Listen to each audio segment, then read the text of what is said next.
How was she? The Enterprise,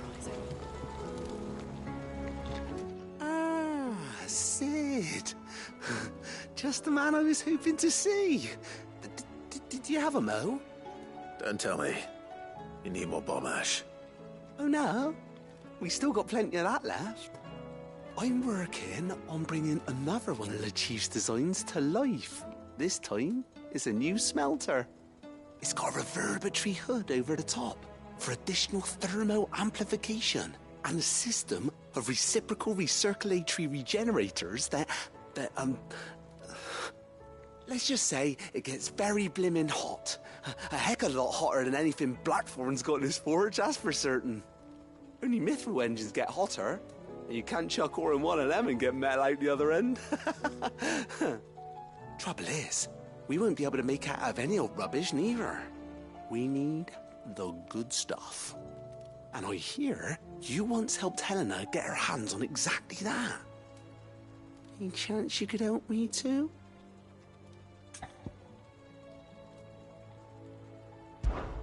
If it's for the good of the hideaway, I'd be happy to. Oh, it is. I promise you. So, what exactly is this good stuff you need me to find? We've got a couple of examples here. Spherical echoes, we call them. More fallen materials. So this smelter is similar to the mithril engine in more ways than one. That's right. They're a bit like the thermal helms. Fallen ceramics deal with heat like nothing else, see? And what's more, they're directional, transferring heat from the inside to the outside. But these things, they're all outside. If we line the hood with them, they'll reflect the heat right back into the furnace. We've collected as many as we can, and I know where we can get the rest. Trouble is, they're all watched over by their bigger, uglier cousins. So you want me to visit some ruins, destroy some echoes, and bring back the spheres they're guarding? That's it in a nutshell, yeah. We're only 3 short, mind, and we know exactly where they are. There's one up Amber Way, in that ruin that they call Lost Plume, and another in the Silent South, over in Dalmekia. Last one is in the ruins of Advent, which is in the Empire. All right then. Wish me luck. Will do. I'll be keeping all my fingers and toes crossed.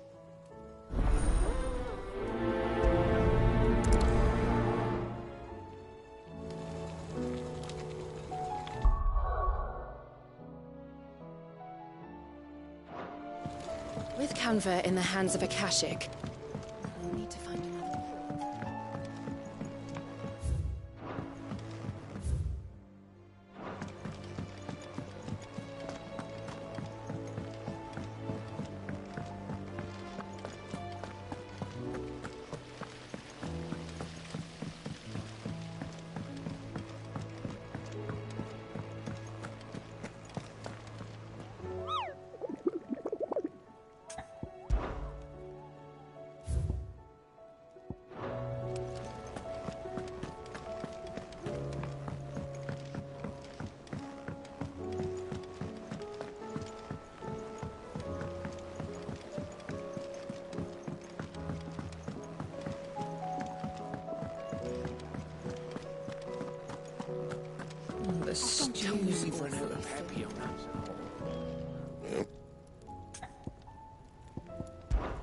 Yeah.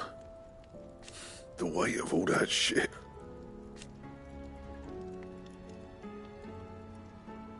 Clever girl, that one. What do you want?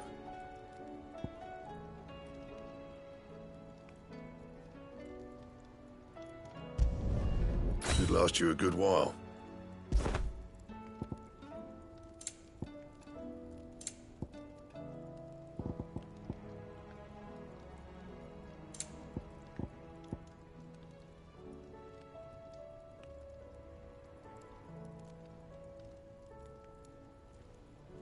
Anything else?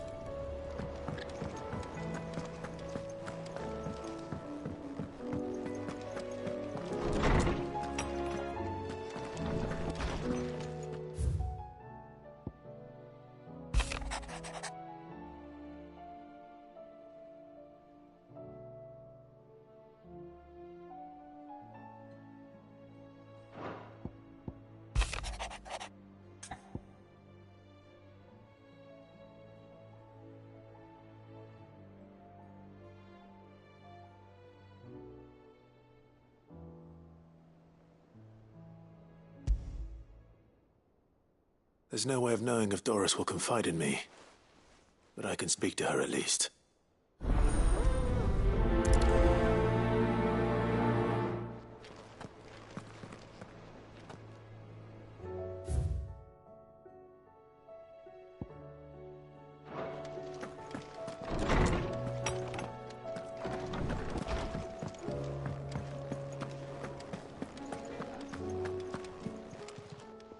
Clive.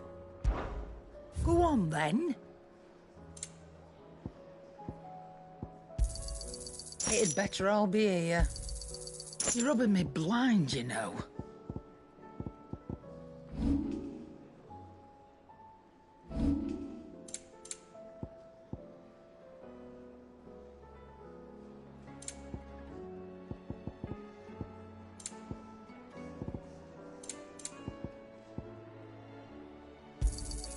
It'd better all be here. You'll not find a better price than that. It'd better all be here.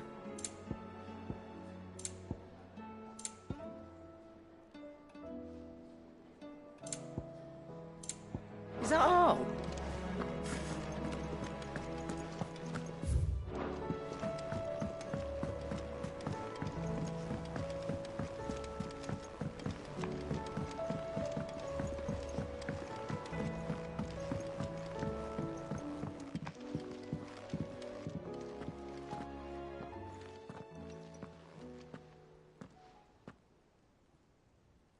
Where are you? Can I help you, Sid? I'm looking for Doris. Is she here? I'm afraid not. She's at Martha's Rest on a job. My job, actually. When she heard what the mission was, she insisted on going herself. Alone. Did she? What was the mission? Following up on some new information. Once they'd settled in, the bearers you helped liberate in the Dragon's Eyrie were keen to talk about their imprisonment. And about their captor. The slaver Cole's team were tracking when they were attacked by the Beastmen. I'll go and find her. She's at Martha's Rest, you say? If she's not moved on already, yes. I hope everything's all right. Why would Doris insist on going alone? Maybe Cole was right to be worried. How do you split the sea, you reckon? I reckon we're better off not knowing.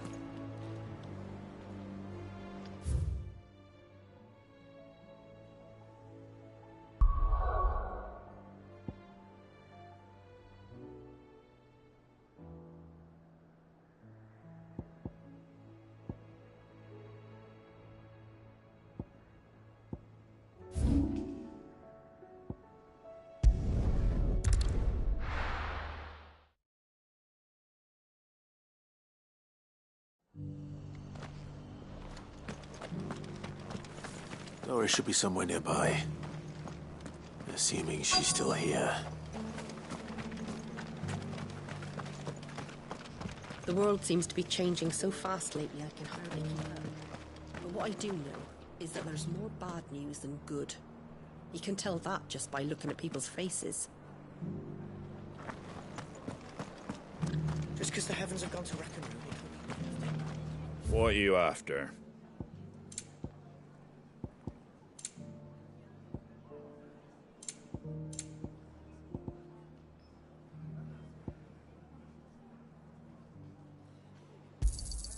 There you go.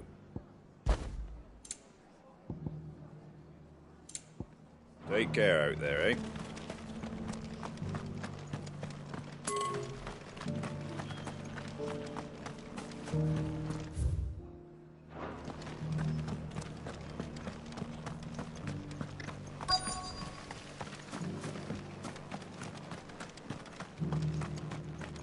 It doesn't still hurt, does it? It's been a pleasure, Doris. Just like old times. I'll give your offer some thought, my lady. How goes the investigation? Sid, what brings you to Martha's Rest? You. I heard you were out here on your own, tracking our slaver. I trust you're being careful. Of course. And it had to be me. The bearers from the Dragon's Eyrie confirmed a long-held suspicion of mine that the slaver we've been tracking is an old acquaintance. She's no fool. If we'd come in force, she would have spotted us straight away, and then vanished without a trace. That was her just now, wasn't it? So, was it a fruitful reunion? I'd say so. She tried to recruit me. Seems her time in Rosaria is coming to an end. She's abducted bearers from across the region and is looking to smuggle them back into Sambrec. After her brush with those beastmen on the road to Northreach, she hired herself an Imperial escort, which she wants me to join. She's dangerous, Sid, but I think I can stop her. Then I'm going with you. I'll take care of the escort. You can see the bearers to safety. Where are they? The Baum Archers, soon to break camp. You go on ahead. I'll follow once I've sent word back to the hideaway.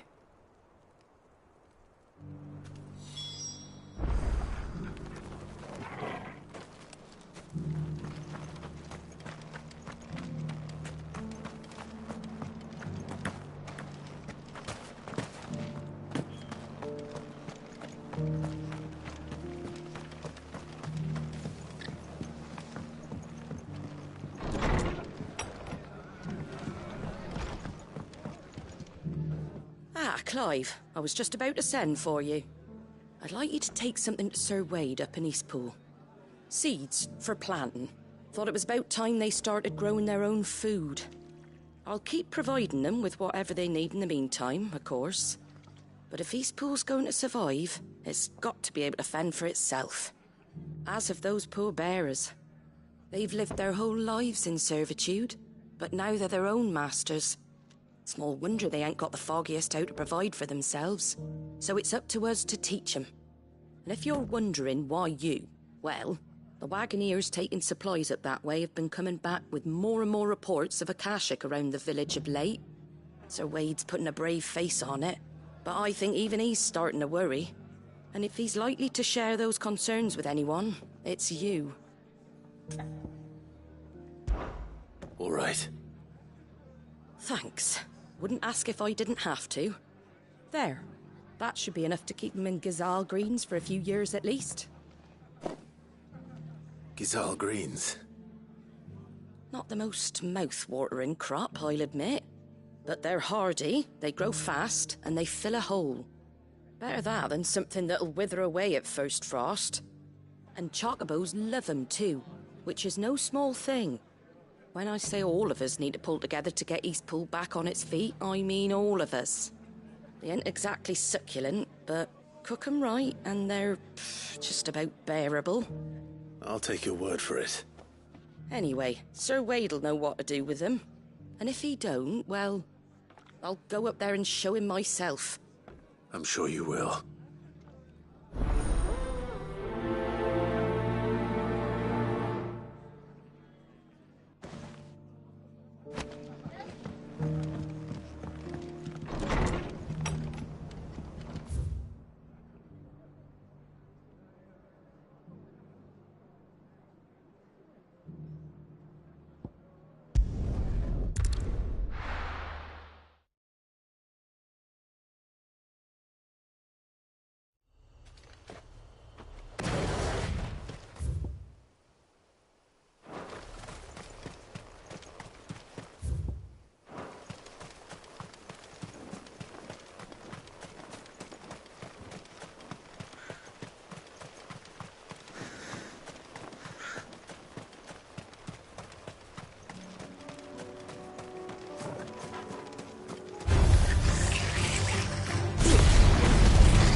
Good.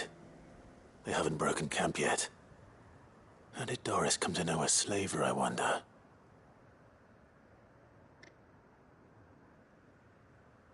We've waited long enough. She's not coming. Ready the bearers. We're leaving.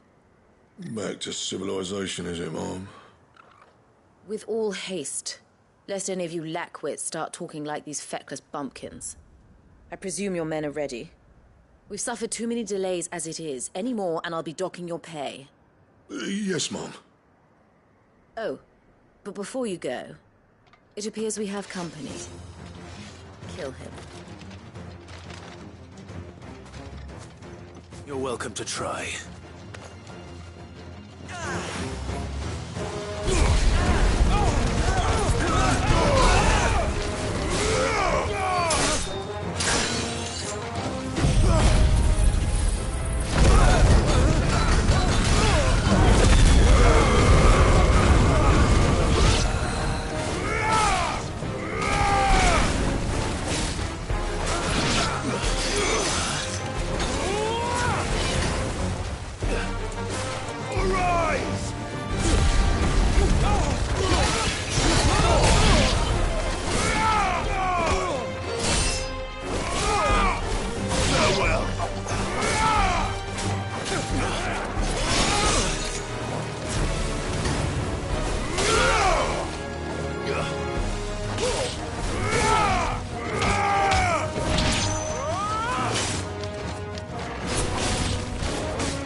It's over.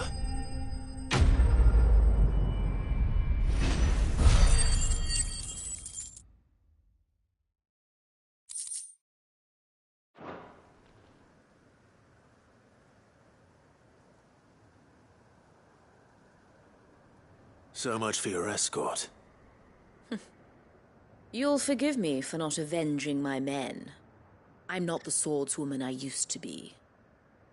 I surrender. Do with me as you wish, Sid the Outlaw. Sid! Ah, Doris. I take it you're not here to rescue me from our brooding renegade?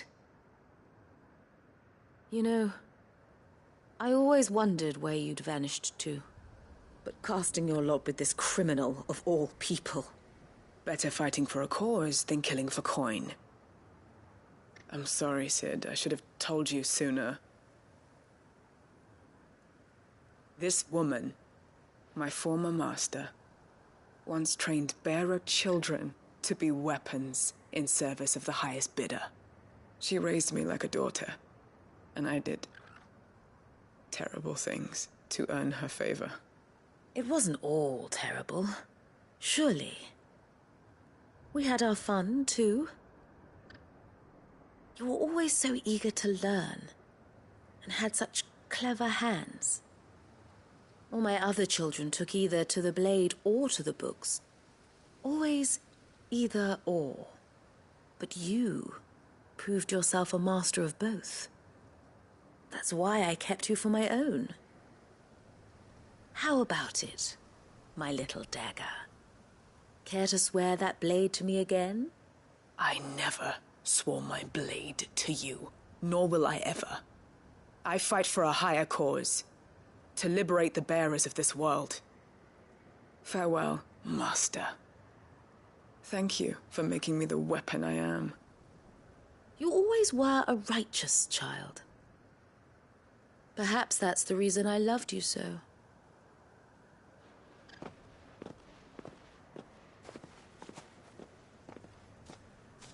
What do you want to do with her? I am not the killer she wanted me to be. Not anymore. And she no longer has friends in high places. The Dame does, though. Her connections at the Imperial Court will see that justice is done. All right. If you're certain. I am. And thank you for everything. Now, I better let these bearers know that they're safe.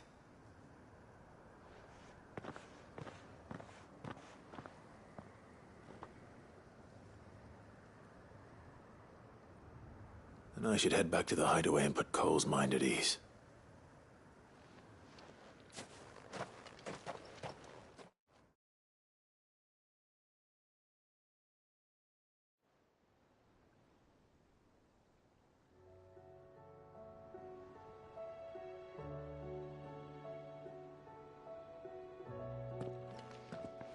Welcome back, Sid. Doris's message just arrived. I hear you saved more bearers from being smuggled across the border. With any luck, they'll be joining us in the hideaway shortly. Oh, and your letter. You don't need to worry about Doris anymore. I'd been hoping as much. She mentioned one or two things in her report. So the slaver we'd been chasing all these months was her former master. Wish I'd known. She's been arrested, by the way, over in Sambrek. Went quietly, or so we're told. And she won't be getting off lightly. The Empire may have no love for bearers, but it's none too fond of black market traders either. Can't have been easy for Doris. I'm sure it wasn't. But don't worry. She'll be all right. I hope so. Suppose you should know, eh? You had quite the past yourself before you came here, or so I understand. Anyway, thanks again, Sid. The Cursebreakers would be lost without Doris. And you, of course. Keep up the good work, Cole.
Village is turned.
These ones first.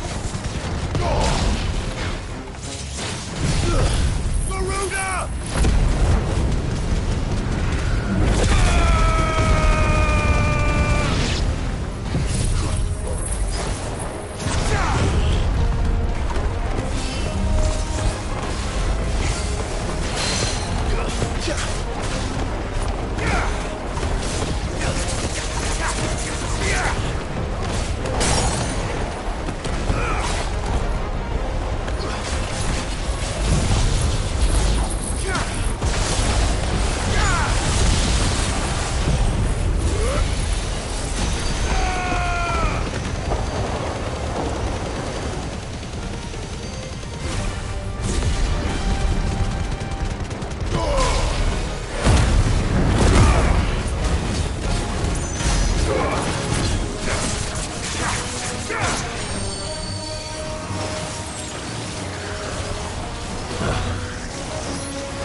Spherical echo.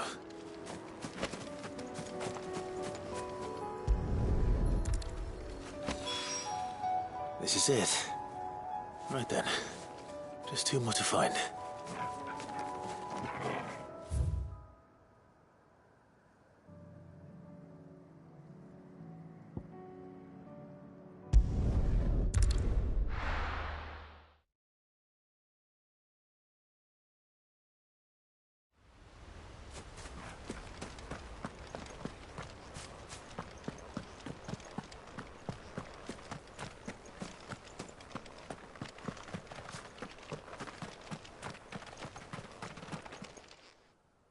Ah, Lord Rossfield. What brings you to Eastpool? A delivery from Martha.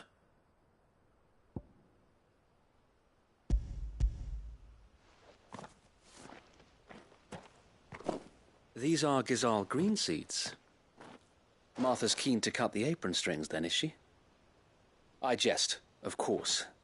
You see, I had thought we might be able to revive the old wheat fields, but they'd long since gone to seed, only without the seeds. Martha was hoping you might be able to show the bearers how to plant and tend these, so that they'll be able to fend for themselves. That's not a bad idea.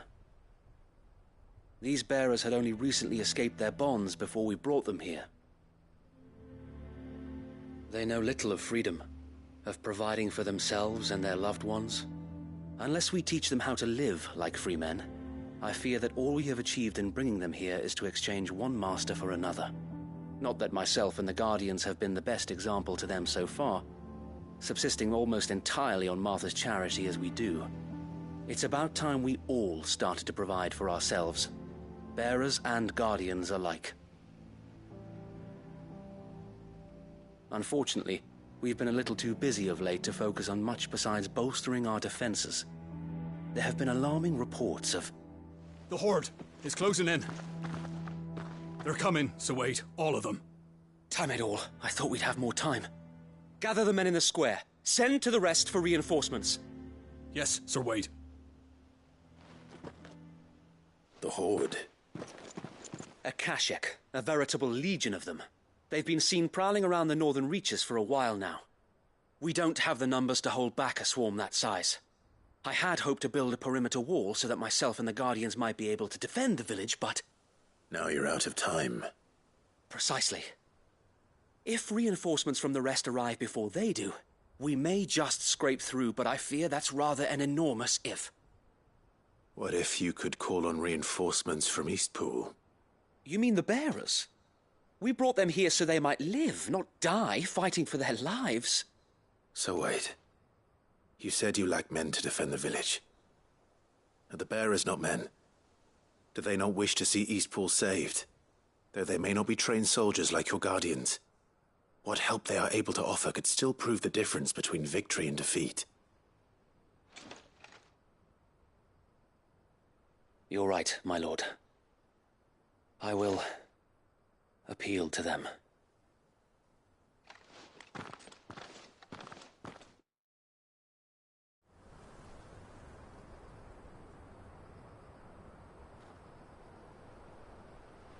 My friends, I humbly beg your aid. We Guardians are few and our enemies many. But I swear we can defeat them with you at our side. You would send us to the slaughter. To serve as bait for those fiends so that you and your men might be spared. And to think we trusted you. Say what you will. A home is not worth dying for. But it is worth fighting for. Sir Wade fights to give you lot a chance. Just like I do. Just like Sid does. We all wanted to give you a home where you could be free. And you got one, didn't you? This place, Eastpool. This is your village. Your home. And if you don't fight to protect what's yours, you'll lose it. You know I'm right. This world wants to take everything from you. Everything. Your homes, your freedom, your very lives. So then, are you going to stand by and let that happen to you? Are you going to accept fate like good little Bran did and die, having never stood up for yourselves? Or will you fight like free men and women?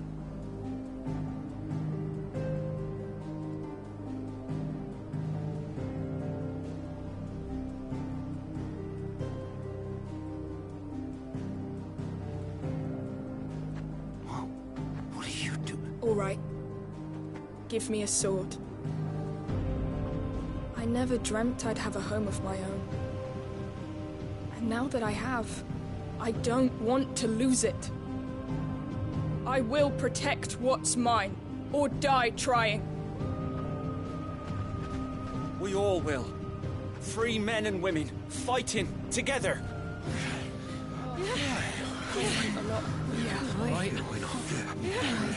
For Eastpool! For Eastpool!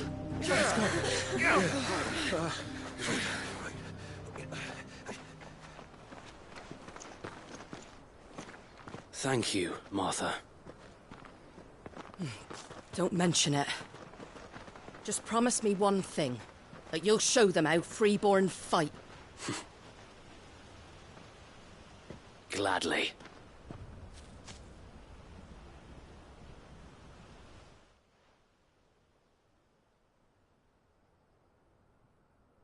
Well, if it was numbers you were lacking, you certainly won't be now. Thanks to you. Me? Oh, I just love the sound of my own voice. Lord Rossfield, my lady, we're ready. So what's the plan of action?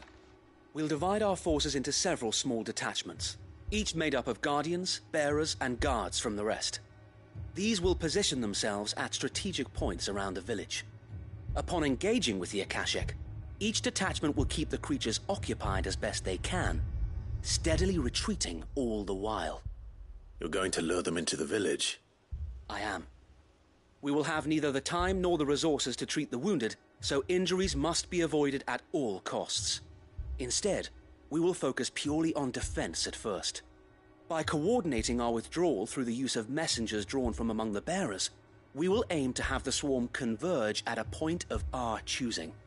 With luck, that point will be the village square, the perfect place for our most able warriors to surround them and fall upon them, and for you and I to finish them off. A sound plan, but one that'll require a leader with a cool head and strong nerves to coordinate the retreat. I'd say you have both in abundance, Await, but you'll be needed. Please, leave the last of the fighting to me. Ha! And let you have all the glory. Sir Wade! They're here! Then you know what you must do. We work together, everyone playing their part, each shielding the other that no man might fall, that Eastpool might live on. For Rosaria! For Rosaria! We've no time to argue, my lord. I'll do as you ask. And I will do as you ask. Suppose we'd better do our bit too, then, eh? Right you are, Martha.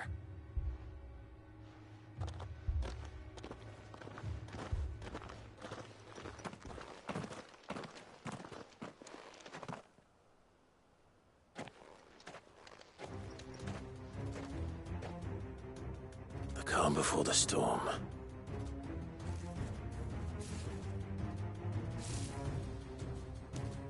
And here it comes.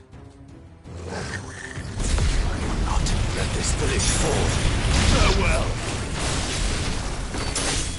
It's over.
It's over.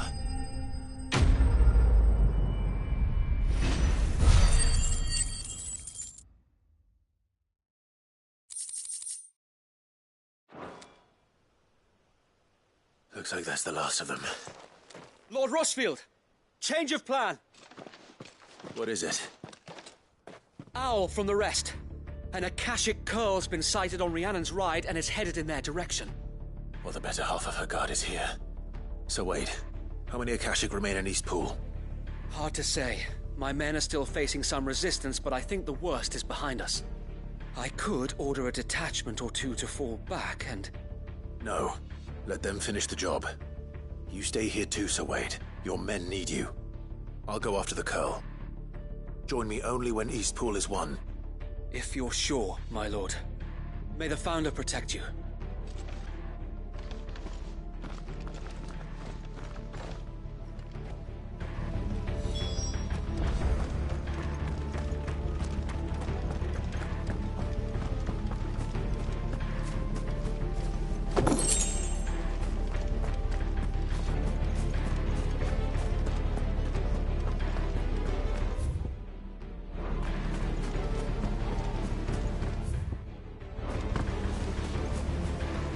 Eastpool will be safe in our hands, my lord.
With me, Toggle.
All right.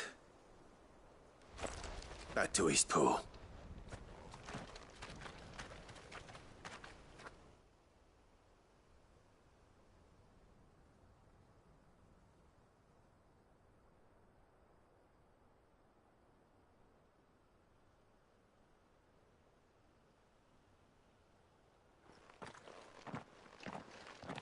Lord Rossfield, the Curl, is it? It's dead. Thank the Founder for that. And for you, my lord. We were able to eradicate the rest of the Horde. I have guardians posted around the village to keep watch for further attacks, but all seems quiet for now. I hesitate to say it, but I think it might be over. I think it might.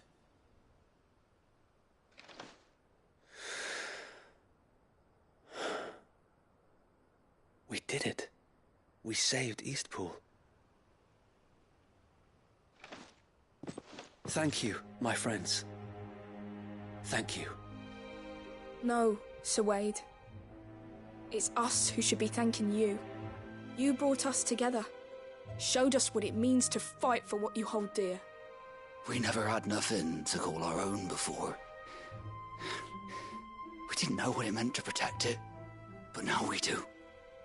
We really do. Forgive us, Sir Wade. You and your people saved us, and still we doubted you. But there's no doubt in my mind anymore. We're free men now, so we have to start acting like it. We have to fight to protect what's ours. To protect Eastpool. And we shall.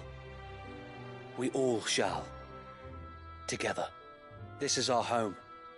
And if anyone or anything tries to take it away, they'll have us to answer to. Come on then. Let's get to work. This village isn't going to rebuild itself.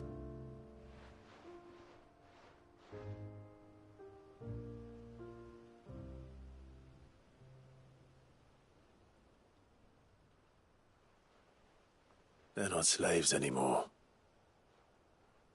No. They're Rosarians.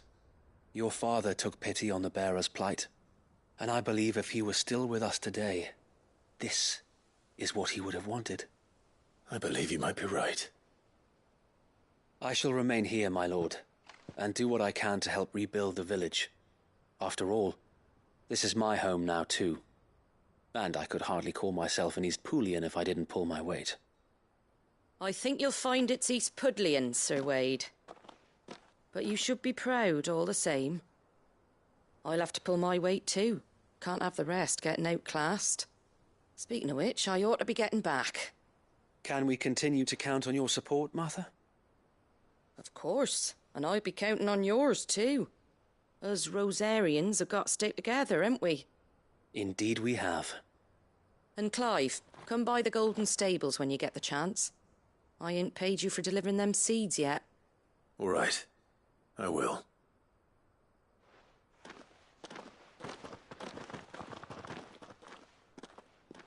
Lord Rossfield, do you remember our very first mission together? Clearing the goblins from the Stillwind marshes? How could I forget?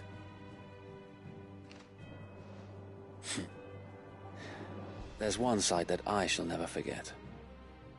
You, facing off against that giant Morble. Not a trace of fear on your face. Since that day, there have been more than a few times when I felt like giving up. When the odds seemed so stacked in the enemy's favor, I thought I may as well just lay down my sword and surrender. But every time I would think back to the look in your eyes that day and remember what it means to be a shield. Know that whatever trials Eastpool may face, I shall never lose courage. Thanks to you. So Wade, you have always been a true shield. I know that Eastpool, and indeed all of Rosaria, will be safe in your hands. Thank you, my lord. I know the rest of the world will be safe in yours. I'll do my best.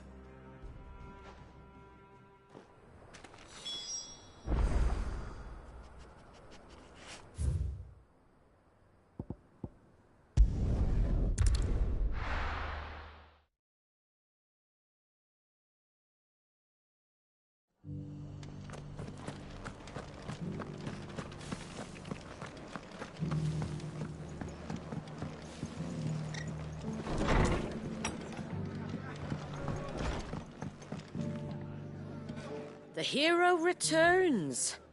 It's lucky you came by when you did, eh? Not only did my seeds get delivered, but you went and saved Eastpool and all. I just did what I could. And it's only right that you get rewarded for it. Take it before I change my mind. Thank you, Martha. So, Eastpool's finally back on its feet again. And a home to free bearers. Who'd have thought we'd see the day, eh? Well, it was your idea. I know that, but I never stopped to think what it would mean. Bearers in charge of themselves, thinking for themselves, working for themselves. Like your hideaway, but not even hidden away. Though I suppose the rest ain't much different nowadays. You know, bearers living free like that reminds me of when I first met Sid. Loath as I am to recall that particular day. I take it you didn't always see eye to eye. What happened? Well, if you really want to know, I started doing what I do long before I met Sid. In fact, that's how I met him. Or at least how he came to meet me. He showed up at the stables one day, asking questions about who'd been buying up bearers.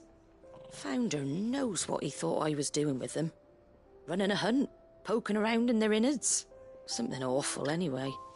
Me, I thought he was a new constable. Thought the game was up. But somehow we both managed to work out what each other was about. And before I knew it, the cheeky arse was rattling on at me about how I was doing it all wrong. After all my hard work. Told me I was giving them relief, but not freedom. That my bearers were still dying as slaves. Got right under my skin, it did. Told him if he didn't like it, he could bugger off and report me to the garrison. And do you know what he did? He smiled.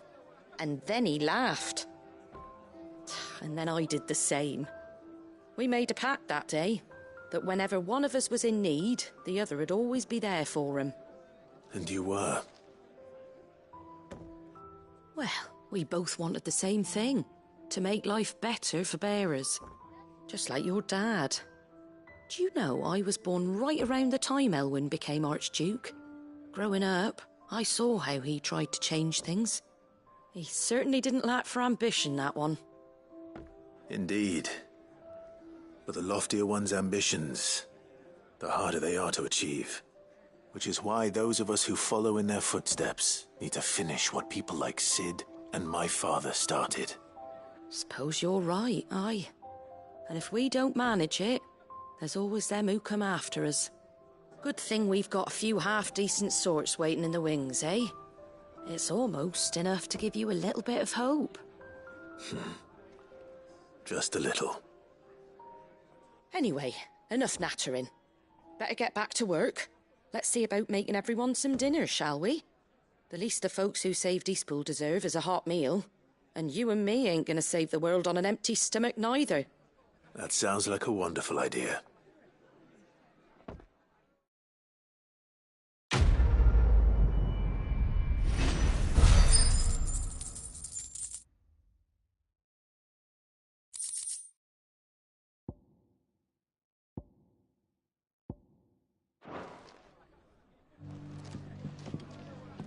Don't worry, Clive. You went alone in this fight. Whenever you find yourself in need, be it of money, men, or a bowl of hot stew, the stable's door is always open.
One to go.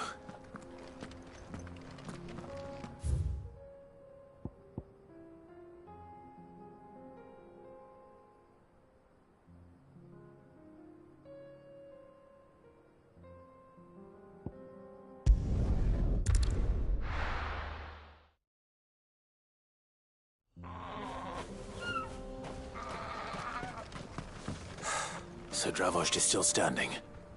For now, at least.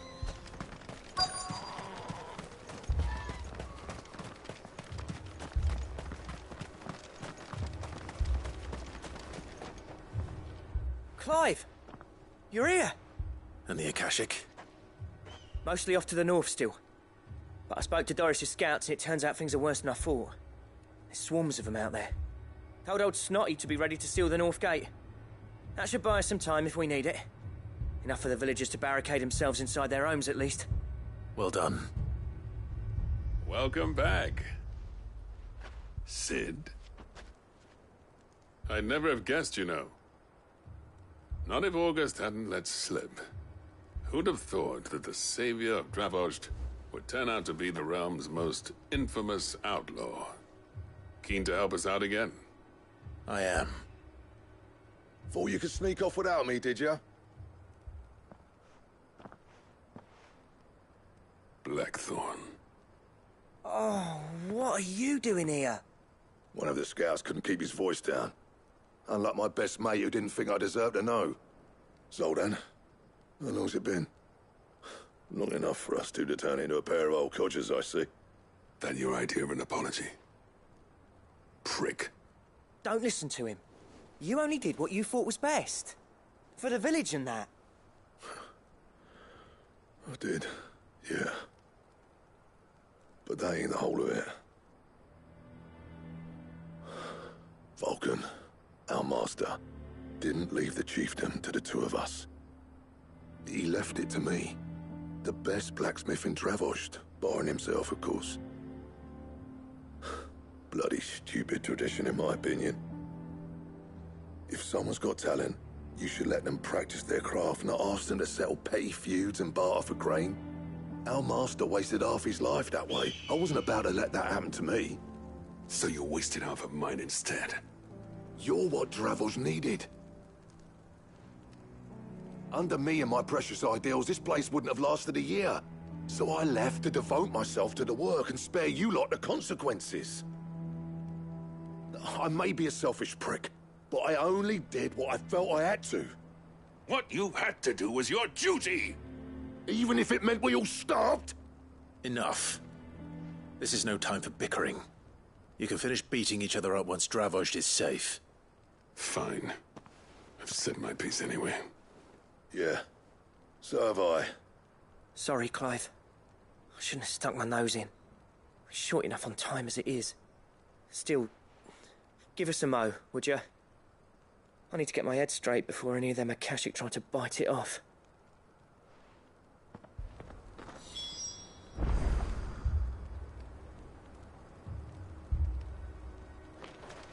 Prick or not, I won't abandon Dravost to a swarm of Akashic. Just say the word.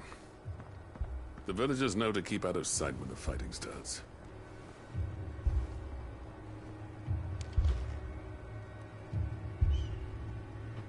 You, ready for the off, then?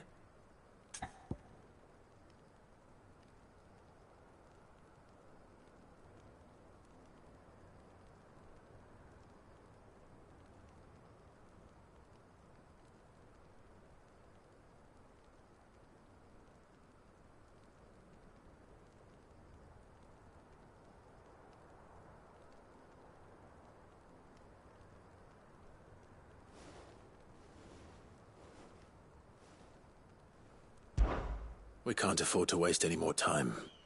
Right you are. Might be worth having one last word with the scouts, though. Don't want any nasty surprises, do we? Oh, and Blackthorn, you and Zoltan might be better off staying inside the... Akashic on the move. How close are they? Within sight of the walls, and there are more coming up from the mines. What was I saying about nasty surprises? They'll wash right over us if we stay out in the open. We're pulling back behind the gates. Good idea. Get yourselves inside, but keep your weapons handy. Understood.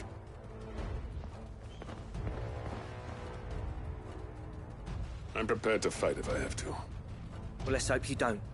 That's our job. Once the scouts are inside, order your men to barricade the gates. No heroic last stands, you hear me? No fighting at all if you can help it. August's right. I've seen what Akashic beasts can do to armor. The people here are tough and willing, but they ain't equipped to face what's coming. I'm going out there. Start work on the gate as soon as I've left. I'll give you as much time as I can. And if they kill you? You evacuate. But it won't come to that. I promise.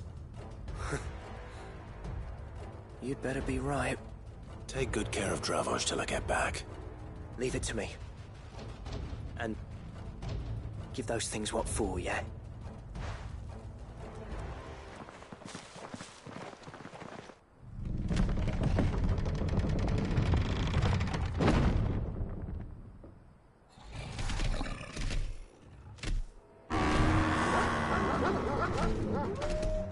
All right.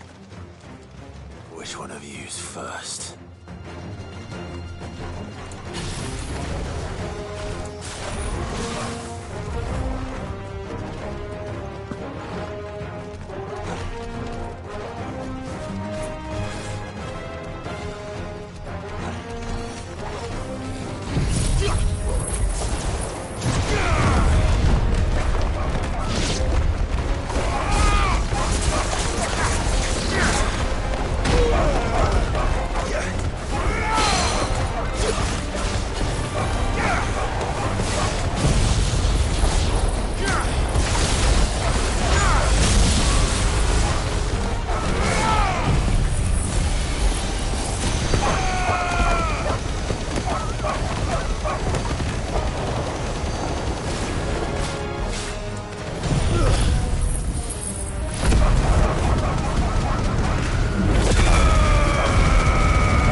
Is that it? Apparently not.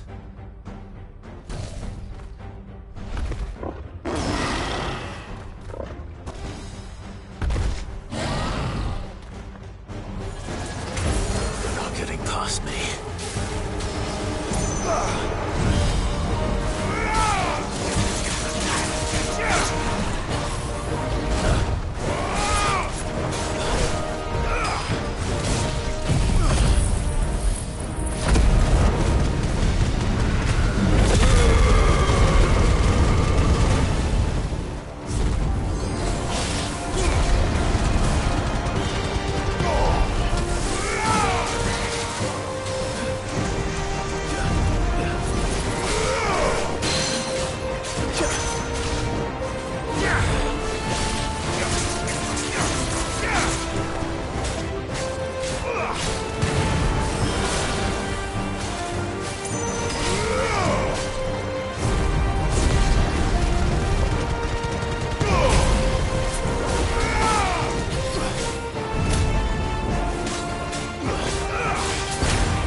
The question is, did I miss any?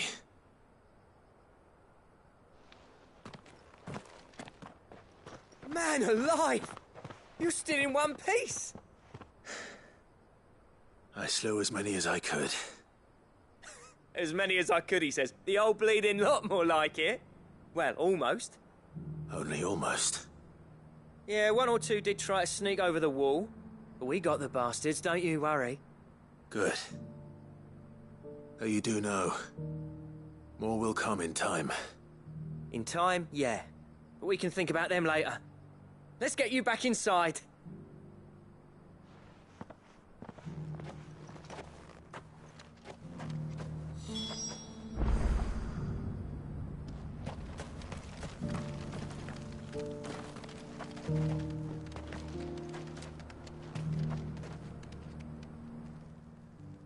Sid! You're even more fearsome than your reputation. Enough to give those Akashic monsters nightmares. I almost felt sorry for the wretched things. But mostly, I felt grateful. Dravoged won't forget what you did today. I'm afraid I've only delayed the inevitable. There's no getting rid of that ether flood. Meaning that any living thing which stumbles into those mines will end up clawing at your walls again. And that's if the flood don't spread. If it does, well, I hate to say it, but the village's days are numbered. That may be, but we're staying just the same. With ether floods springing up all over, it's no less safe than anywhere, and more importantly, it's our home. We'll fortify the gates to the north, and I'll see that they're guarded day and night. All right. Then we'll give you a hand shoring up those defenses. As for you, Blackthorn, that's twice you've turned up when Dravos needed you. So, thanks. I shouldn't have stayed away so long. And I shouldn't have left without talking it over with you first. Too bloody right you shouldn't. Though I doubt I'd have listened. I always envied you. How you made everything look so easy when, for me, it was anything but. You leaving gave me the perfect excuse to hate you. And from that day on, I never once stopped to wonder what it would have been like if you'd stayed. But what you said earlier, it was true. You'd have been the death of this place. Finally, something we can agree on. I hope you see the sense of it eventually. You kept this place alive. Alive, perhaps. Wealthy even, but Dravoged isn't what it once was. Our work used to be the pride of Dalmekia. Now, we churn out the same rubbish day after day because it's easy and turns a profit. It's not about the craft anymore. I wouldn't send my sons to war wearing the shit most of our smiths are making. I've kept working, honing my skills, trying to lead by example, but no one sees the point. The average castle apprentice has as much passion for the craft as our current lot. Come back to us, Blackthorn. Remind Dravoged what a true master blacksmith looks like. I'll even man those bellows of yours if it means we can work at the same forge again. That's a kind offer. Kinder than I deserve. And I wish I could accept, but I'm needed elsewhere. There's people who trust their lives to my steel, and I daren't let them down. Fair enough. But that doesn't mean I couldn't visit from time to time. Let's see if we can't rekindle this town's passion for the craft, shall we? I'd like that. Just be sure to tell Snotty to let me in the next time I come calling, yeah? Knowing him, he'd let you in anyway. Blackthorn. The Master Smith turned outlaw, back in my good graces. I never thought I'd see the day.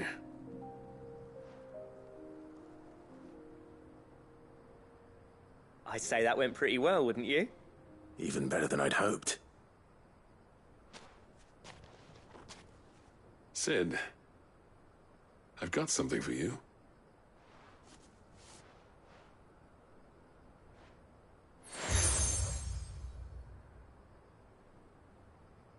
And this is? A token of our lasting gratitude. But I'm of a mind to make you a far grander gift. Designs for a certain sword have been passed down from chief to chief for generations. Now hold on, Zoltan. There's a reason no one's made that blade in centuries. There's not been a craftsman equal to the task.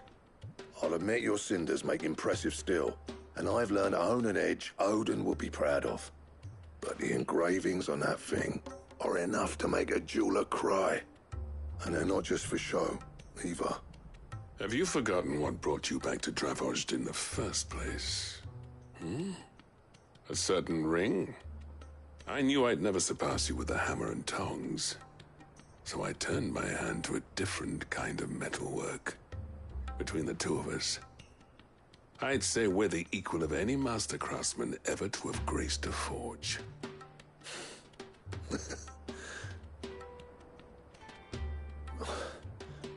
You know what?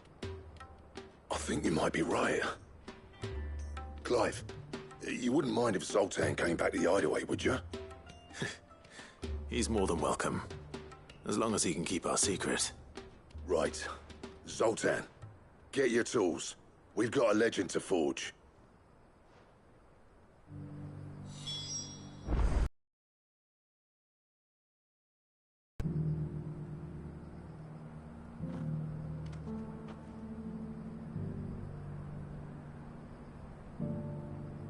With a little help from Blackthorn, I don't see why we can't restore Dravozd to its former glory. Barring ether floods, that is.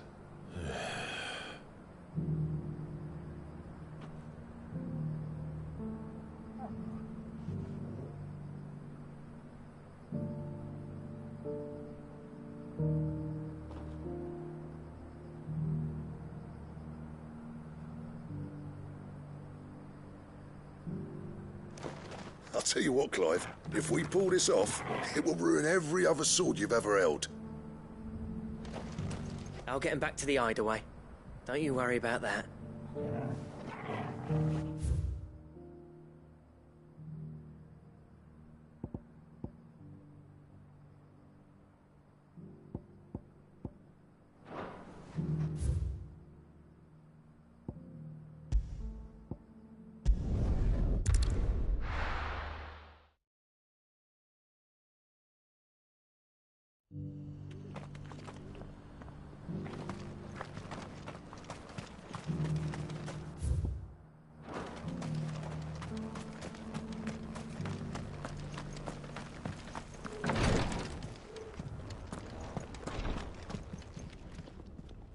Lord Rosfield, is there aught the Undying might assist you with this day?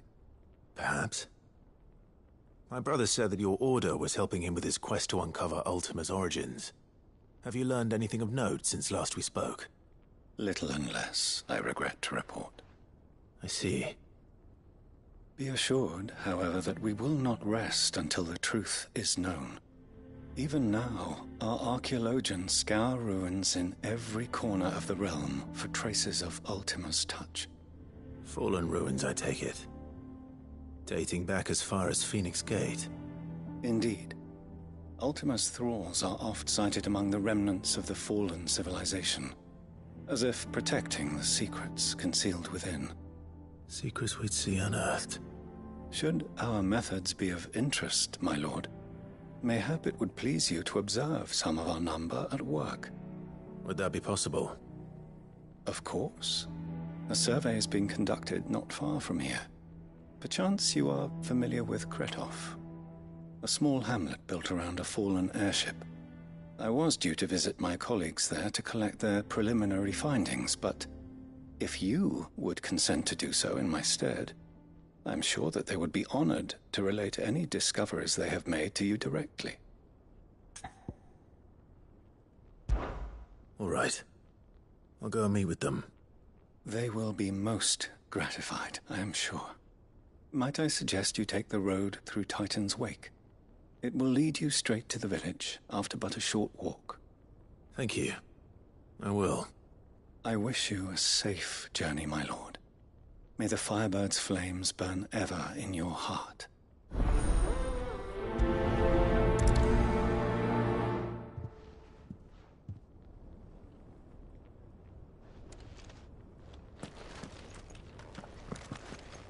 A village built around an airship. Sounds like another lost wing.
Nice try.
Oh no.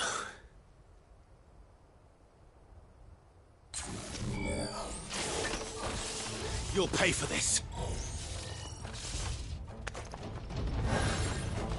There may still be survivors.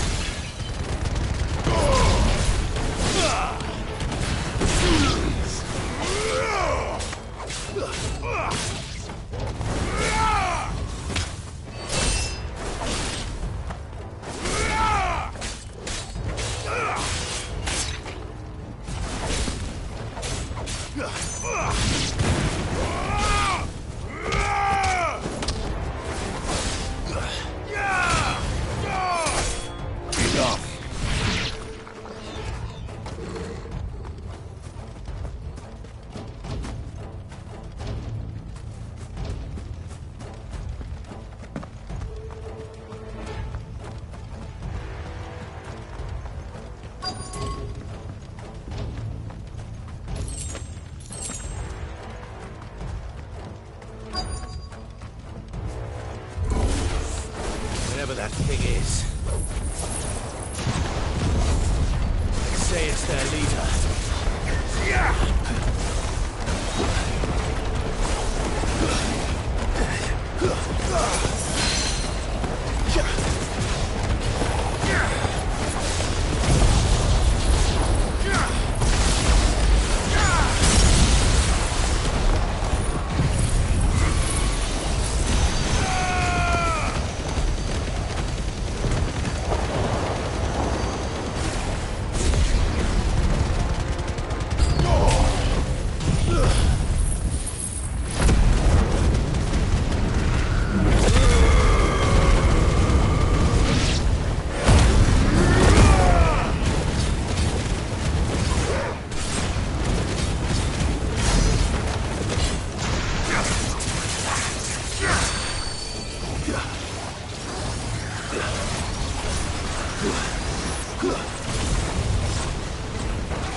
Should have stayed in the past. These must be Cyril's colleagues. You have our thanks, stranger. Who are you? Ah, forgive me, my lord. I did not recognize you. You are Lord Rosfield, are you not? We are archaeologians, tasked with surveying this site. When the echoes appeared, our brothers here occupied their attentions. Thanks to them, and to you, we were, for a mercy, able to see our duty to its conclusion. You call that a mercy? Your brothers might still be alive if you put their safety before your duty. Surely this survey wasn't worth dying for. We are charged with uncovering Ultima's origins. A duty of the highest import, as I'm sure you will agree. And you think your dead brothers would agree with you too? I know they would. They gave their lives for the cause, an honor to which all Undying aspire. Now, to what do we owe the honor of your presence, Lord Marquis? Cyril told me of your work here, and I agreed to collect your findings in his stead. I see. That is most kind. Pray, take them then, with our humble thanks. May the Firebird's flame burn ever in your heart, as it does in ours.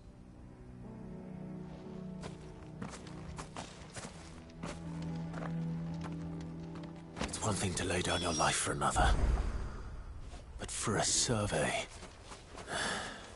I suppose I'd better get this back to Cyril.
Ah, you are returned, my lord. I collected your colleagues' preliminary findings. Here, take them.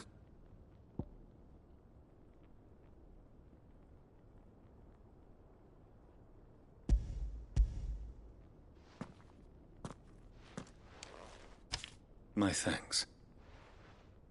I shall study them, and inform you forthwith if I discover aught that might aid you in your fight against Ultima. Cyril, your survey party suffered several losses in Kretov. Losses which could have been avoided, had the others not chosen to complete their work, instead of saving their friends. Were these your orders? No. This was their choice. Every Undying devotes his life to the service of the Phoenix. It is our sole duty, and should we die in discharging it, so be it. Even when death is avoidable. My lord, I fear that this is not a point over which it would be fruitful to argue. The Undying have served the Phoenix for countless generations, And your opinion of our methods, however earnest, is not like to change them. We live to serve the Phoenix. Our very order exists for that purpose, and that purpose alone. Cyril, I know that you and your brethren answer only to Joshua, but allow me to offer you a word of advice. It does not further the cause of the Phoenix to have his loyal followers surrender their lives without good reason. Provide your survey parties with an escort, that they might live to do their duty for years to come. Think not only of how you can serve the Phoenix, but how Joshua would want you to serve him. Please. For all our sakes. I thank you for your advice, my lord.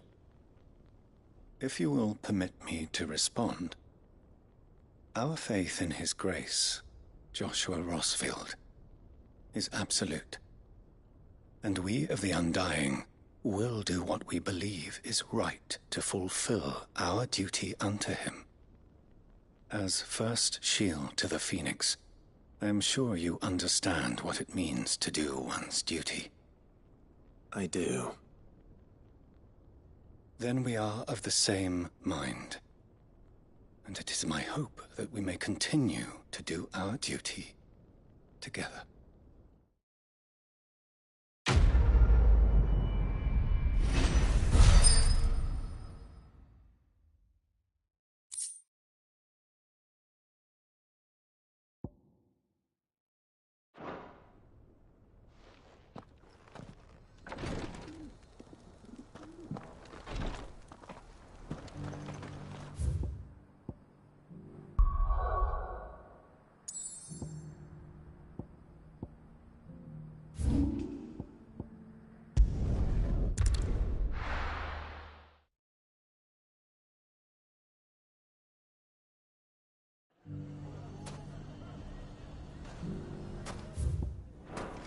Everything's back the way it was.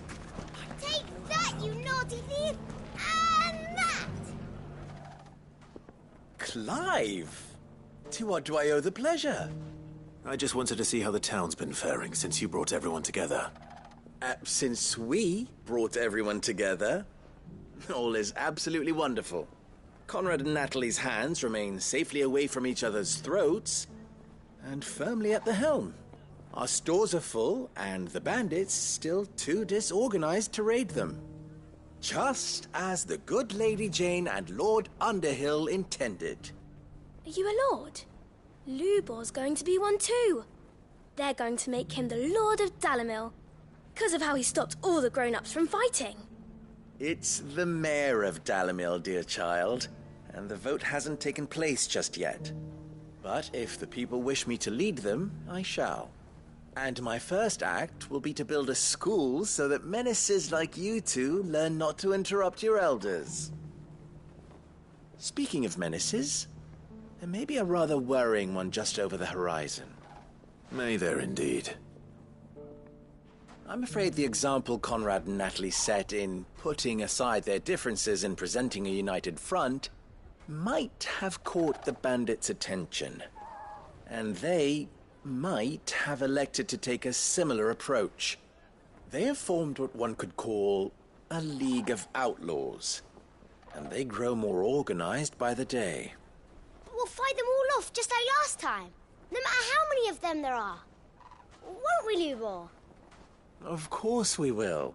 If we continue to work together, we can overcome any challenge we choose to face. The longer we avoid facing this one, the more difficult it will be, until the only way to overcome it might be to run for the hills. Our best hope is to nip these efforts at organization in the bud, by finding those ne'er-do-wells who have yet to join the cause, and ensuring that they never do.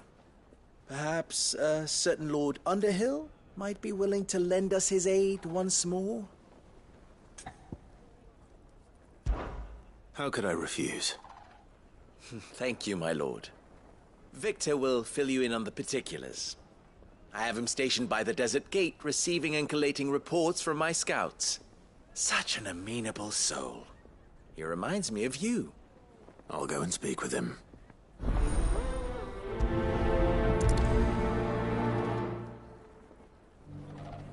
What's the difference between a lord and a mayor?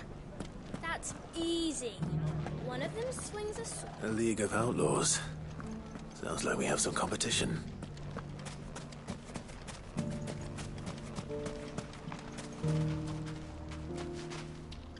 Still in Dalamil, Victor? Ah, Sid.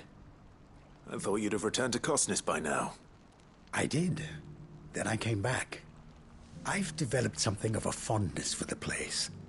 And having worked so hard to see it saved from one fate, it would seem remiss to abandon it to another.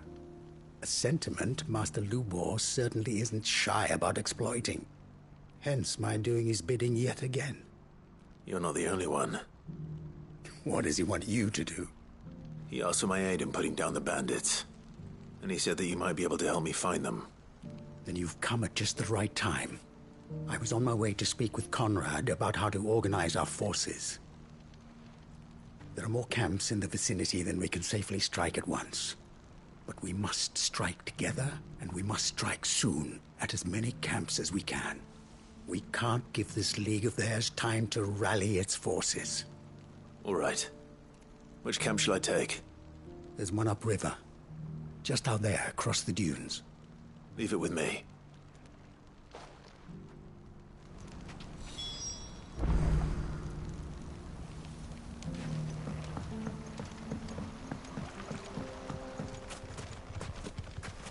Those ne'er-do-wells want to band together.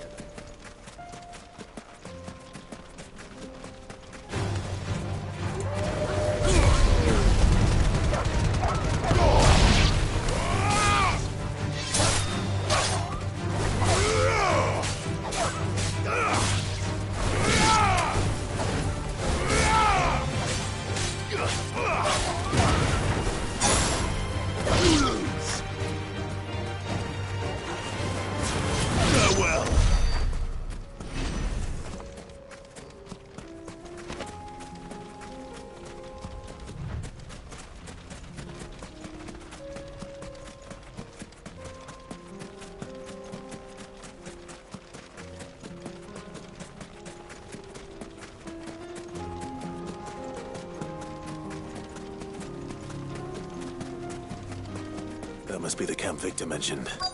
Come on then, Toggle. That's him! The one who killed Locke and Fingers!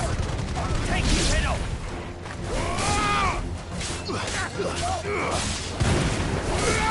Stay down!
I'd better let Victor know. Sid, where are you? Ah, I see the bandits didn't pose you any trouble. No, but that's not why you're here, is it? No. Something's happened. We need you back in Dalamil. What is it? The whole town's in uproar. They're saying that Lubor is a bearer. What? Seems that one of our parties wasn't as thorough as they should have been. They let one of the bandits escape. and his escape route took him right through Dalimil. Some of the children spotted him, and he was about to silence them. And when Lubor felled him with a bolt of magic, and without a crystal. But that's not possible.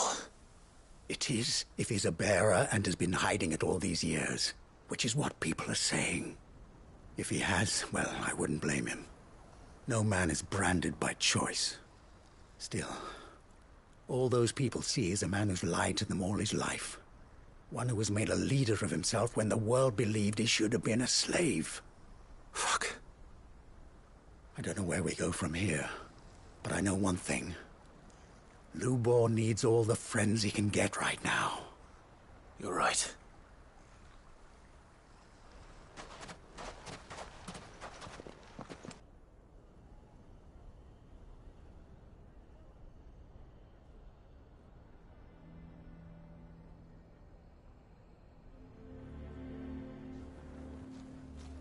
And now everyone knows. I made it a habit to keep a crystal close at hand for just such an occasion. And when that occasion arose, I forgot to reach for it. Well, it was bound to come out sooner or later. We're sorry, Lubor. We tried to keep running, but we just couldn't anymore. There's nothing to be sorry for. I rather enjoyed playing the hero for once. All that matters to me is that you two are safe. Look at him talking to his betters like it's nothing. All lies, I'll wager. Just like the ones he fed us all these years. Once people make up their minds, it's hard to change them. We need to do something, and quickly.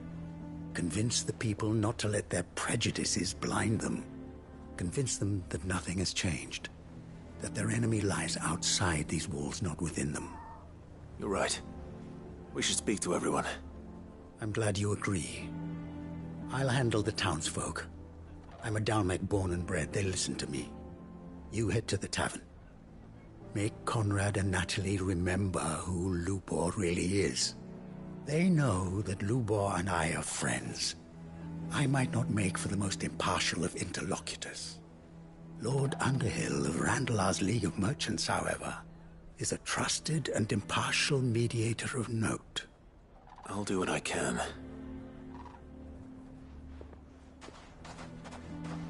Lubor, stay here with the children. I can't promise anything, but we'll try. And that is all I can ask of you.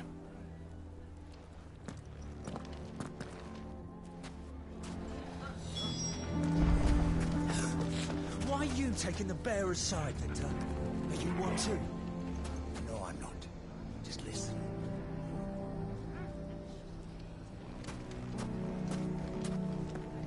Why do they always have to make such a fuss outside? It's driving away our customers.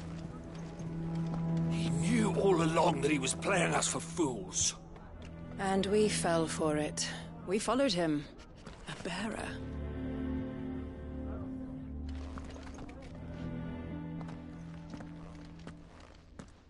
Forgive me for disturbing you, but could I have a moment of your time? I've seen your face before. As have I. Lord Underhill, wasn't it? Of the League of Merchants. That's right. I wanted to speak to you about Lubor. The rumors that he's a bearer. All true, I'm afraid. He'll never be mayor now. Not if I have anything to do with it. But what of his wares? Bearer or no, his steel is highly valued throughout the Republic. In this, at least, he's done the town a service. Might that not earn him a little leniency? Leniency? He pretended to be one of us when he was laughing behind our backs all the while. I'm sorry, my lord, but he lied to us. He lied to you. He cannot be trusted. So what do you propose? Will you drive him from his home? Close his forge? Perhaps. That is a question for the people of Dalimil, and they will thank you not to get involved.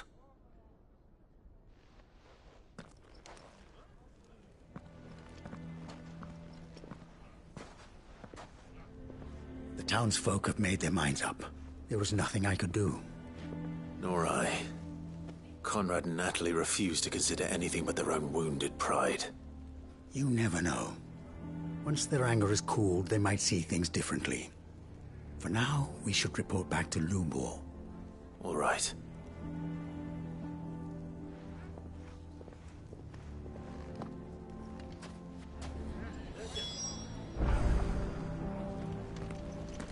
Why the hell would Victor take the bearer's side? For a share in Lubor's ill-gotten gil, perhaps?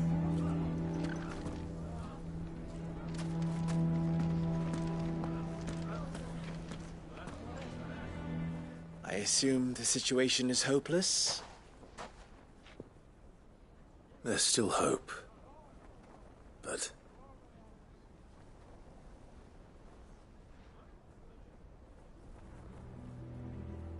But perhaps not in this lifetime, I think it's fair to say. You mustn't think like that, Lubor. Give them time. They'll come around. We'll talk some sense into them in the end, you'll see. No, you won't. And your efforts would be better spent elsewhere. But Lubor... Rosina would often tell me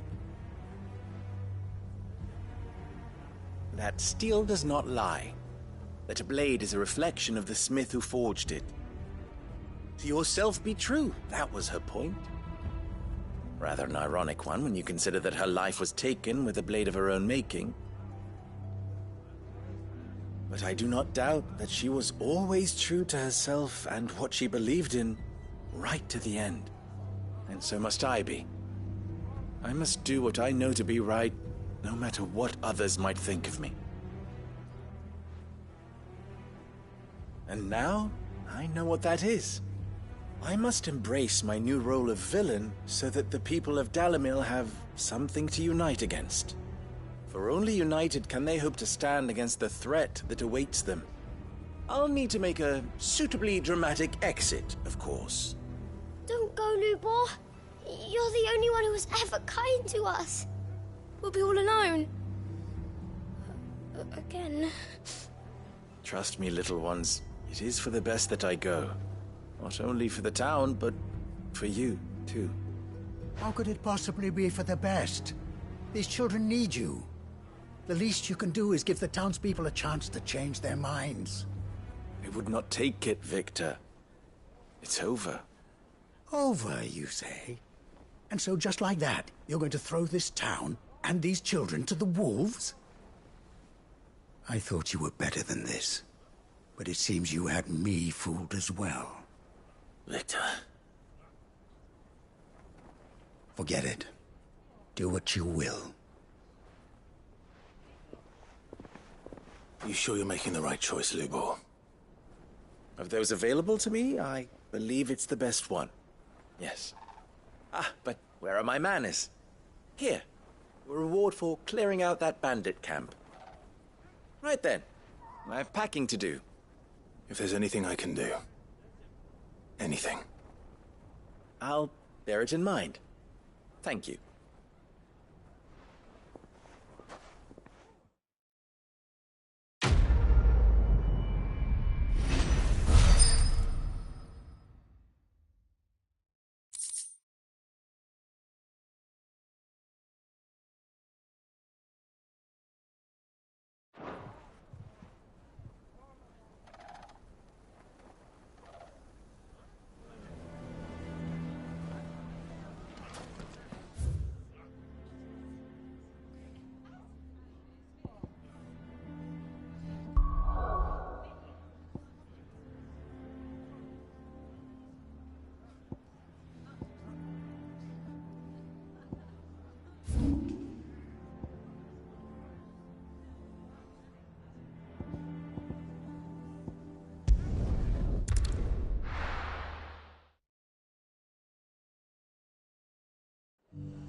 What can I do for you?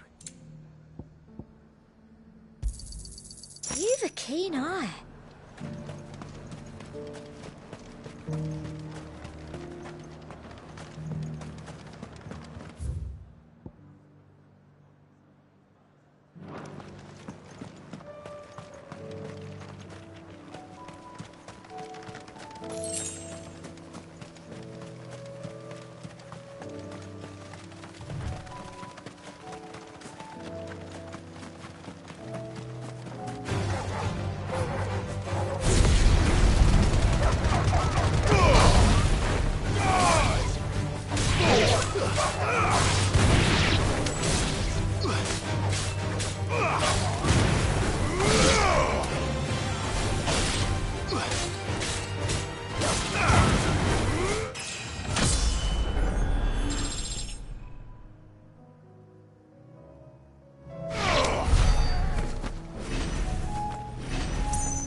That's all of them.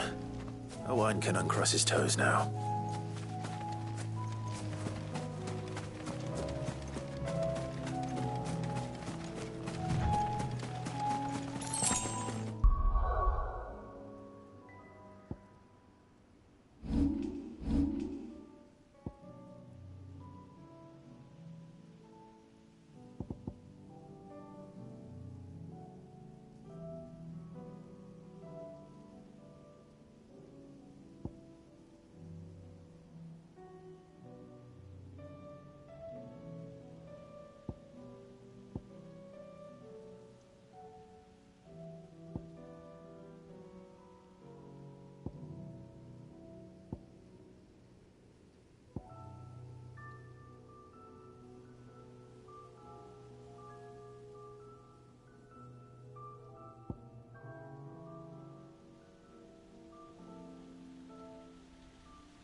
There were ghosts at the gates not days ago, and now you'd have us believe they're just gone.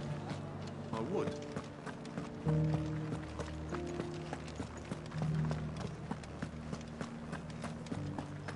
Those things I said before.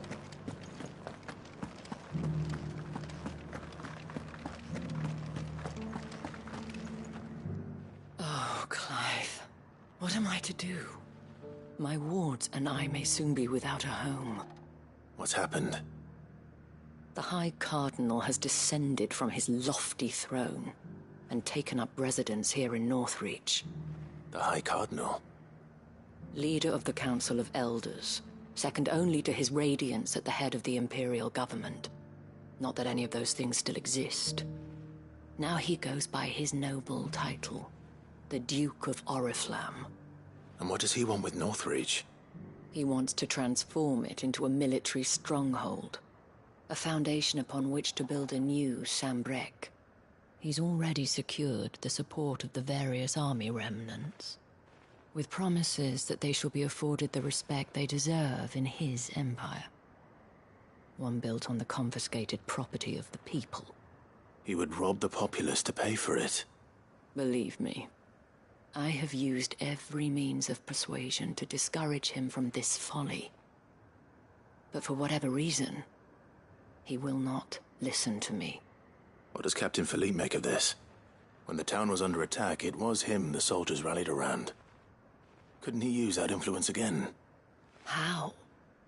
By speaking out against one of the most powerful men in Sambrec.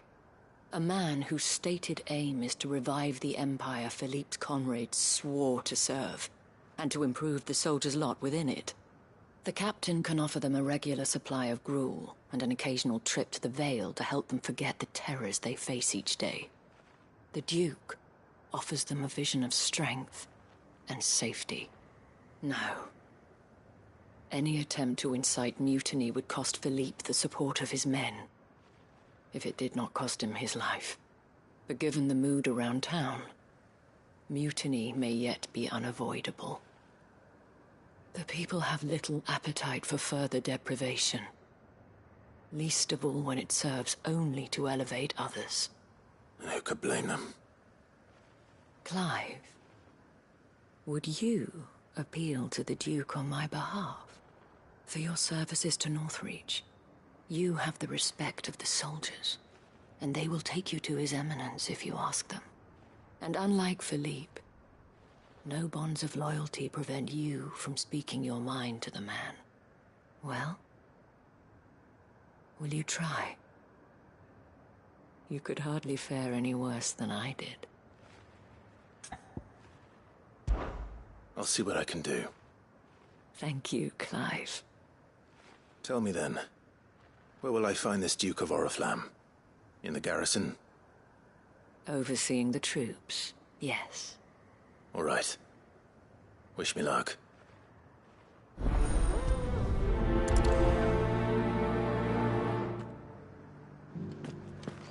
I may have met this Duke before, at the Remembrance Ceremony. Let's hope I didn't make a strong impression.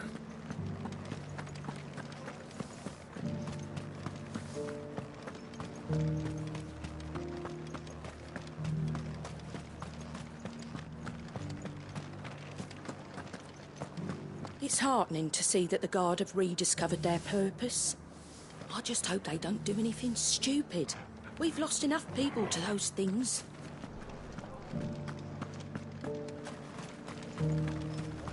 As long as you remain, the Vale will see to your needs.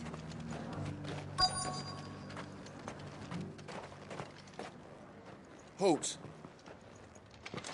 Oh, sorry about that. You're the dame's man, aren't you? You got some business with the captain? No, actually. With the Duke. I was hoping I might be able to speak with him. We're under orders not to let any civilians pass. But you should be all right. His Eminence has heard all about you and your heroics. Wait here. I'll go and ask.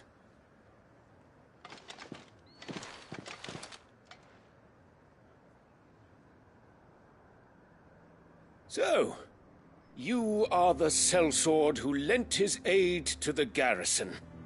The Empire owes you a debt, and I shall see it repaid. But tell me, is it wealth that you seek, or favor? Neither, Your Eminence. I thought only to inquire about your plan to turn Northreach into a stronghold. Ah, I see. You are worried the expanded garrison will render your services redundant. Yet you needn't be. A proud fighting man like yourself shall always have a place here. Pride of place, in fact. For too long has the contribution of the noble soldier been under-reckoned. But no more. For it is they who shall see the Holy Empire rebuilt, beginning right here in Northreach. Why here, Your Eminence? The town has been fortunate enough to escape largely unscathed from the recent troubles. Her defenses are sound, and her garrison well prepared. Which is more than can be said for Oriflamme or Twinside. The Empire wants for a capital, and I believe Northreach to be the perfect place. With Caer Norvent as her citadel. Once we have seen to the refortification of both the town and the castle, we need only build a wall around both to create a city that would be the envy of the twins. Plans are already underway for the construction. Soon enough, these thralls shall learn that they are no match for the might of Sanbreque. I fear you underestimate how dangerous these creatures are, Your Eminence. Should they return in force, you will need all the people of Northreach to come together in defense of the town. Something they may be loath to do if they've been deprived of their worldly goods. The people will do as their leaders command. If Sanbreque is to be rebuilt, she will require a functioning government. One whose authority is beyond question. That is why this levy is necessary. So that any man who wishes to join the army might do so and be fed, outfitted, and paid as befits a defender of the Empire. And yet there are those who persist in peddling the treasonous lie that I seek to steal from the people and drive them from their homes. I suspect they're afraid of losing what little they have left. Precisely. The common folk have little and less, and you mean to deprive them of even that.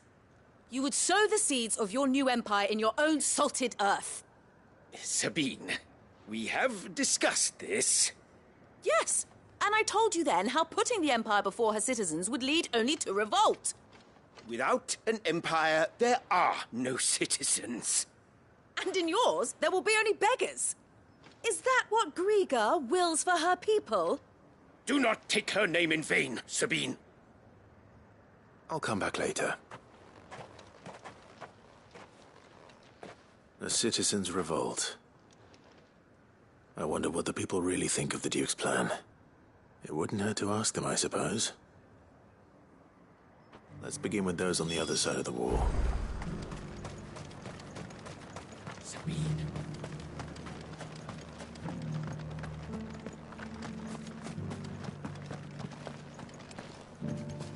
The legionaries lay limp and lorn, both heads and swords hung low. But at her touch they did rise up to meet their blue-eyed foe.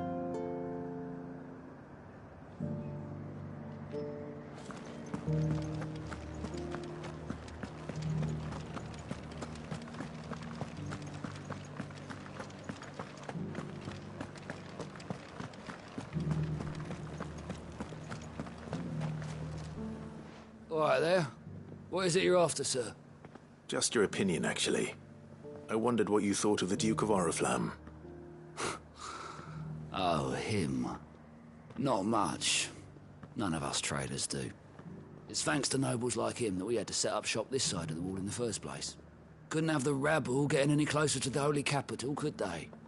And now he's trying to drive us out completely, threatening to take everything we got from us if we don't clear off. If the dame said she wanted him run out of town, I'd be straight through that checkpoint, tar bucket in hand.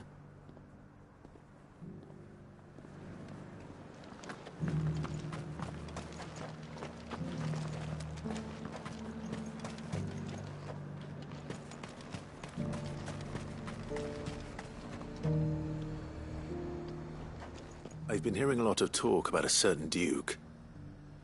Nothing good, I'll wager. Going around acting like he owns the place. And with hardly a word to the dame. This is her town, not his. I take it you'd rather she was in charge. As far as I'm concerned, she still is. Just need his eminence to sod off back to Oriflamme.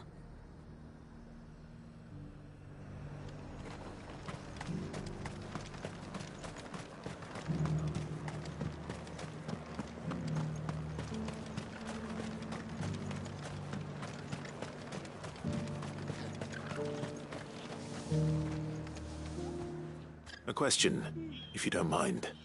What do you think of the Duke of Oriflamme? Don't get me started. You build a life for yourself somewhere, only for some noble to turn up and tell you got to hand it all over to him. If he thinks his name and his chains give him the right to empty our purses, he's in for a rude awakening. We'll do whatever it takes to keep what's ours. Whatever it takes. Well, the people seem united enough. What about the soldiers?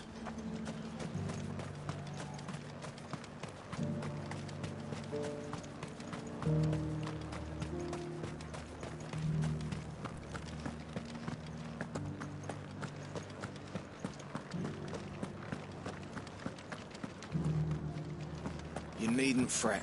The creatures have been dealt with.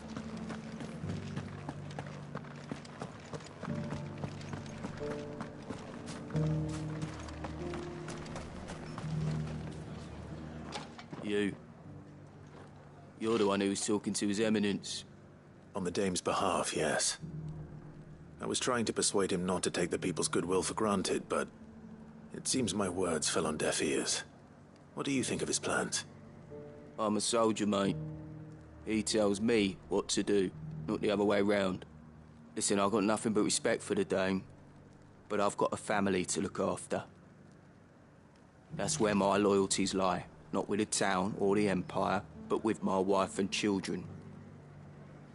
If the Duke can get us the men and the equipment we need to fight off those blue-skinned bastards, I don't care how he does it.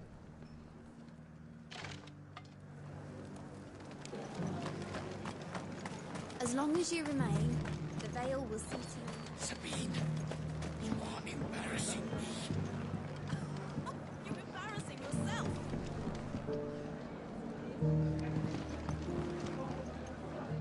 I hear the Duke of Oriflamme plans to turn this town into some sort of fortress. Do you think that's a good idea? It's not for me to say. All I know is that unless the Emperor orders me otherwise, His Eminence's word is law. Look, no one likes all these taxes and tariffs, but empires don't come for free. Once Sanbreque is back on her feet, we'll all reap the benefits.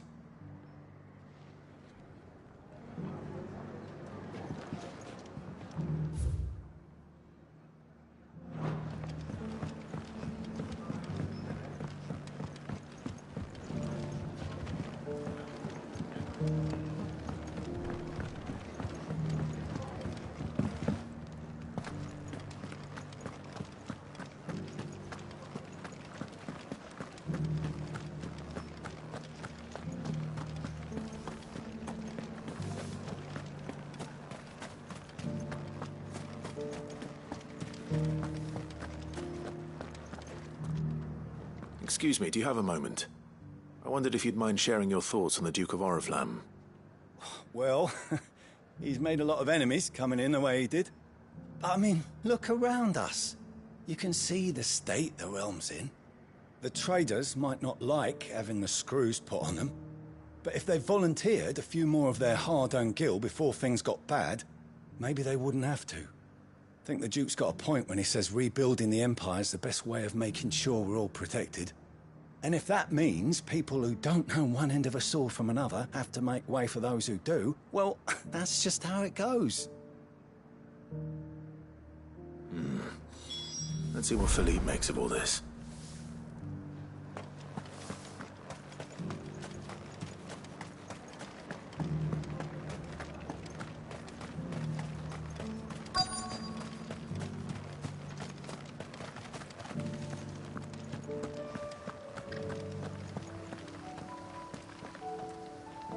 Captain, do you have a moment? For you? Certainly. Clive, wasn't it? Thank you for last time. How can I help you? I wanted to ask you about the Duke of Oriflamme. Do you intend to go along with his plan? But to tell you the truth, I'm in two minds. It's my sworn duty as a captain of the Imperial Army to obey his orders. But I can't say I agree with him.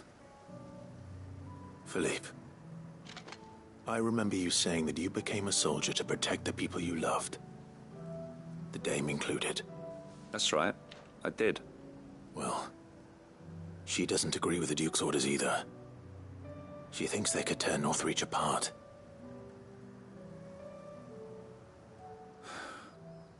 And she's probably right. Thank you, Clive. I know what I need to do now.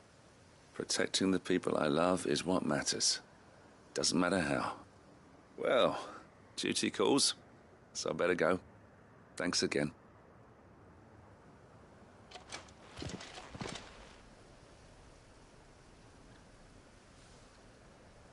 It seems Philippe wants to do the right thing at least.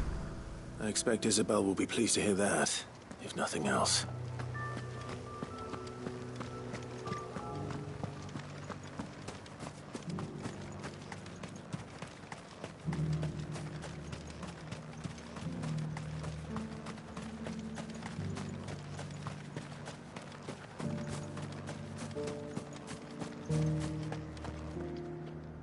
Ah, Clive.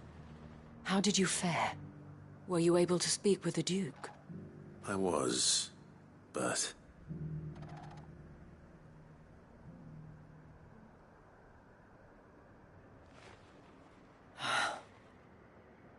So Northreach is to be a fortress after all. Well, it will certainly help to hold back the thralls. There's no denying that. Though I doubt it will come as much consolation to the townspeople whose worldly goods are confiscated to pay for it. They deserve to be heard, Clive. To have a say in this new empire the Duke means to build. Sadly, His Eminence values their obedience more than their opinions, and hopes to reassert the authority of the state. I fear he sees the people as mere pawns on his chessboard to be sacrificed for the greater good. Needless to say, they themselves are of a different opinion, and would rather their destinies were in your hands. The soldiers, meanwhile, are content to follow their orders. And not just because of the Duke's rank, but because of his vision. I thought as much. Had I sworn to protect Sanbreque, I dare say I too would want nothing more than to see it rise from the ashes. Thank you for trying. But the battle is lost. I don't know about that. What happened to your uniform? I handed it in, along with my resignation. Told the lads I wished them well, but that I owe it to those I love to call it a day. But why? Because I realize what really matters to me. Not following some nobleman's orders for the sake of it, but protecting what I care about. Protecting Northreach. I honestly don't know when those monsters will return, but I'm certain they're not finished with us yet. And when they do come back, we need to be ready for them. We need to stand together, all of us. And with you to lead us, milady, I reckon we can do it. It was you who finally convinced me, Clive. There's no point following orders if they go against everything you believe. Indeed. All of us. Standing together. That has always been Northreach's best hope, and one which still lies within our grasp. We have only to turn our attentions to the true enemy. Thank you, Philippe, for showing me what I must do. Anything for you, milady. Speaking of standing together, would you mind if I borrowed a few of the lads from the Vale to help keep watch around the town? I fear His Eminence has loftier tasks in mind for the guard. Not at all. Be my guest. Wouldn't be the first time.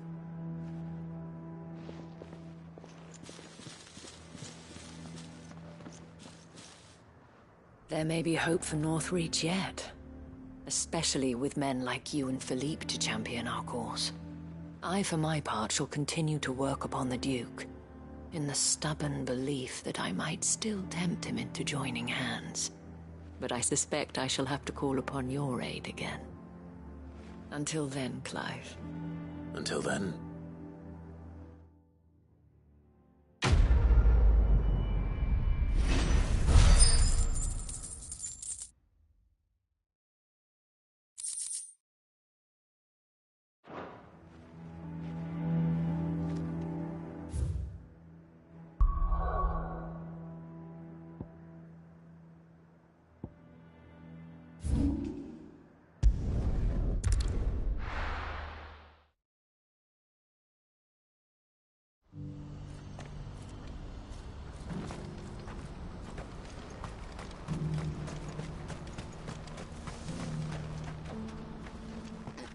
Clive.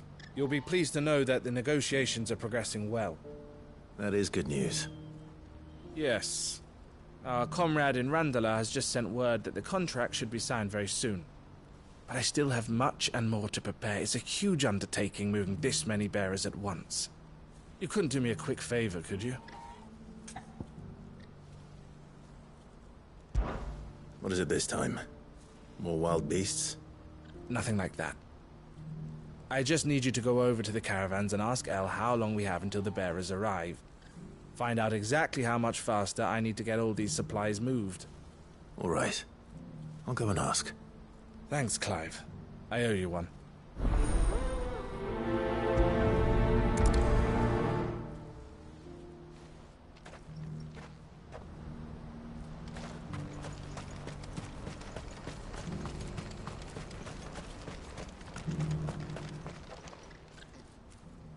Don't blame yourself, El. This is their fault, not yours. I know, but... No buts about it, all right?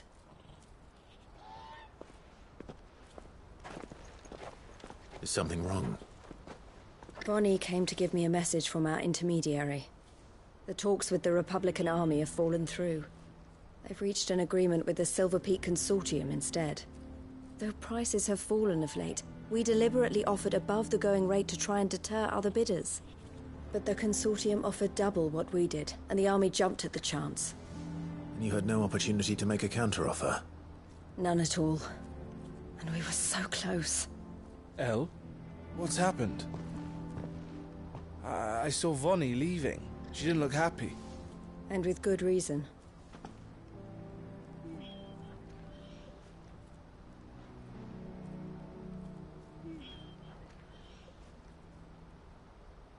But I thought we were the only ones the Fist were speaking to about the bearers.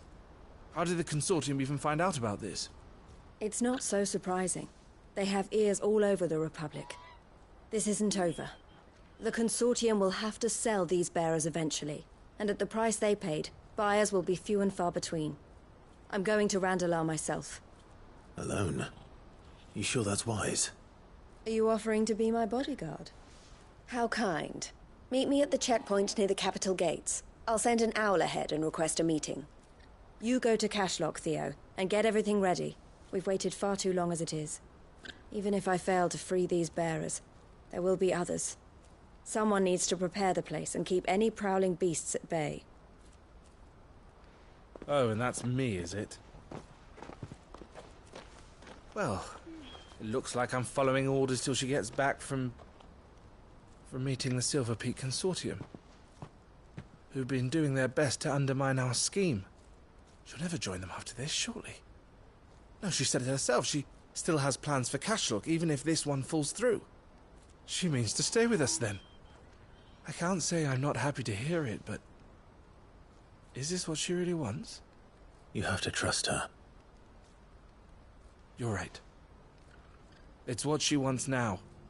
And if Elle's off fighting for the cause, I should do my part too. So I bid you farewell and safe travels, my friend. I'll gather my men and leave for Cashlock.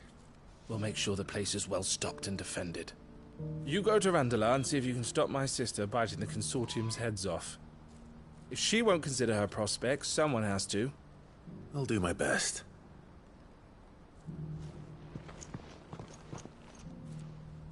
All right. To Randalar, then. And better not keep Eloise waiting.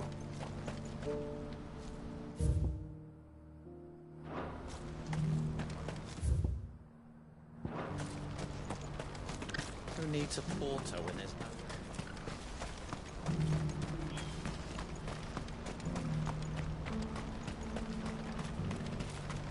What I wouldn't give for a hot meal. When are they gonna let us through?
I hope I didn't keep you waiting.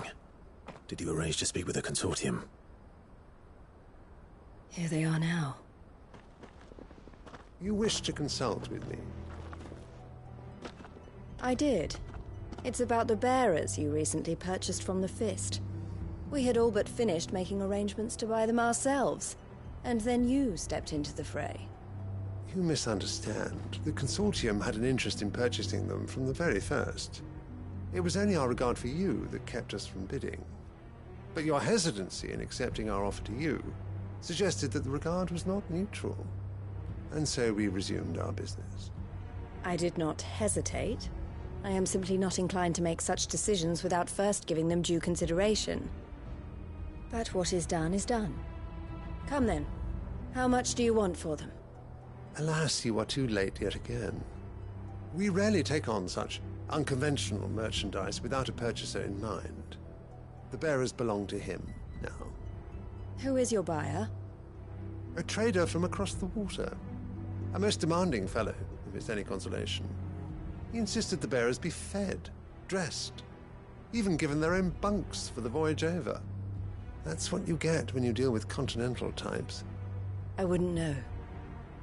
Oh yes, the culture on the continent is quite different to ours. They pay good money for bearers not fit for the knacker's yard, and treat them like kings. But as long as they pay... That does sound unusual. No matter then. If they've already left our shores, there's little that can be done. Allow me to withdraw my interest. And with it, interest in joining your organization. I'm sorry you weren't able to save them. As am I. But I only have myself to blame. He was right, you see. The Silver Peak Consortium did intend to buy those bearers before I did. Their representative hinted at a possible purchase when he came to recruit me. I feigned interest in joining them in the hope he might be encouraged to tell me more. And he did just that. As soon as he left, I sent my own offer to Randalar. So you never... No. I entertained the Consortium's proposal solely so I could learn more about those bearers. But I was a fool to think they wouldn't find out. I knew exactly who I was dealing with. You tried. I did. And if what he said was true, the bearers are to be well treated. Which is something, at least. But they deserved more. I wanted so badly to see them freed. Eloise! Eloise! Word from Cashlock. The village is under attack. A pack of beasts have come down from the mountains, and there's a dragon at its head. Theo and the others are trying to hold them off as best they can, but the odds are against them. They need help, and fast. Theo! I'll go on ahead. Thank you, Clive. I'll gather some men and join you there. Just... make sure he's safe.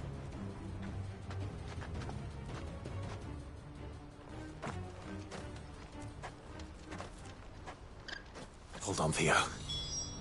I'm coming.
Where's Theodore?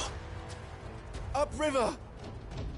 He led the dragon that way to keep it from the village, but the whole area's flooded with ether. We just have to pray he makes it out in one piece. I can do better than that. Torgal, with me.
Damn it. The earth is too thick.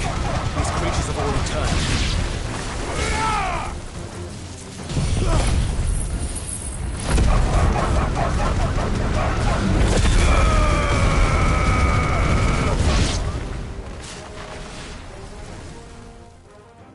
I can't waste any more time. I need to find Theodore before that dragon does.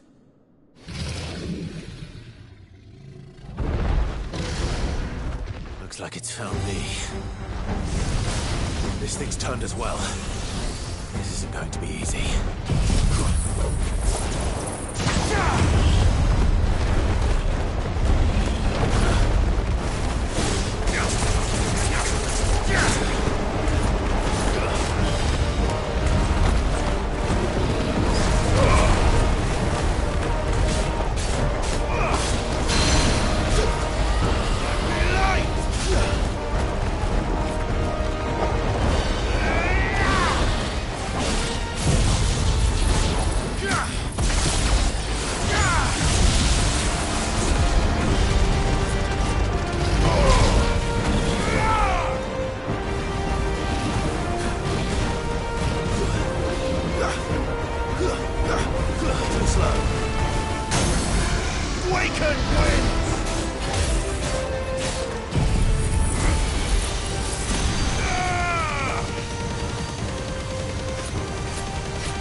Clive.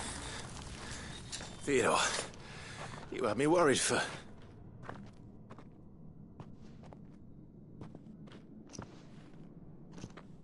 We have to get you out of here.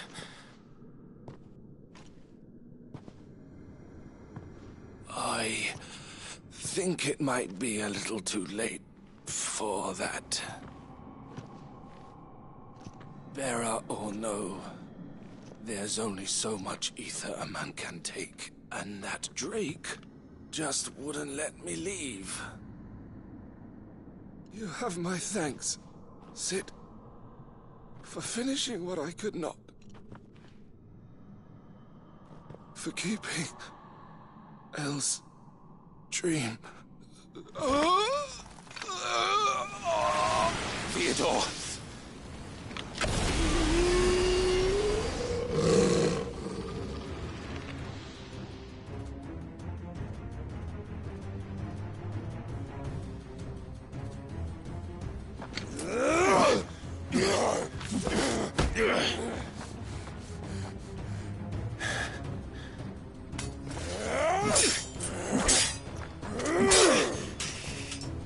Don't make me do this. Stop it, Theo!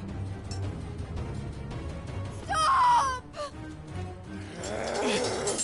Stay back, Eloise! He's turned. And so will you!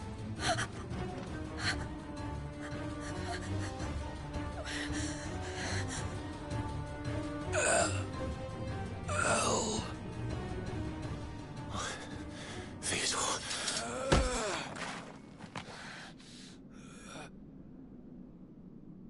Take care of my sister. Theodore, wait. Goodbye, Elle.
Thank you, Clive.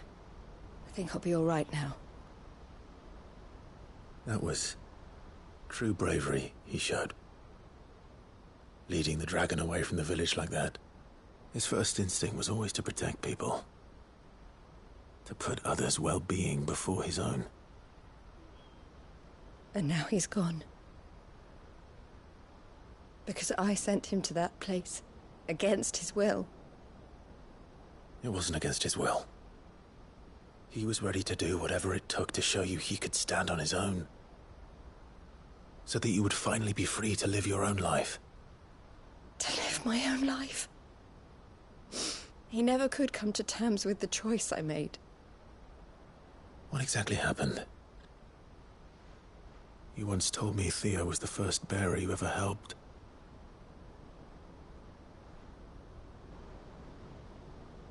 We grew up in Canva. We were born to one of the great trading houses. And I was chosen to inherit the family business.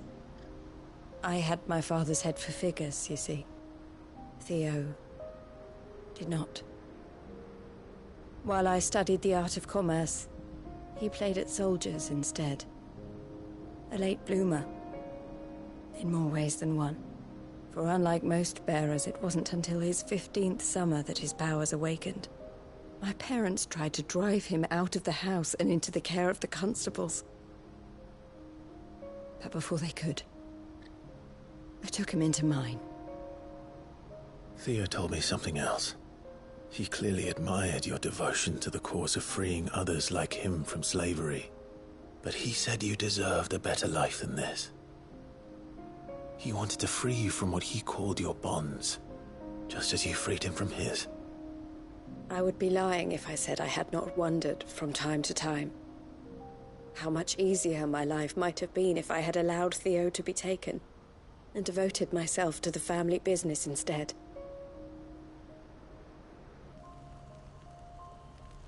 But I have never regretted the decision I made. Being with my brother meant more to me than tradition or reputation. I only had to look at him to remind myself of that night and the choice I made, and the fact that I would make the same choice again in a heartbeat.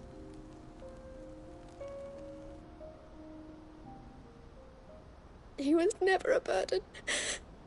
How could he even think that? If anything, I was the one who weighed him down. You weren't, Eloise. He said it himself, that he had always been grateful to you for saving him, and that he wanted to repay you by letting you live the life you were denied. Neither you nor Theo weighed each other down. You loved one another. You did whatever was necessary to continue living your lives together, and you always would have. You're right. All I ever wanted, all I ever did, it was so we could be together. Oh, Theo, why did you have to...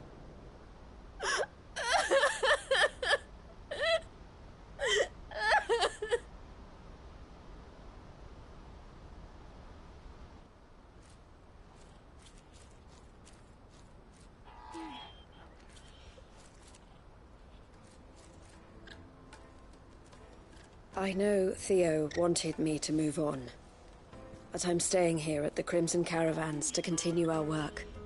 We can make a difference here. We can help people, save them.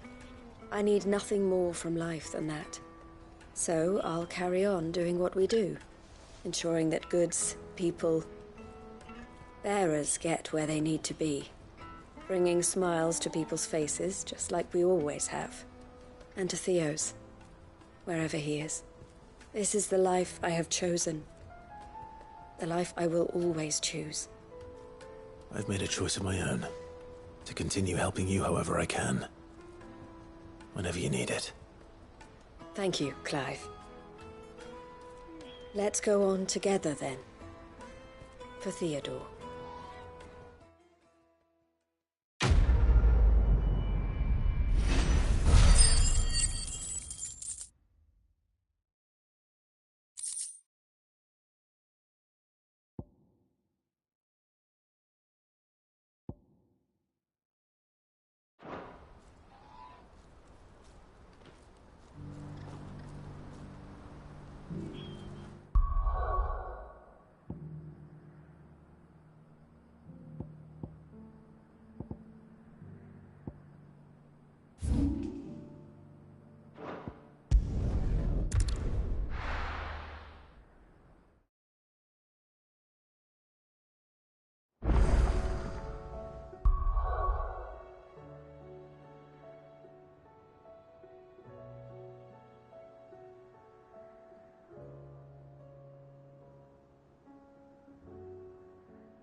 Come back.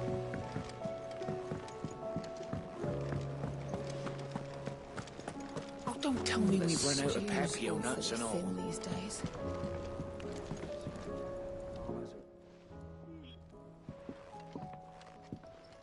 Ah, the man himself.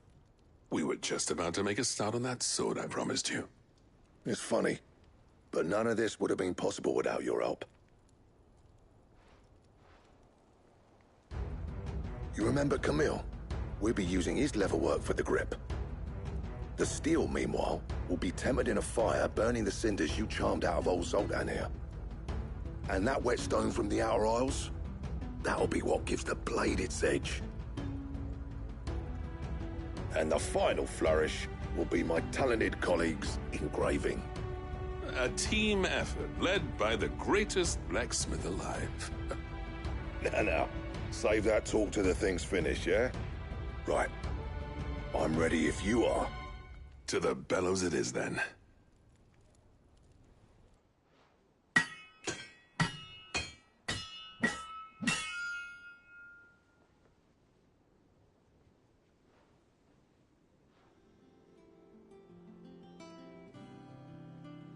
Well, bugger me. We actually did it.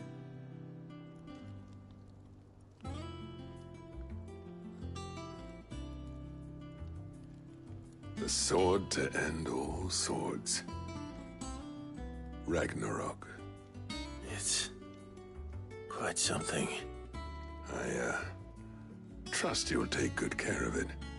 Thank you. Both of you. So, does this make you pair the greatest craftsmen alive, then? This? Nah. This was just following the footsteps of the greats of old. It'll take more than that to earn us our place in history. But we're up for the challenge. Here. A list of materials. Zoltan and I got talking on the long road back from Dravost. We reckon with those items there, we could craft something even better than the Ragnarok. Something worthy of a legendary outlaw like yourself. That's a weapon I'd like to see. You leave this list with me. I was hoping you'd say that. One legend at a time, eh, lads? Before you start on the next, who fancies raising a cup to friendship reforged? Good idea. No more drinking to forget my past. It's about time I had something to celebrate. Then tap the kegs! Vulcan's boys are on their way!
Trouble with your gear, or... I never thought me and Zoltan would ever speak again, let alone work together. And if it hadn't been for you, we wouldn't. You've been a good friend to me, Clive. The best. What's that for you, dear?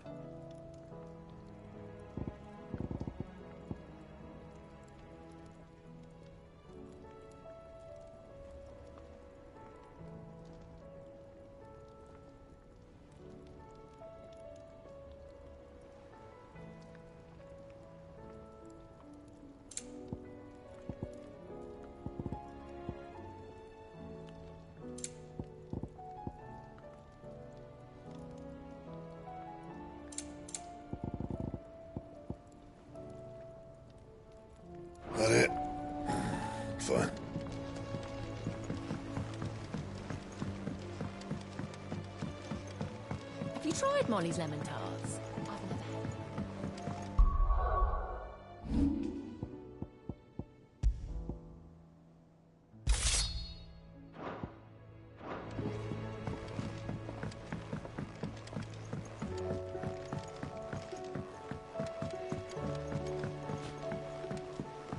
Canva lost. It can't be true. I'm sorry, miss. Can we read Miss Editor's story for our lesson?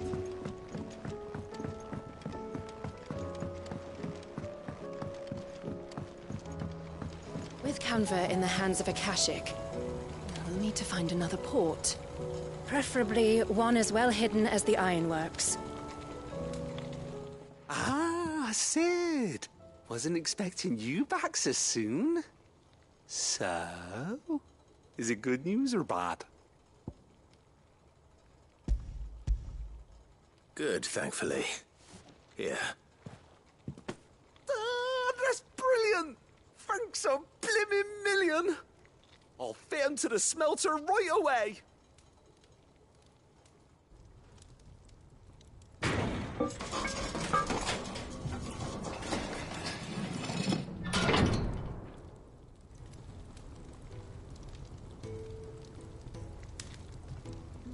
May I present to you the Telemon Furnace! Ain't bad, is she? She's a beauty. You saved my bacon again, Sid, and I ain't about to let your good deed go unrewarded. It's fine, really. My bag's flexible enough already. Oh, don't say that. I'm sure I can make a few improvements to it yet.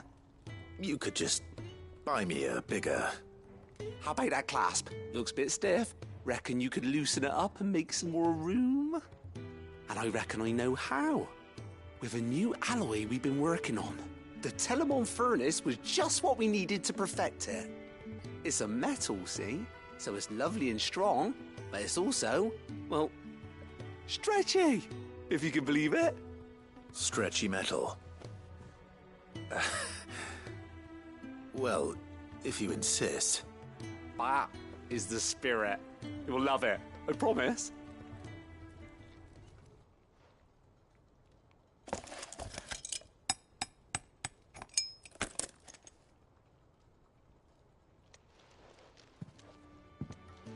So, what do you reckon? It's actually quite ingenious. Thank you, Owain. Shh, don't mention it. You earned it. And I wanted to get some practice in using that metal anyway.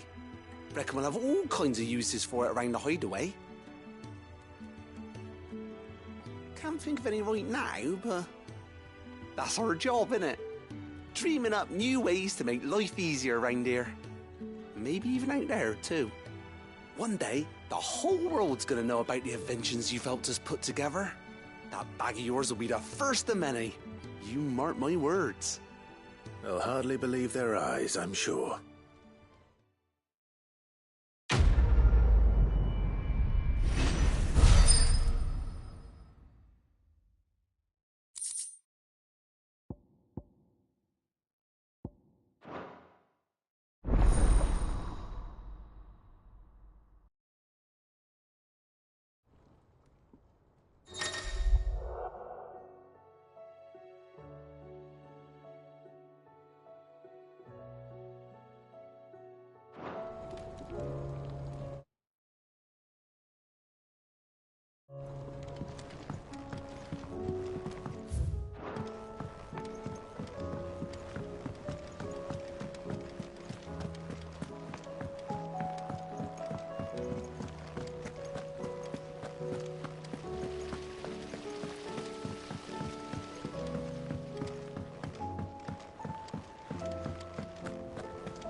Welcome to the Patron's Whisper. Come to claim your just desserts? All yours.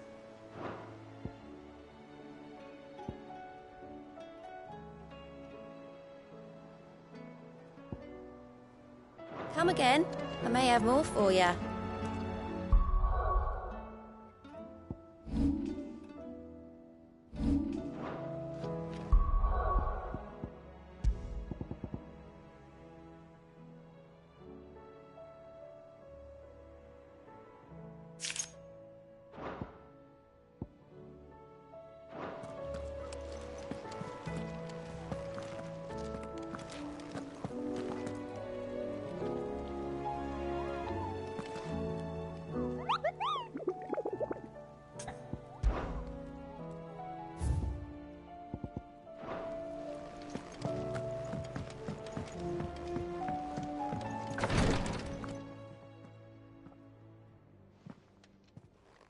you feeling, Joshua?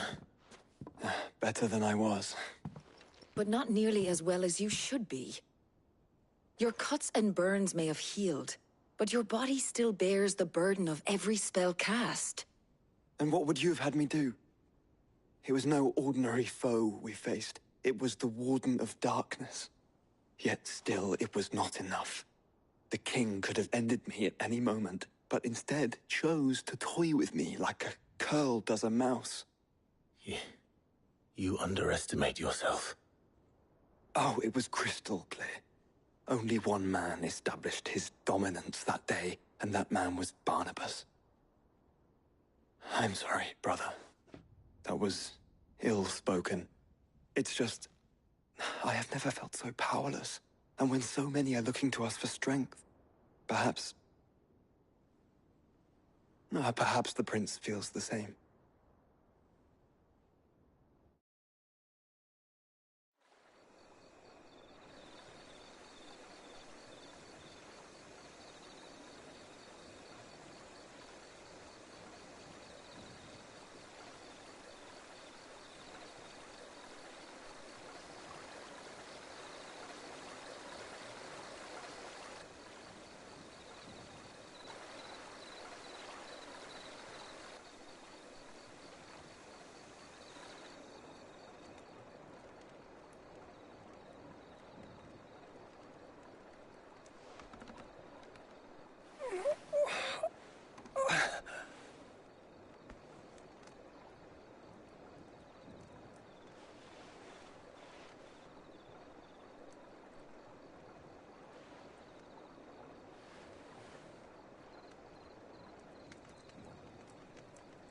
What is this place?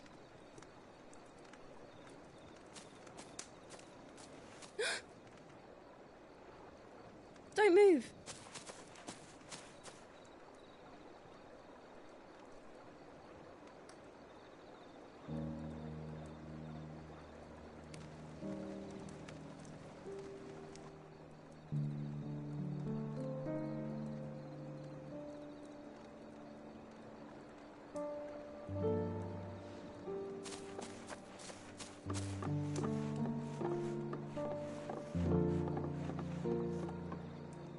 Here, it's fresh from the well.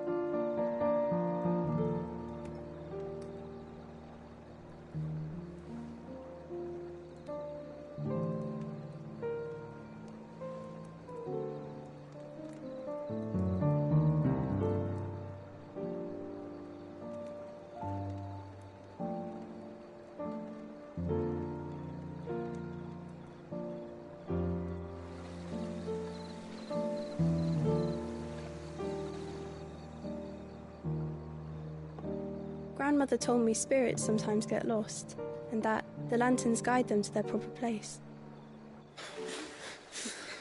I set one on the river for her when she passed away.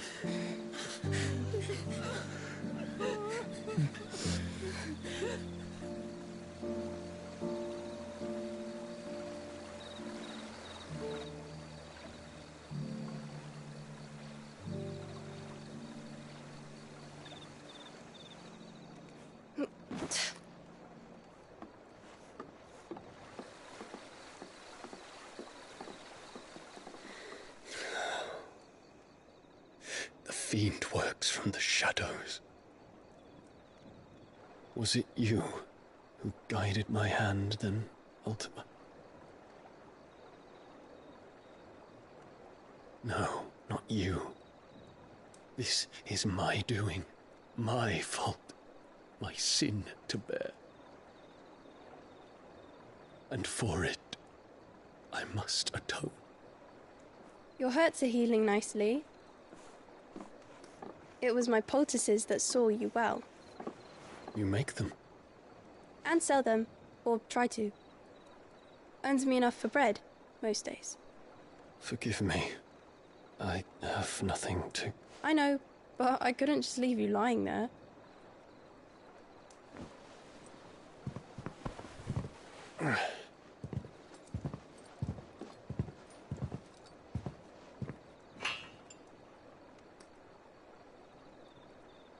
You're going then? Of course. I'm healed. Thanks to you and your poultices. Will you promise to come back and visit?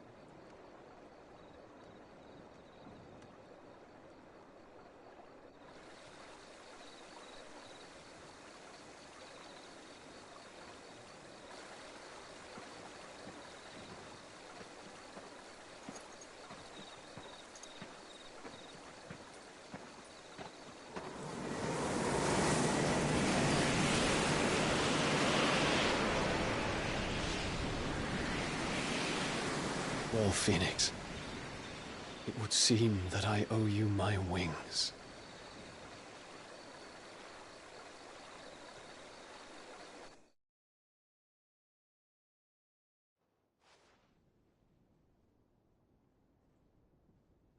Perhaps he can find an answer. You will be returning to Waloed soon, I gather. I see no reason to wait. Then neither do I. I can think of a few, but I doubt they'll stop you. You will take your medicine. Of course, Lady Daya. Set on leaving already, are you? How long will it take us to get back to Ash? Dunno, about the same amount of time it took us to get here. Maybe less, if your uncle can find someone trustworthy to patch up the Enterprise. All depends on where we're putting into port, mind. Yes. It's not as if we can put ashore wherever we choose. We have to assume that the whole of Ash is hostile, and that we'll be attacked on sight. Then we must find a place they won't think to look. And I have an idea who might know of one. The Professor! I'll go and tell you coming. While you're plotting our course, I'll be in the shelves with your lawsman. I wish to pick his brains about Ultima. Then I'll talk to Karen about supplies for the journey. They may not be easy to come by in Ash.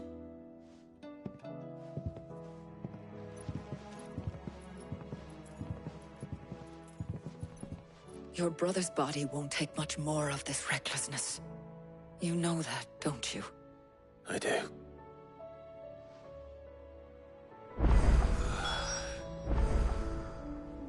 You've seen more of the world these past 5 years than most do in a lifetime. It's a shame you never had a moment to enjoy it.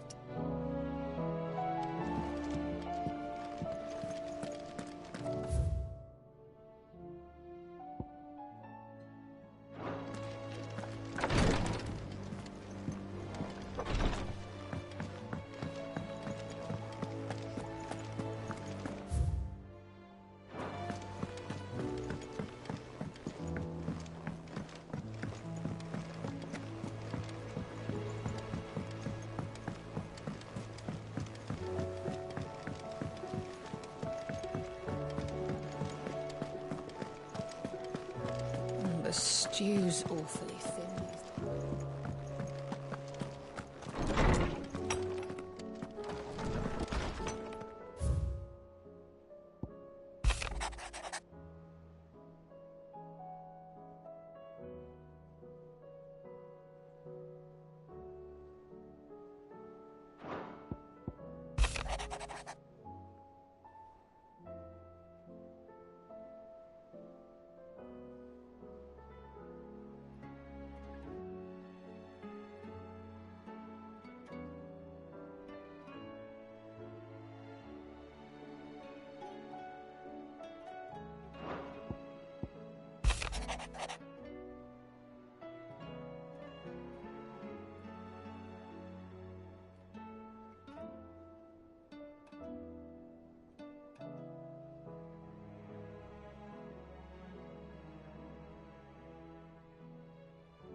Don't tell me we've run out of Pepio nuts and all.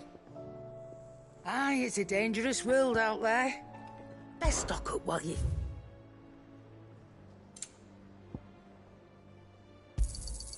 You'll not find a better price than that. It'd better all be here. You'll not find a better price than that. You're rubbing me blind, you know. Come again. Or don't. I'm not much bothered either way.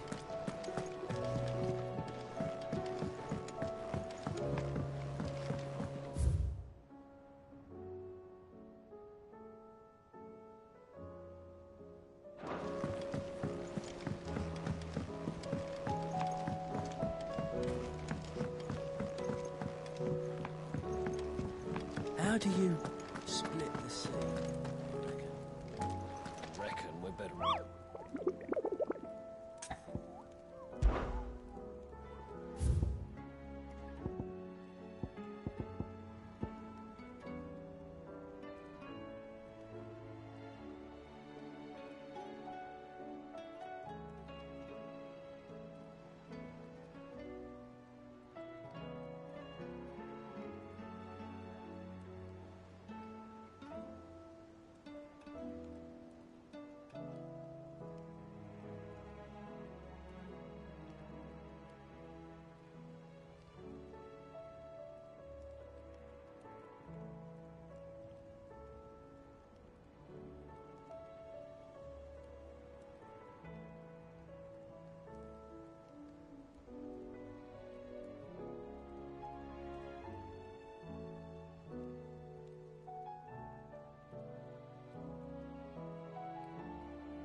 We're not gonna outrun this one.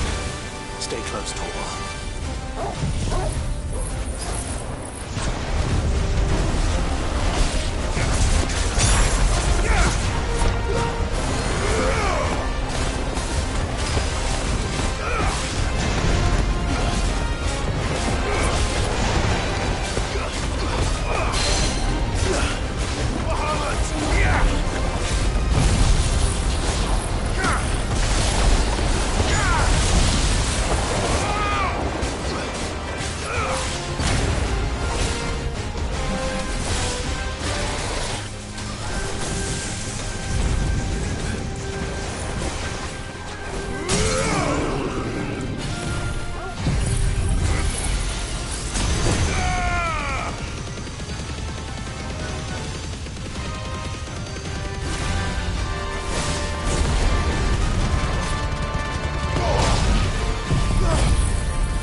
Should have picked on someone your own size.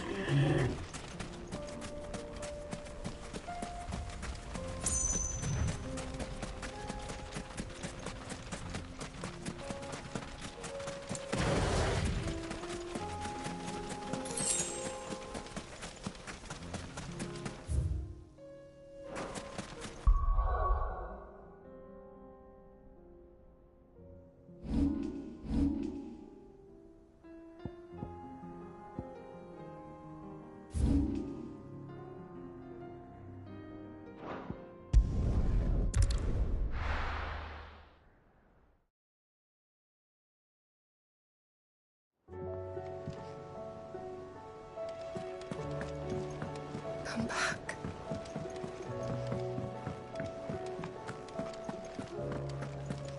Oh, don't tell me we've run out of Papio. Aye, it's a dangerous world out there. You're rubbing me blind, you know. You'll not find a better price than that.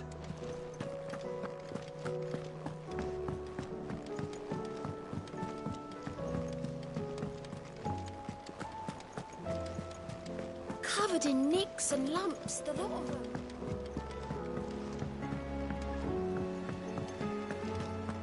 I'll still say it were a compliment. Say it all you like. It doesn't make it true.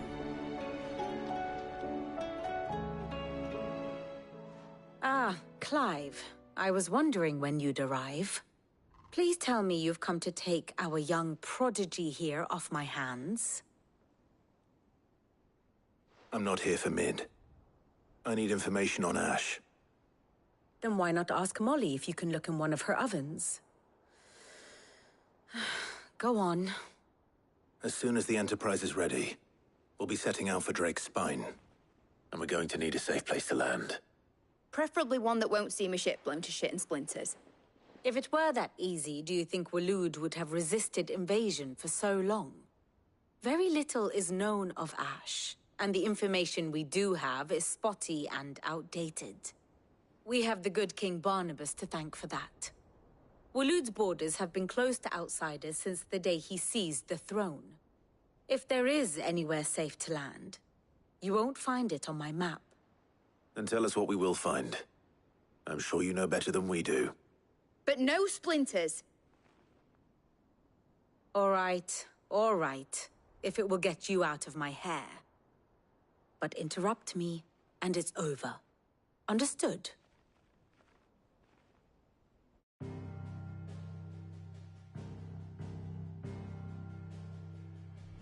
Barnabas Tharm, the one they call the Last King. Understand him, and you will understand the kingdom of Waloed. Barnabas was only a boy when he arrived from beyond the southern seas, and barely a man before he united the ragged tribes of Ash. And having unleashed them upon the formidable Veldamark, he set his throne upon the ancient kingdom's ruins.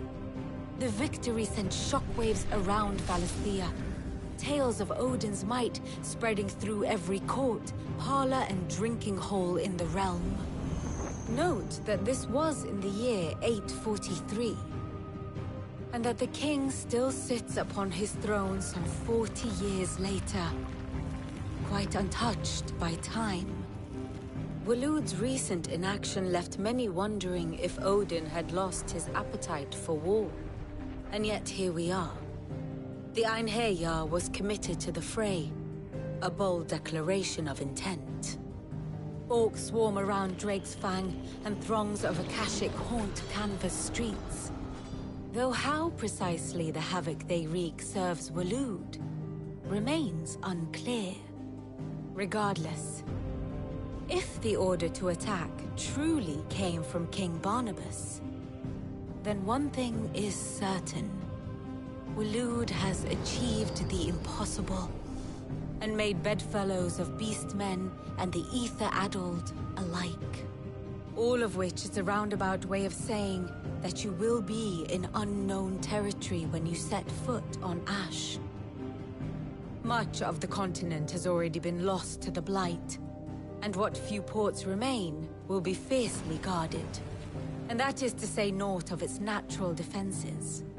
Offshore currents will cast an ill-equipped ship out to sea one moment, and dash it against the rocks the next. But then the Enterprise is anything but ill-equipped. And Mid has made land there before. Now, if only there were someone with an intimate knowledge of the Shadow Coast, and where a daring gentleman might put ashore.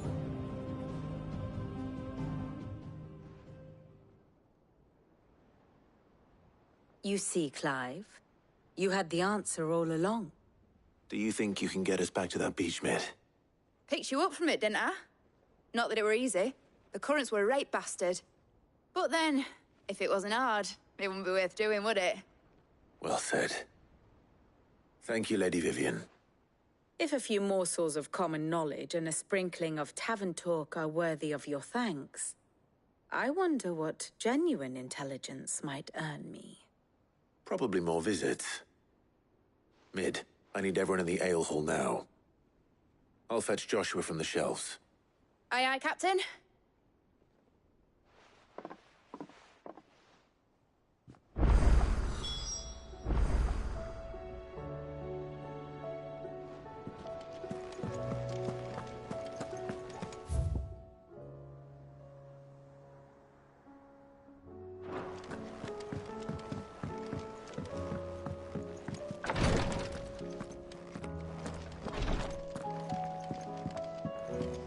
Please, Your Grace, stay strong.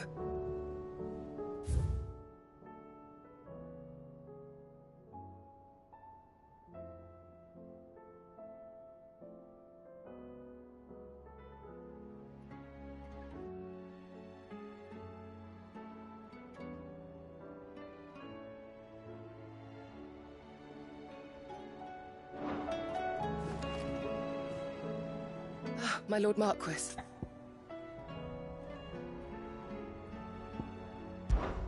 It was the greatest honor of my life.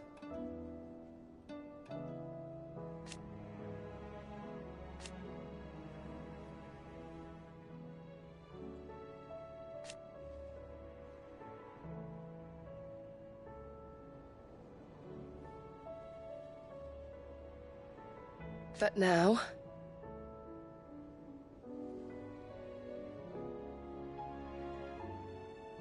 so I bid you.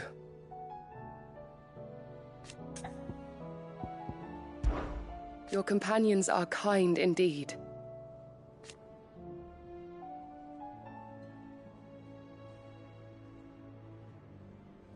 I must admit,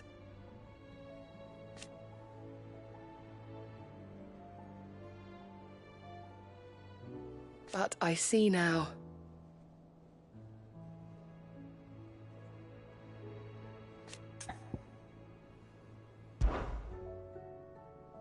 Yote, is anything the matter? You seem troubled. Perhaps I might be able to help. My lord. Yes. Perhaps you might. It's your brother. His condition continues to worsen, though he does his best to hide it. The lesion on his chest pains him more with each passing day. I had feared as much. There are certain elixirs which can ease the suffering of those afflicted by the curse, but... But His Grace's case is severe. The drafts I have been able to prepare for him thus far have ceased to have any real effect. So I consulted with Talia and certain of my comrades among the Undying about the possibility of finding something stronger. And thankfully, a recipe was found. The only problem being that the critical ingredient is exceptionally hard to come by, and our supplies are almost exhausted. Unless we can secure more soon, your brother's anguish will likely become unbearable. My lord, I know that I have no right to make demands of you. But would you help? For Joshua's sake.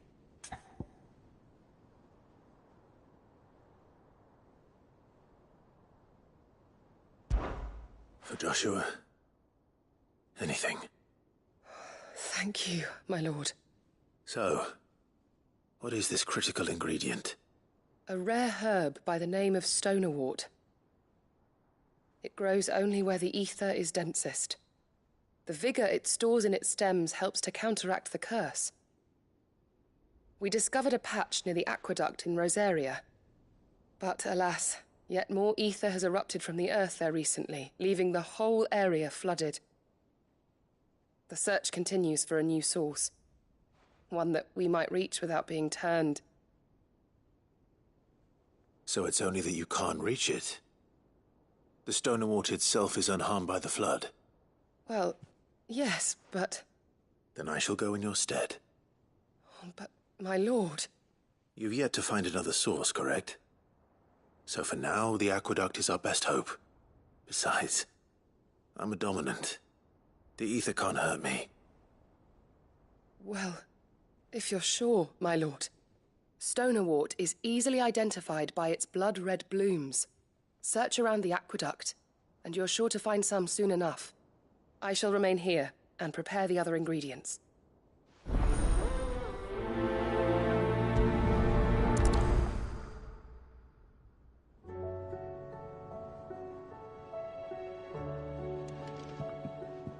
I had only thought to ask for your assistance in finding a new source of stonerwort.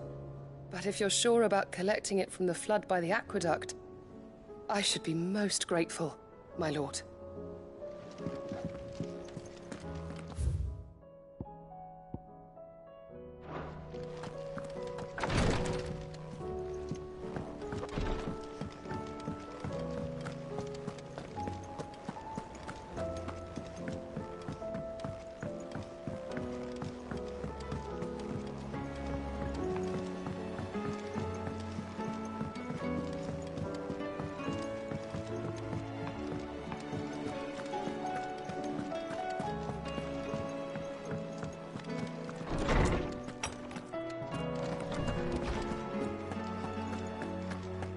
I have no reason to assume. Clive, you must listen to this. Lawsman, tell him. Do you recall when we spoke before on the divinity of Ultima? Well, it inspired me to delve deeper into the subject. And what I discovered appears to agree with the findings of His Grace. You will recall that my quest to uncover Ultima's origins began with the mural at Phoenix Gate. But while I've always known it to be important, its secrets have heretofore eluded me. Now, however, I believe I know where to find the more complete example, one that will reveal all we seek. Master Clive, have you ever in your travels chanced to hear of the Circle of Malleus? I would think not, if you have. But there was once a time when the faith flourished, the oldest known religion in the Twins, and though its popularity eventually waned on Storm, hints of its dogma remain embedded in more modern faiths such as the Crystalline Orthodox. Wait, you said it waned on Storm. What of Ash? Religious monuments are often torn down or repurposed when new faiths rise to prominence. But if no new faith arose, then perhaps the ancient temples might still stand. And so, you see now why I must accompany you to Waloed. It would appear the past still has much to teach us, though in this case, it would not have been possible without the musings of Moss. To think that you carried a copy of my old mentor's chronicles all along. I am relieved to discover it in good hands. I shall guard it with my life. Joshua, if you're finished here, join me in the ale hall. I need to speak to everyone before we leave. Right away.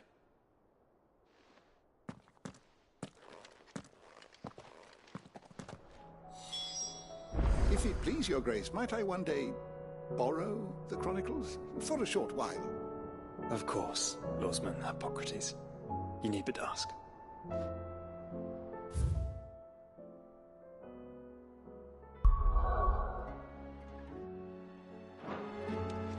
Mid said I could ride the Enterprise next.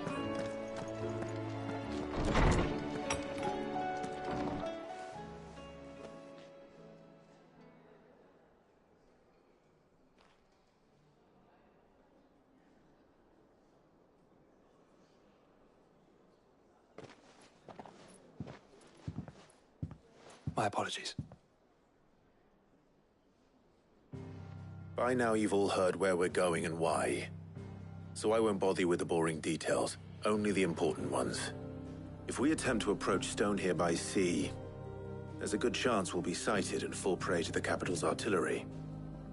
So instead, we'll disembark on the southwest coast and make for Drake's Spine on foot. I say we, but it's highly likely the entirety of Ash is under the rule of Ultima. A large party would only attract unwanted attention, as well as slow our march and require supplies which may be difficult to obtain. Only Joshua and I will be going. And a scout. Preferably a good one. Gav, do you know of any? You bet your ass I do. Might still borrow some of Lady Vivian's maps, though. Just in case, like. Once you've dropped us off at the Shadow Coast, you need to retreat into neutral waters, fly merchant colors, and stay inconspicuous.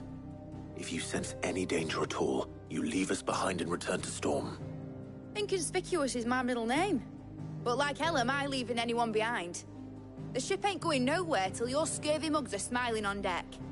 Jill, the Enterprise will appear a tempting target for royalists and pirates alike. You're to stop anyone boarding. Don't worry. I'll keep the ship and her crew safe. You'll be needing passage home, after all. But... very well. If there are no questions, I'll see you all at the docks.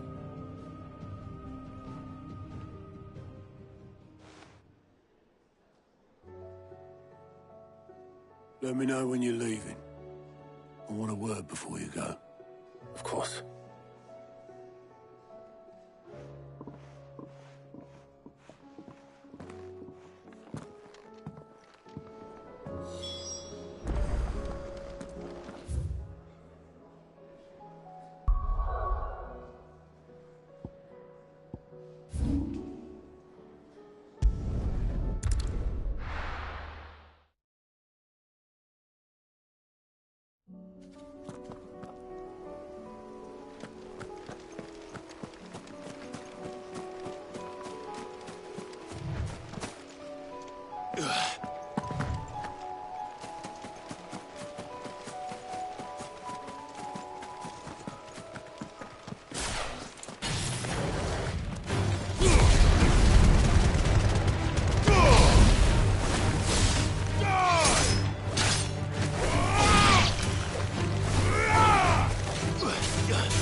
Here's the aqueduct. Now to find our stonewort. Yote mentioned blood-red petals.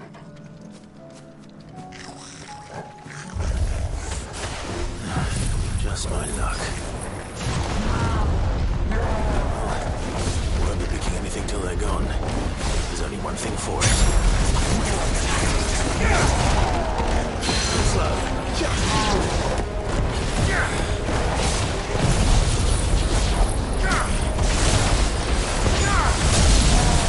It's over.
is.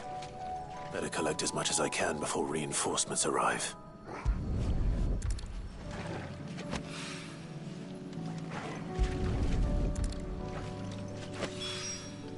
Right.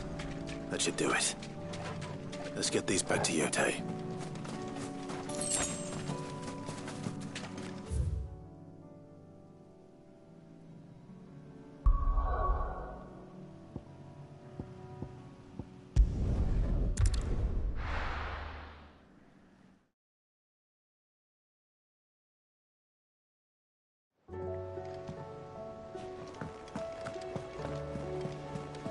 Covered in nicks and lumps, the lot of them. Wonder they made it back at all. I heard Odin was there.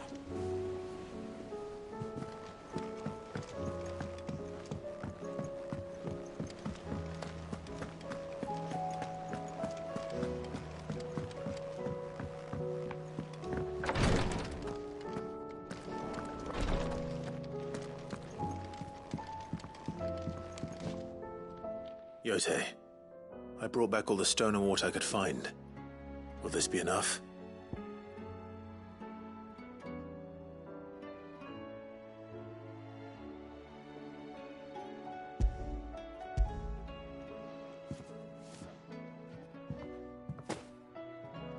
Yes, my lord. Thank you. I'm sure it will serve us until we can find another source. I'm very glad to hear it. You and His Grace are very much alike, you know. You think only of how you might help others, and never of the danger to yourselves. No more than you have minding my brother. You've risked a lot for him, and I thank you for it. I am honored that you should say so. But I beg you, my lord, do not give too much of yourself for the sake of others. We could not afford to lose you. I'll keep that in mind.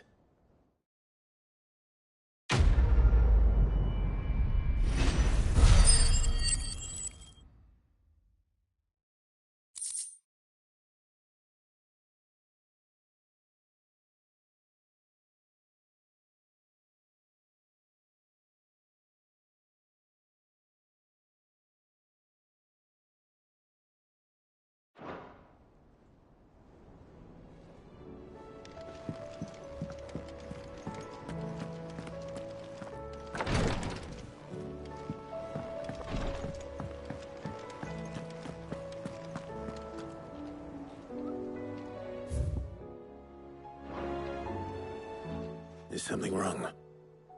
Not at all. Honestly. Can't a man wish his friend farewell? Just wanted to let you know that I'll keep things in order while you're off saving the world. I'll hold you to that.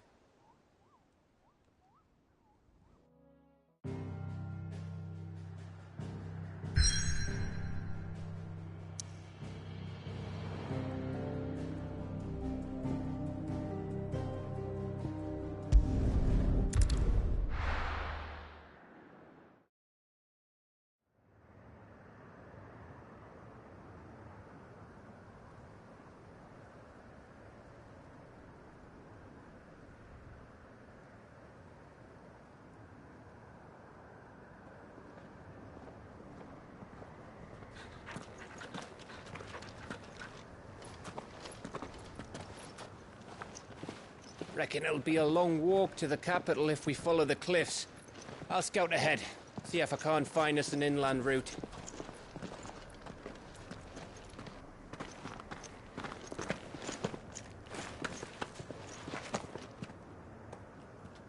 Clive.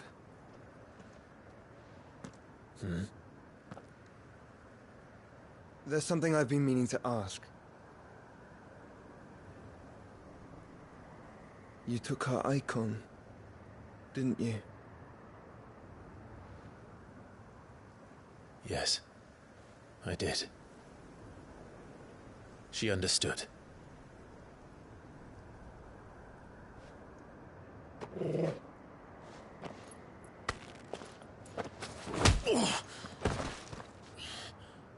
Oh, she understood. Understood that you decided to save the world all on your own. and that you die without her power. How dare you make her choose? You knew damn well she'd never refuse you. But I will. You can't keep pushing us away, Clive. The world is ours to save, not yours.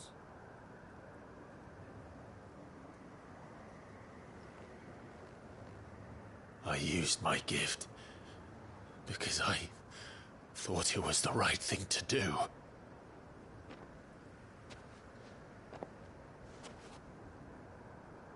And you truly believe this will save you? Will save us all? I do.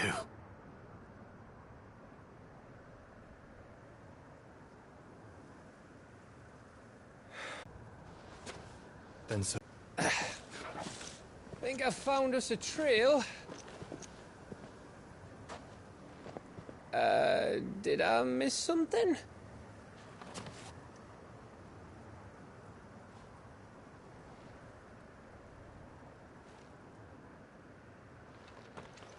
Only that Joshua didn't. I don't get it.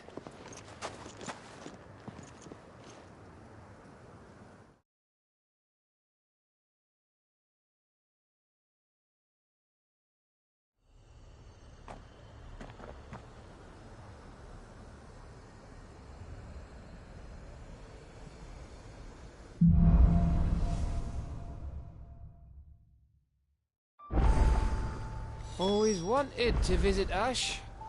We're in Waluda territory now. Don't expect a warm welcome. Oh, I don't know, Clive.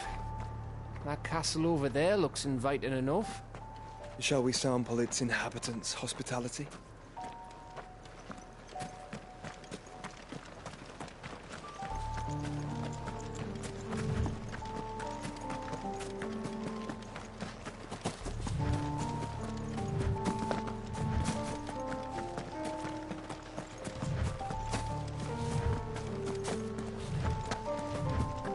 Remember what I said about warm welcomes, Gav?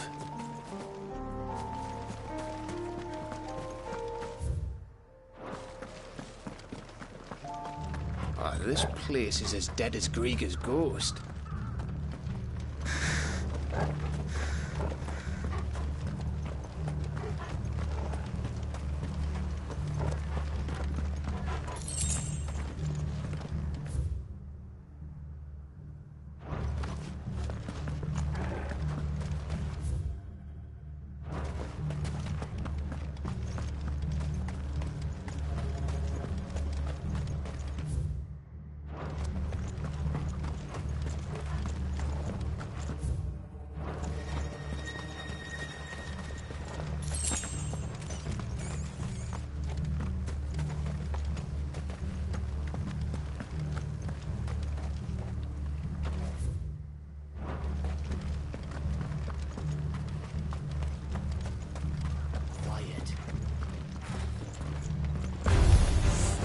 I knew I smelled something.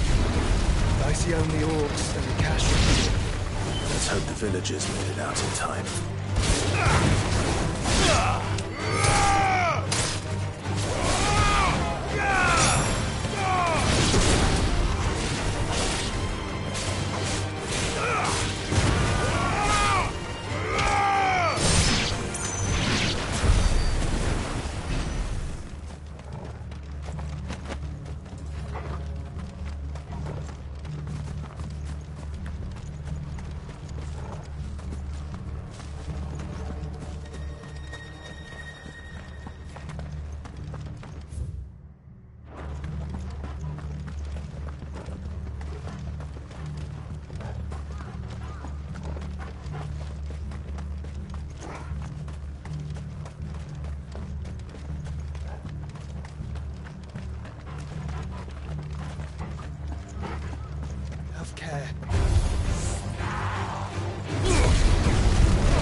Your reign is at an end.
Camber all over again.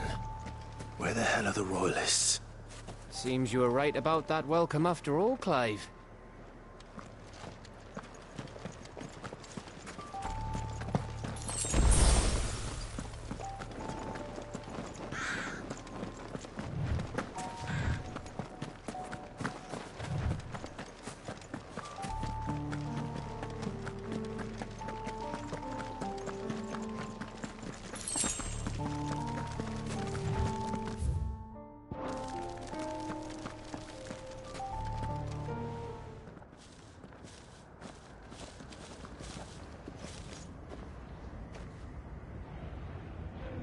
Aye, aye.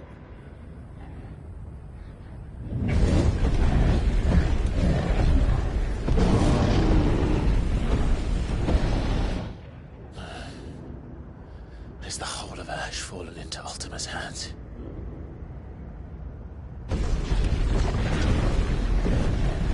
That's no peace delegation. We should send a warning to the others. No. My uncle will have an eye on the coast. I trust he'll find a way to entertain any uninvited guests. Our mark is Drake's Spine, and there's a lot of road between us and it. We press on to Stone here. Aye, you never know. It might not be a nest of slabbering monsters.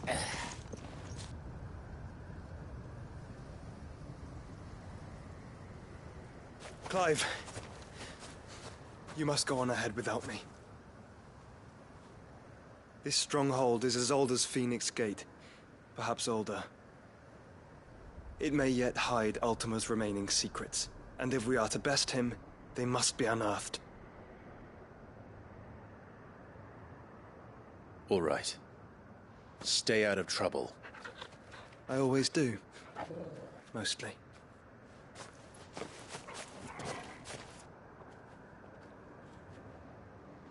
You sure about this? About leaving my brother on his own. Of course. Mostly.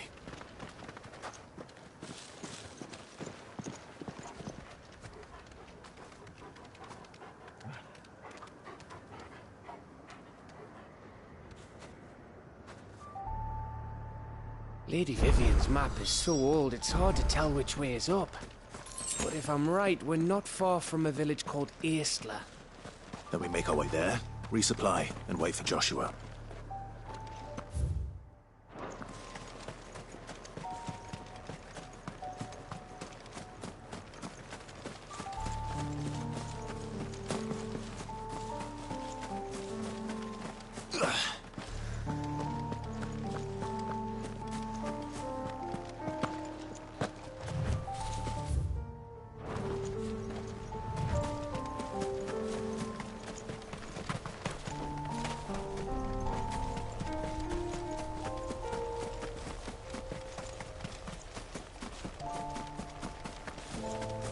This place reeks like a moble's arsehole. Though I'm guessing it's not the smell that'll kill us.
Let's try.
Farewell.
over.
Oh, much breath.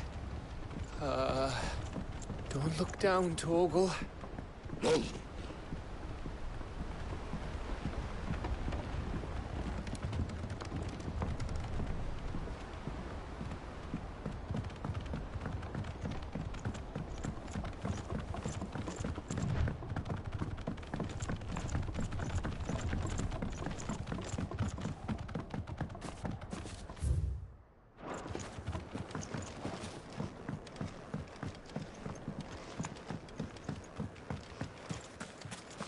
That must be Aistla.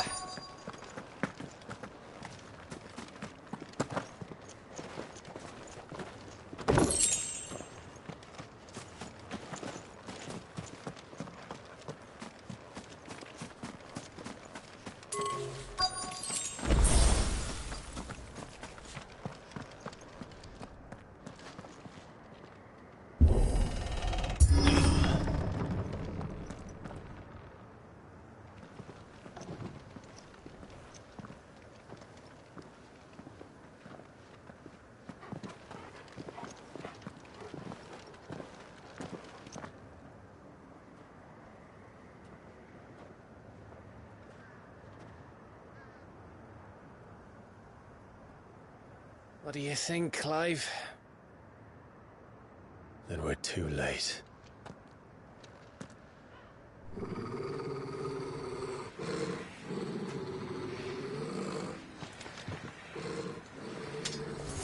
Damn it. They're all turned. There's nothing we can do. I wouldn't say nothing. No quarter gap! No quarter!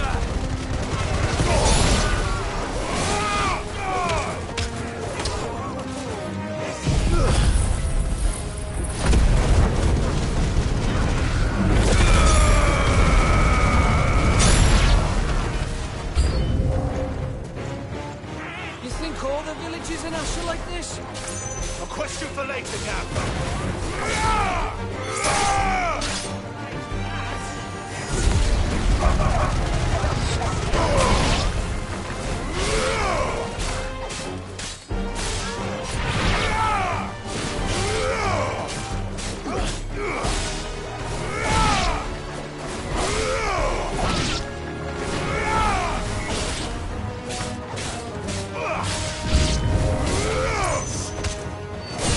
Here they come! And come, and come, and come.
I don't want to die here, Clive. Then don't!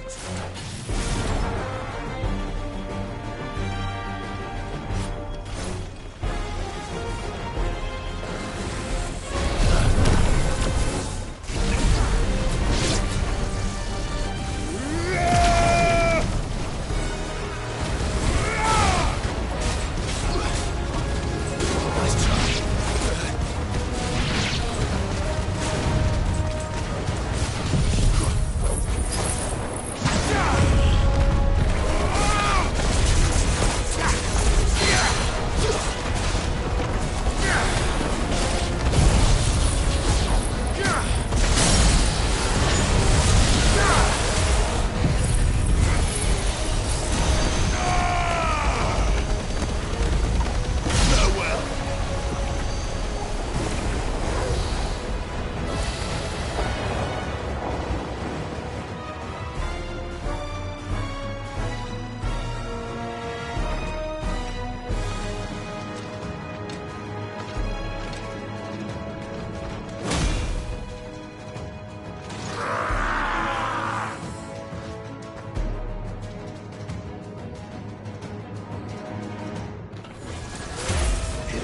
Of course it bloody isn't.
Gav.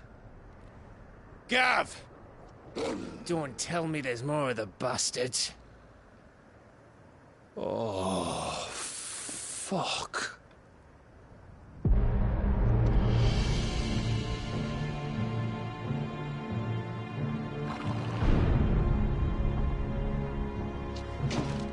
Have you come to watch, Odin? Bound for stone here.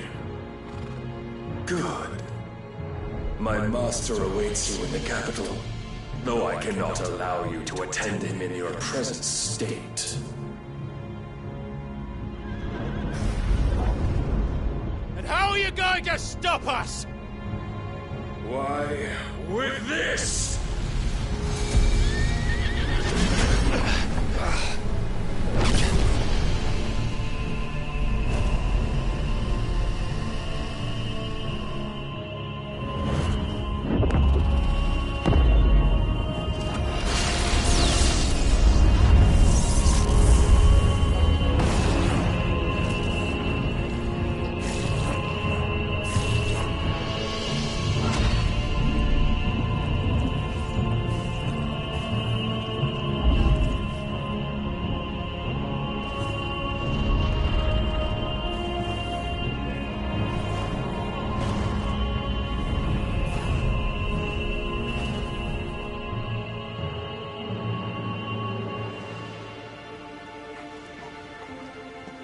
What did you do?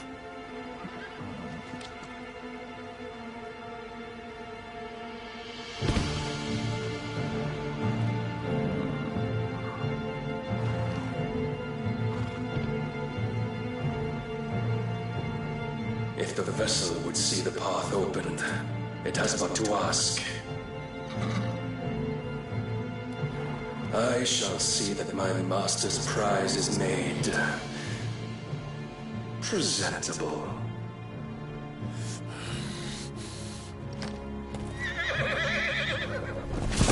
Shit! No!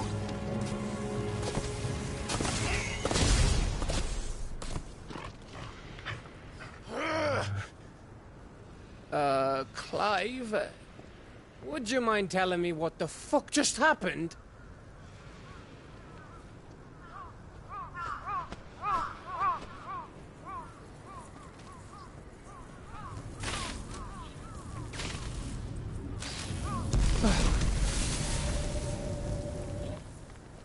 Oh, you've got to be. How are we supposed to get through that? We seek an audience with the king. If His Majesty wants me to come and ask him, then that is exactly what I'll do.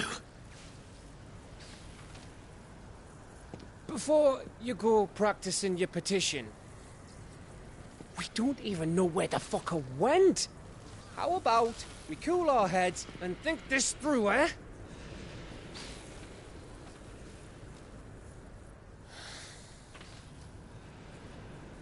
All right. Maybe there's something here we can use.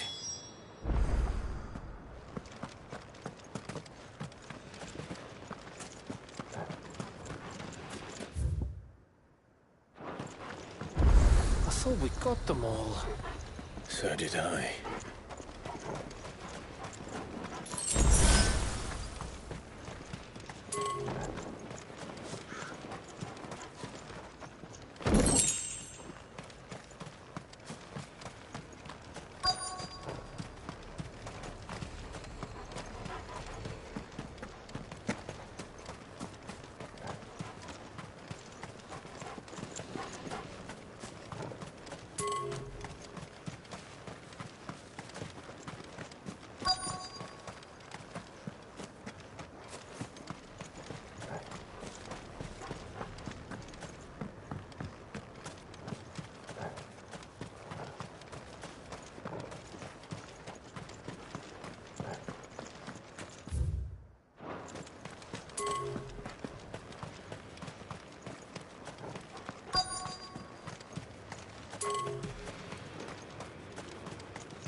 You don't want us to go this way, then? So where do you want us to go?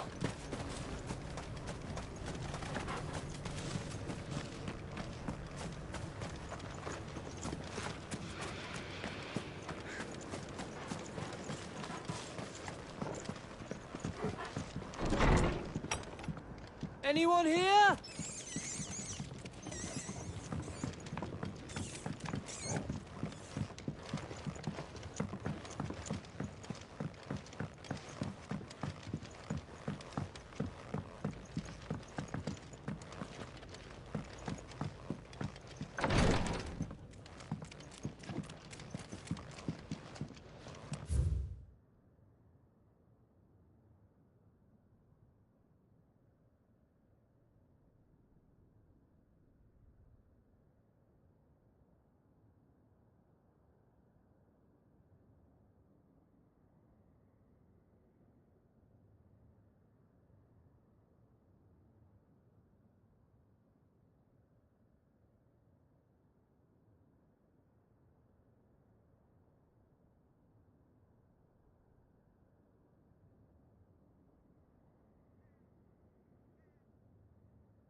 Ash is a big place, Clive.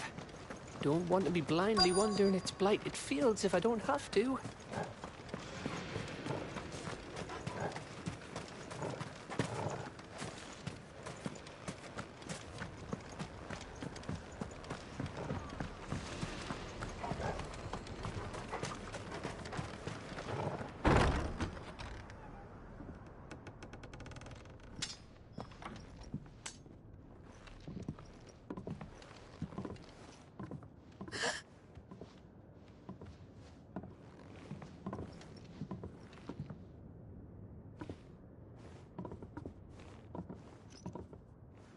Please. Please. Please, no. Miss... Whoa. Easy. Easy. We're not turned, all right?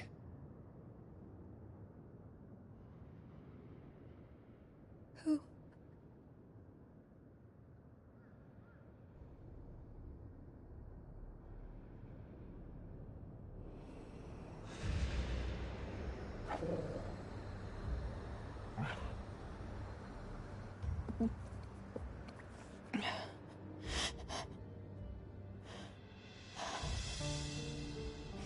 My thanks, kind travelers.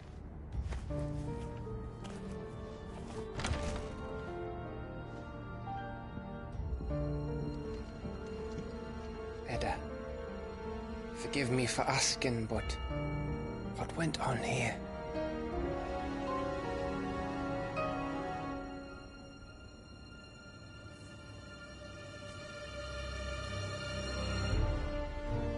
It all started when the skies changed.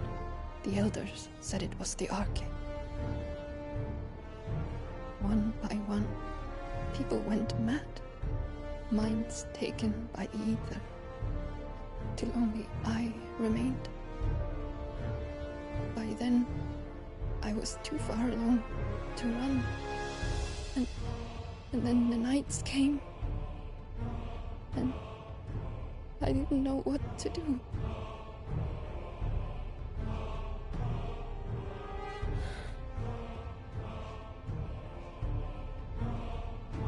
And this, Arcade is... Just a story. Something our grandparents told us when we misbehaved. About how the heavens would grow dark before the land took her last breath. The end of the world. You said the others went mad. But where did they go?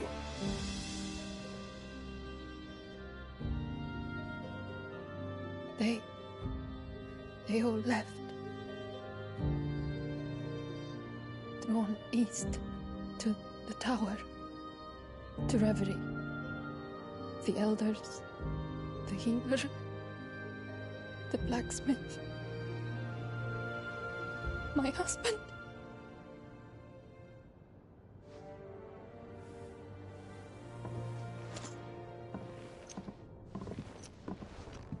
You thinking he did this? Of course. Who else could it be? You were in Canva. You saw what he did to the people. But then what about her? How come her nut hasn't cracked? The baby, perhaps? Could be protecting her from the ether. I can't think of any other explanation. You mean... it's a bearer? It won't matter what it is once Ultima's magic takes hold. Time's running out.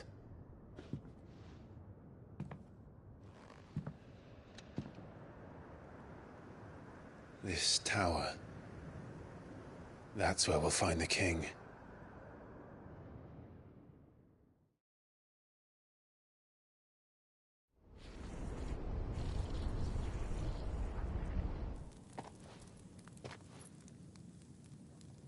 I knew it. It's the same as Phoenix Gate.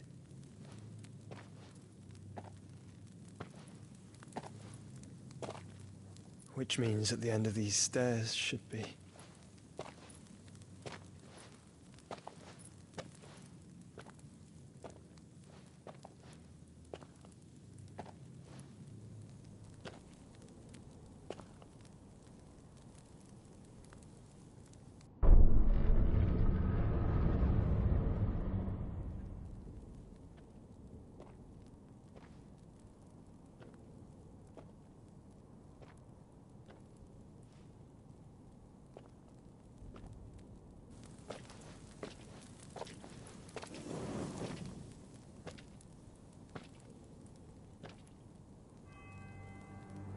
The mural is complete.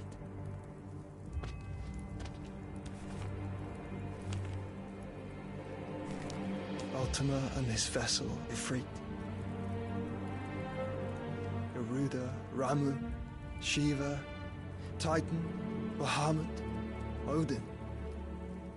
Even Leviathan the Lost is here. But where is the Phoenix?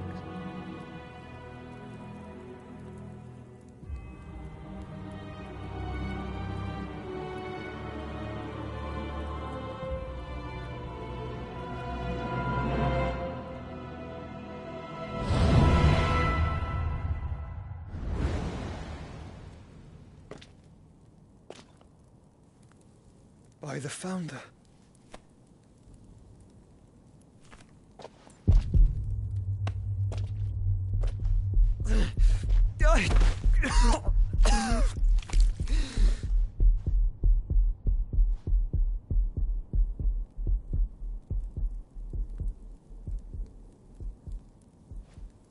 So that's what you want, isn't it, Ultima?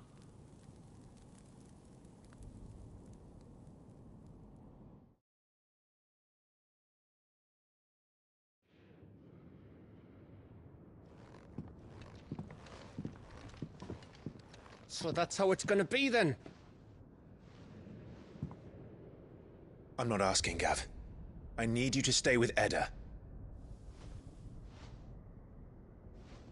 What? I must do this alone. If I don't return, you're to find Joshua and make for the Enterprise. Understood? Aye.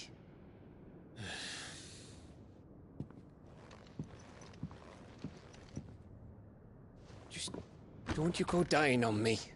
Sid's name suits your miserable mug better than mine. Don't worry. I haven't finished with it yet.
Covered in nicks and lumps, the lot of them.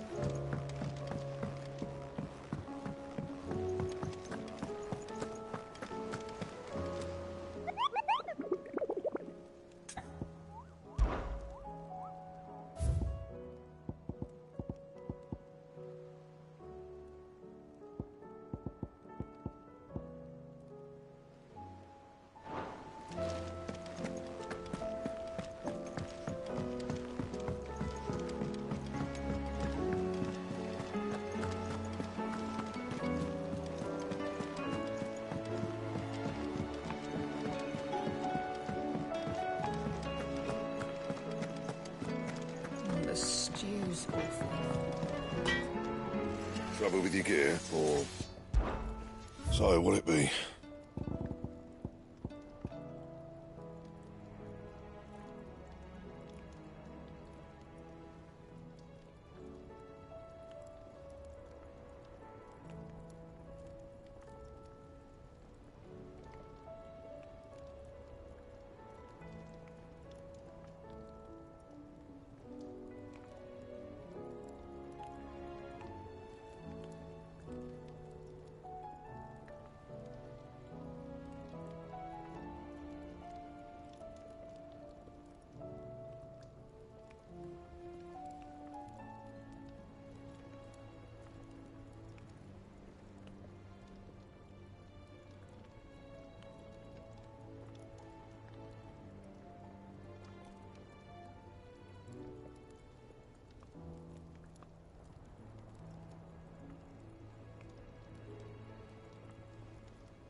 Anything else?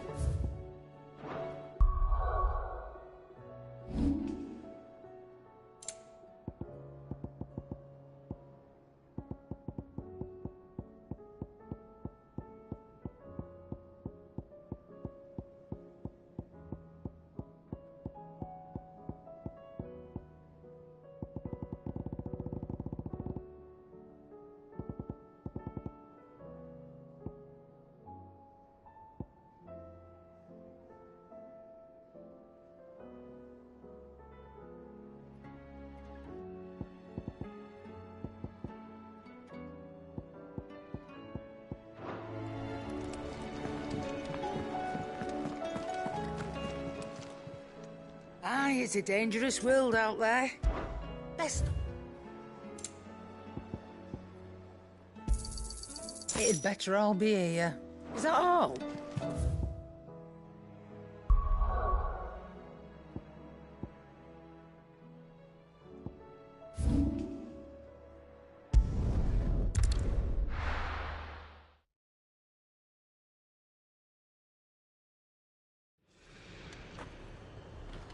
If Barnabas is controlling the Akashic, then wherever he goes, they'll follow. And so will I.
There's something there. I can feel it. But now's not the time.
This is it, boy.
I've come for you, Barnabas.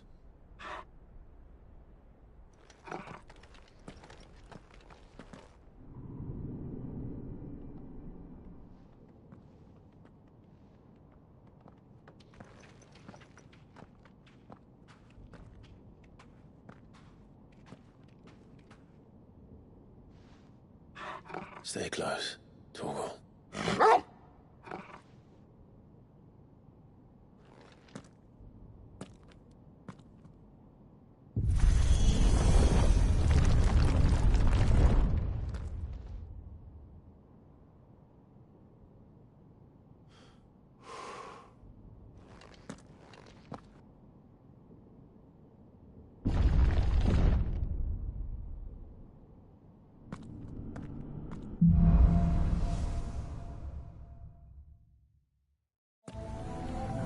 The tower. It's alive.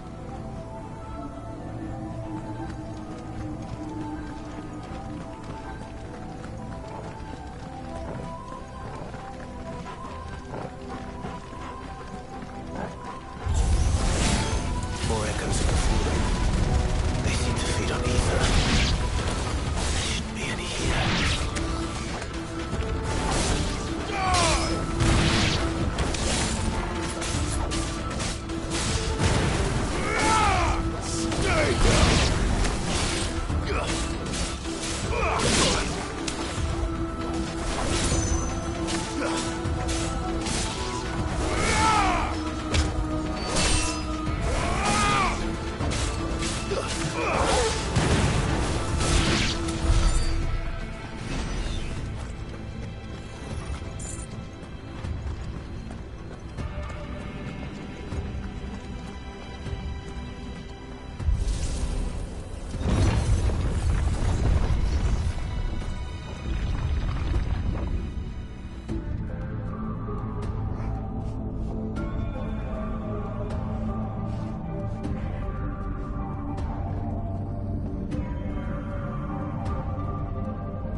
Floors seem to have a mind of their own.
If I were Barnabas, where would I be? The top. So I could look down on the world.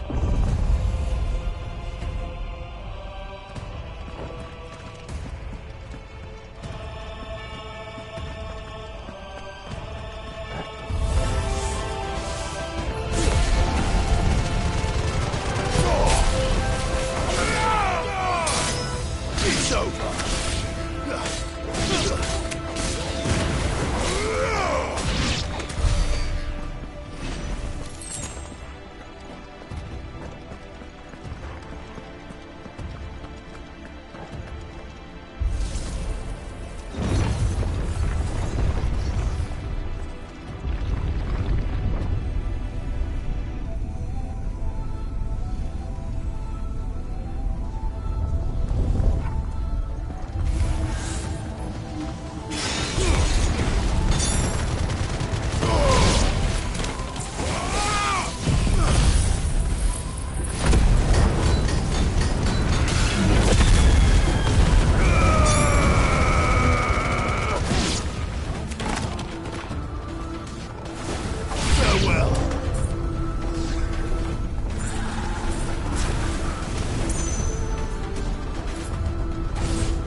That's new.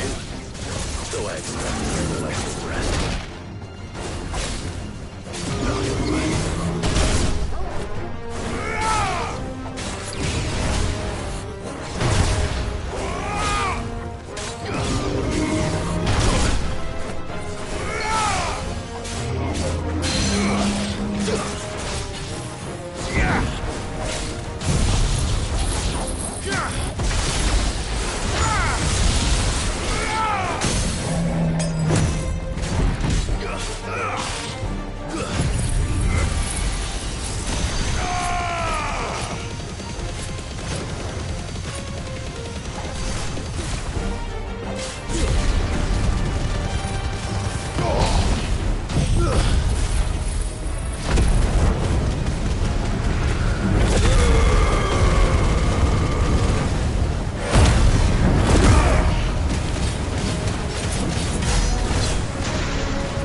was that thing?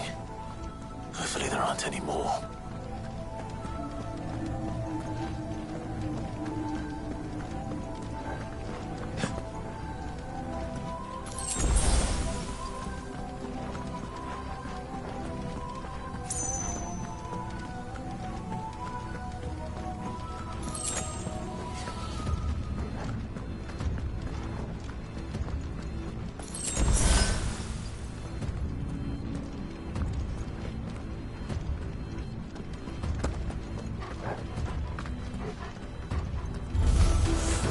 You know what to do, boy.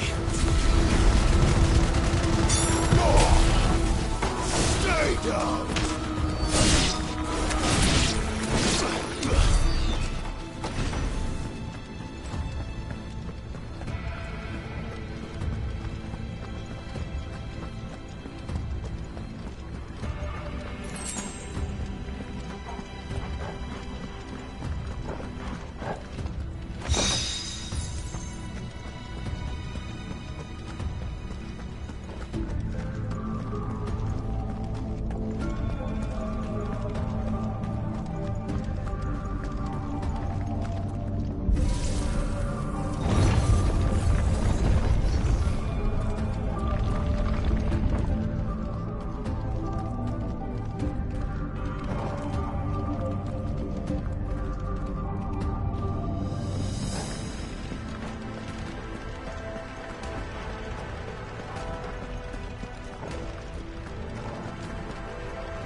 What more, eh, Toggle?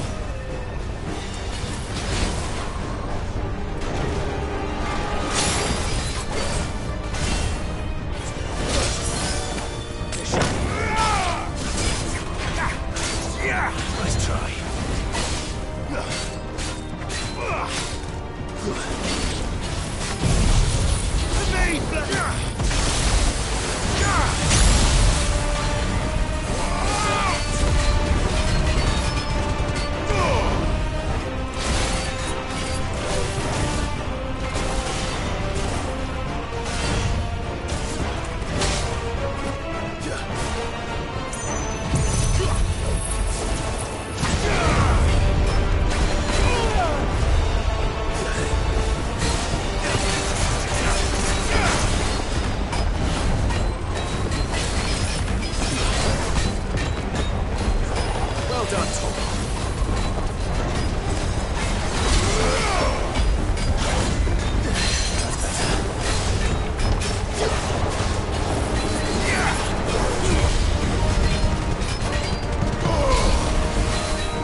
Almost there.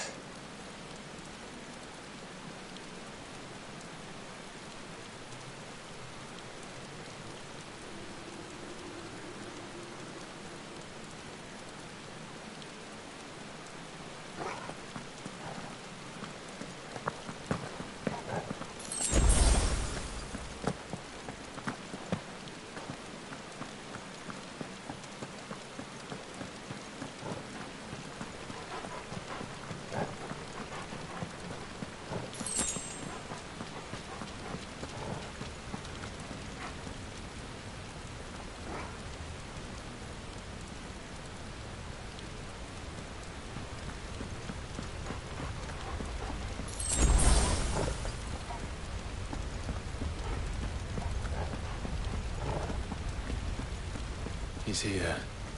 I can feel him.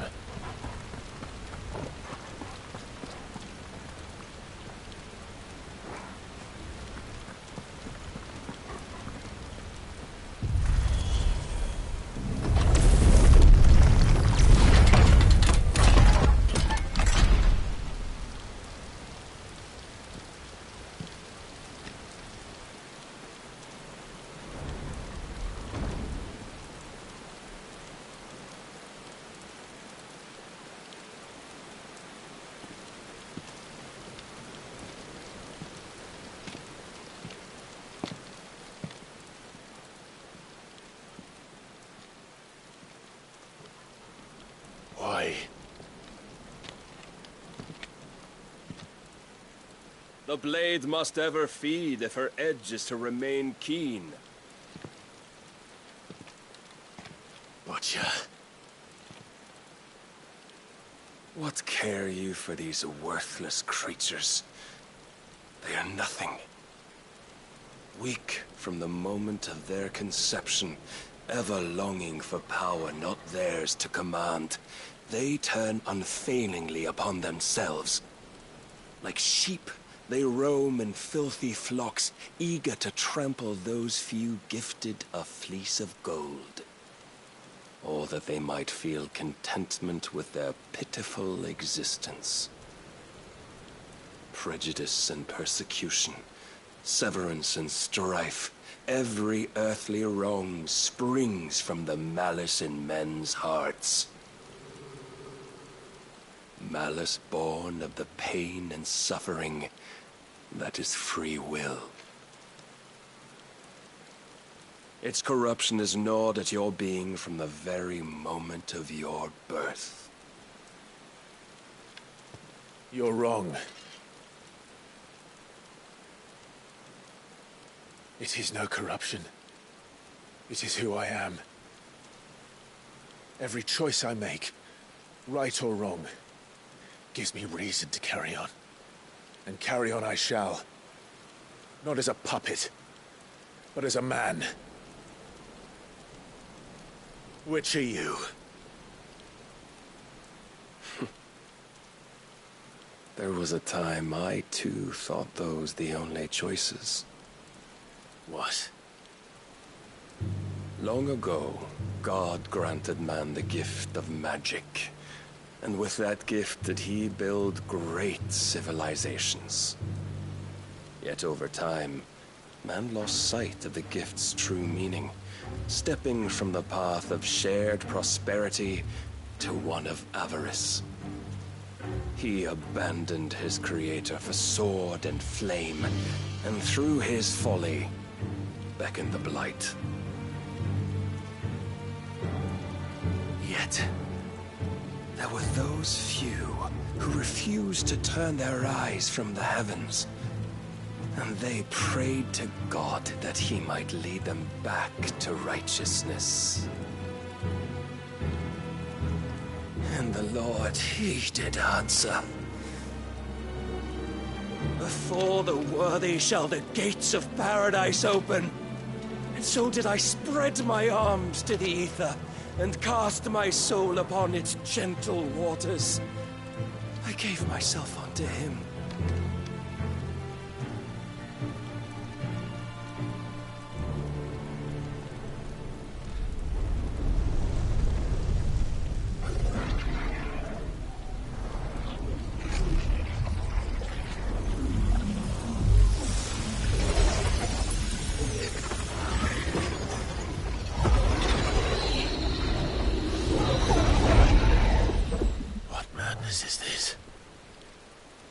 My worth proven, the Lord charged me thus.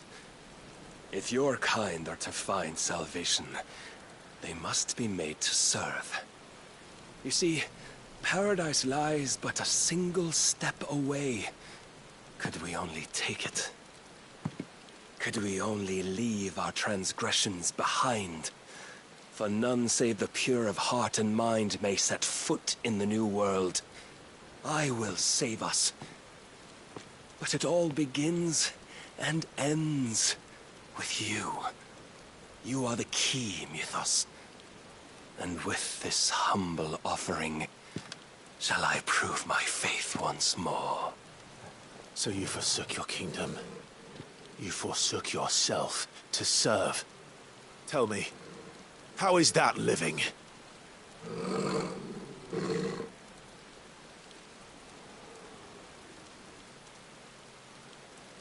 What you seek to provide is not salvation.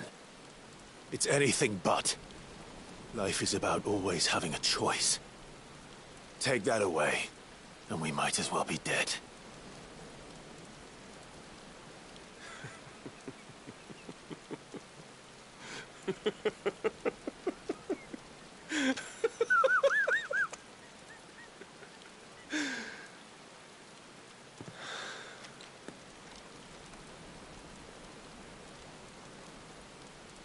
Very well. Come then. Show us the strength of your will. It's not the strength of my will that should worry you, but the weakness of yours.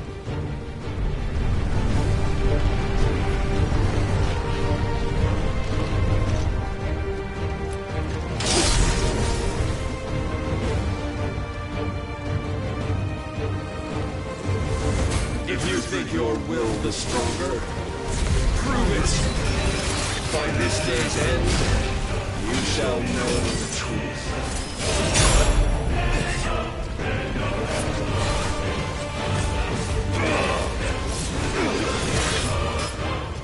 I tire of this.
God chose you to serve as his vessel, and you cling to this foolish notion of hope when there is none.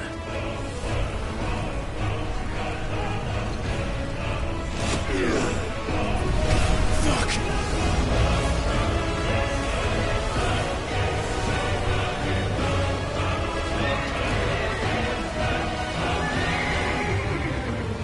Desperate, are we?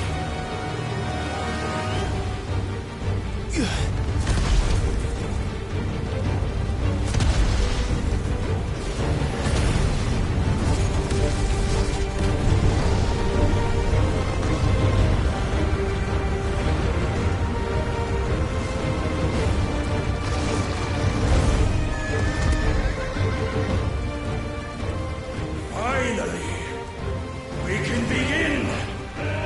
Yeah.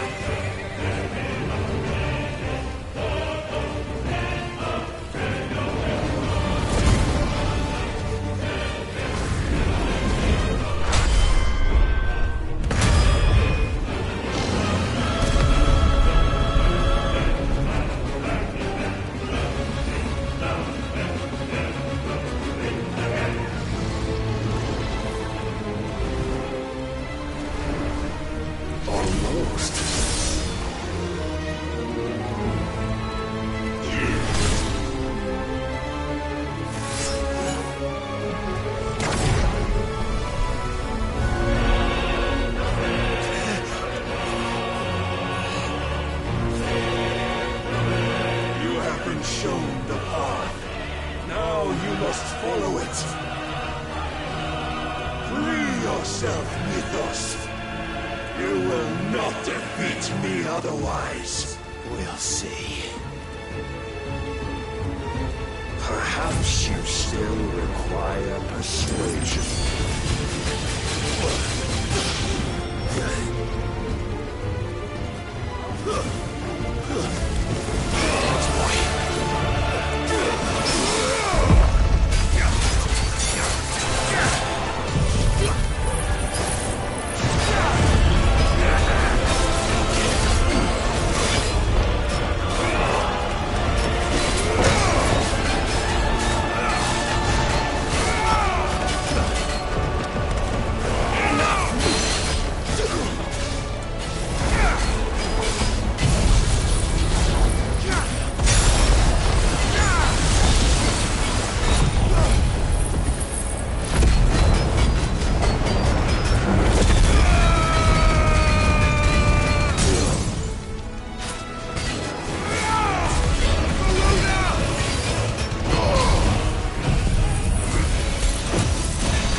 defeated.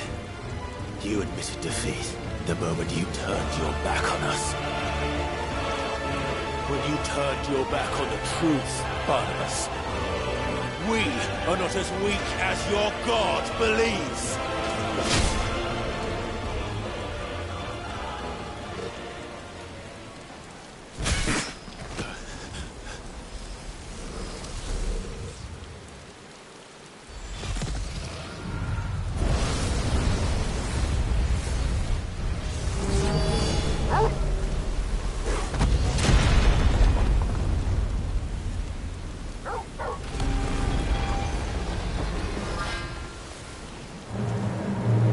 Damn it!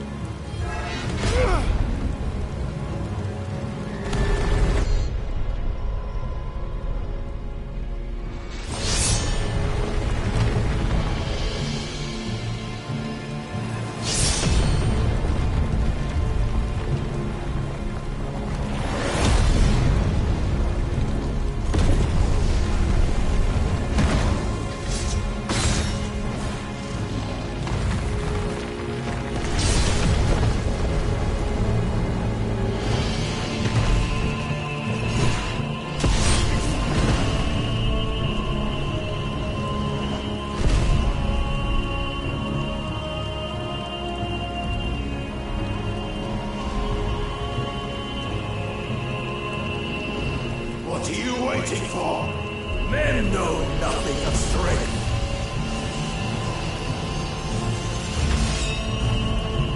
But you will.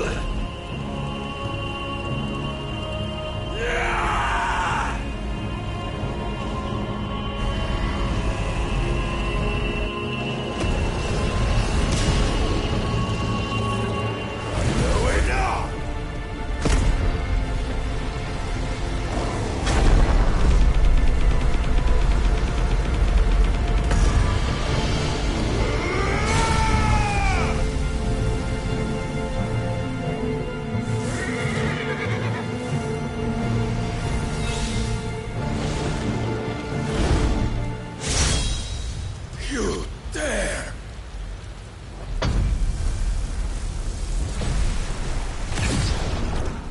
Could it be you've made a weapon of your weakness? My apologies.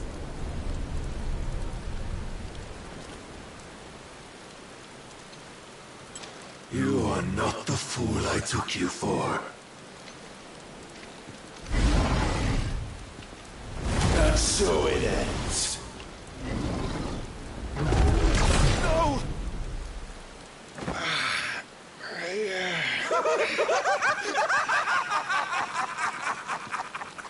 Don't tell me you are tired, Mythos!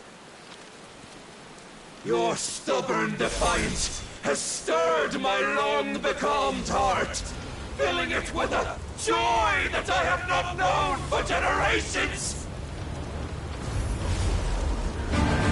I had thought the tantalizing kiss of self-indulgence a dream forever out of reach. And now that its sweet ruin courses through my veins, I shall not be quick to relinquish it. Show me your work, Mythos, that I might revel in it!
our swords are granted peace unending. How do you know this day will come? What proof have you?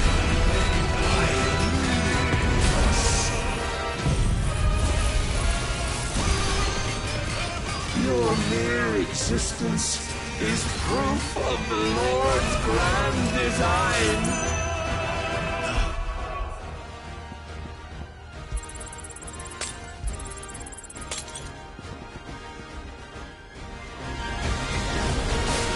I'll never serve your god! Finally!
Claim me as your prize!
at an end.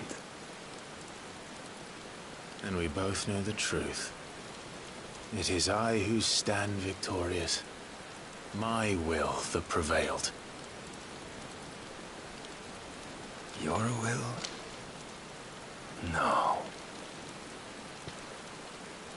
It was his. Clive Rossfield.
Perhaps there is strength in will. Would that I had not relinquished my own.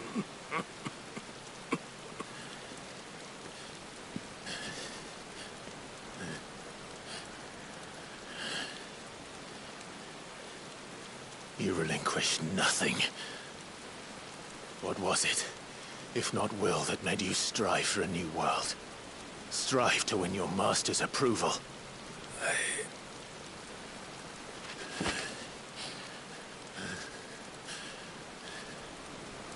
You were shown a fantasy, and you chose to believe it. But you were wrong. There is no world but the one we live in. And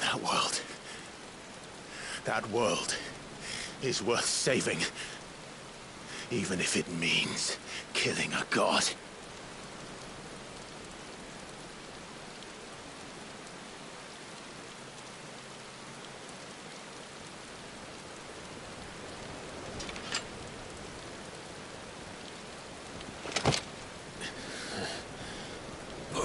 Words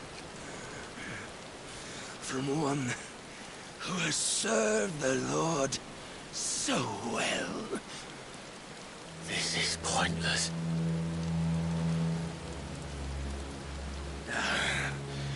But I almost forgot. I promised that I would make you presentable. Did I not?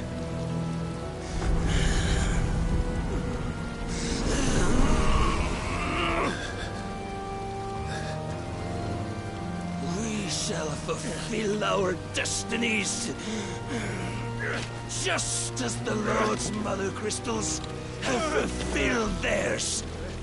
Come, Clive Rossfield. Take what is rightfully yours. Become one with God. No.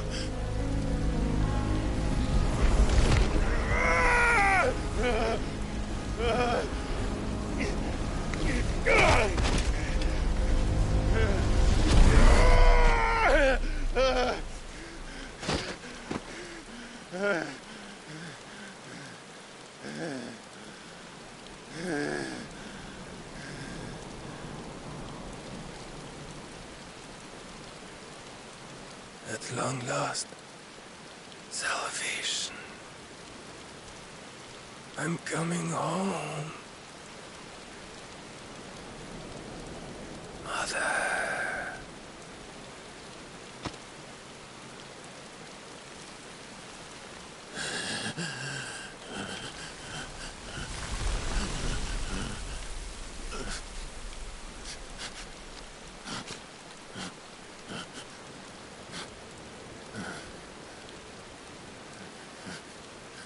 Tell me, how does it feel?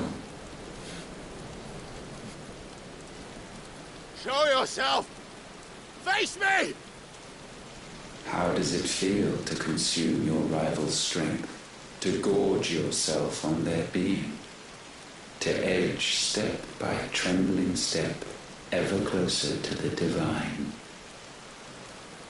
With or without a will, you are still but a vessel, our vessel.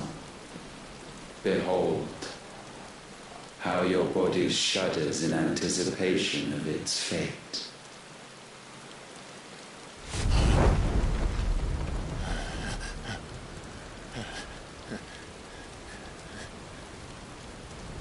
Oh, it's not yours yet. No. Come then, O wayward child. We shall await you upon the back of the first worm. There all shall end and begin again.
Quickly, my lord, quickly!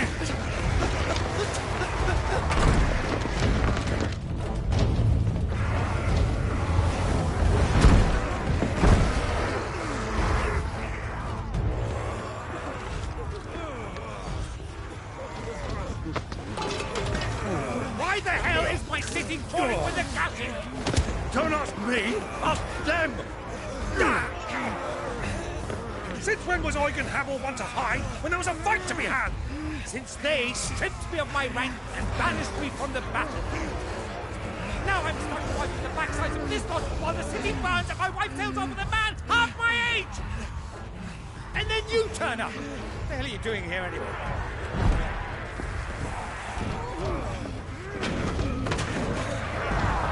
What indeed?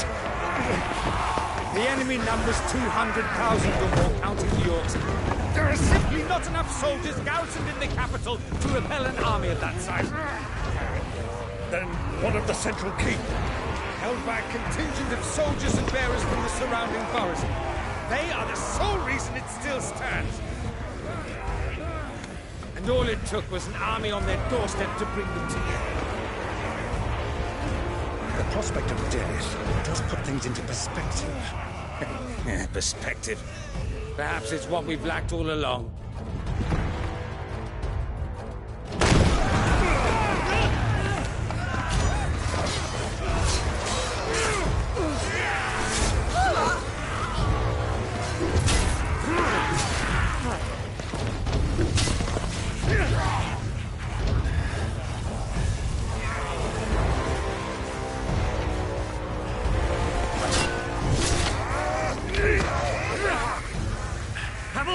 I need you to lend me some of your best men, preferably all of them. My best men! Does it look like I'm any more... I admit this might not be the most convenient time, but my nephew's in trouble, and I may have already promised him your help. Your nephew, the outlaw? Never! My soldiers have better things to do than die for nothing! And you and he are of the same mind! 5 fights for the opposite! He fights for a world in which they shouldn't have to live and die for nothing! And he fights today to give us all a chance of a better tomorrow! Be that as it may, a handful of men cannot stand against the kingdom!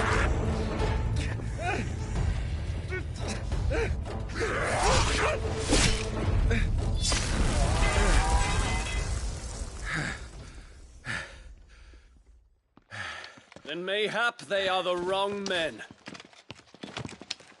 Well, I'll be damned.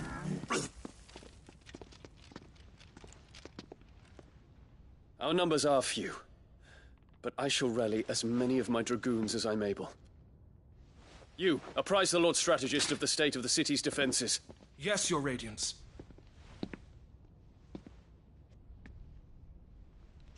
And you would fight alongside us? I owe the Phoenix a debt.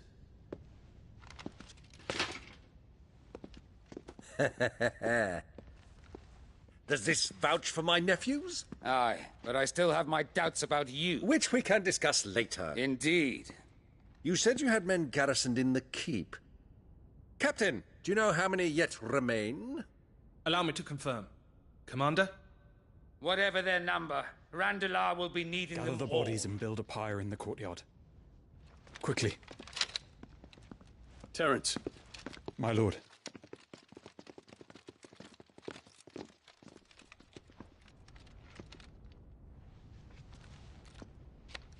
You will find a girl there. A girl? We are in the middle of a war. I owe her my life, and I always pay my debts. You are to see that she is provided for. Dion, I cannot leave. But you shall. If I am ever to be worthy of the forgiveness of our people, then I must earn it.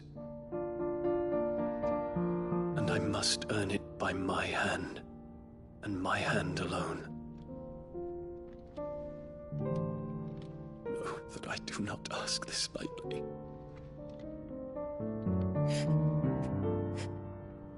And know that I will do it.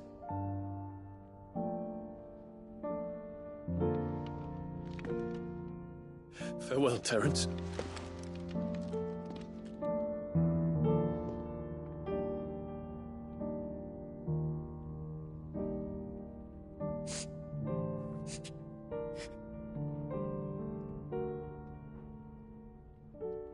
Farewell, my prince.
Clive! Thank fuck.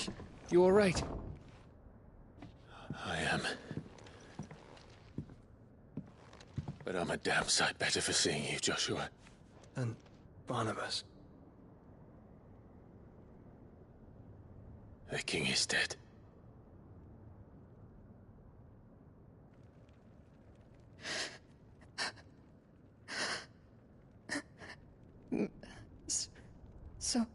So they're all...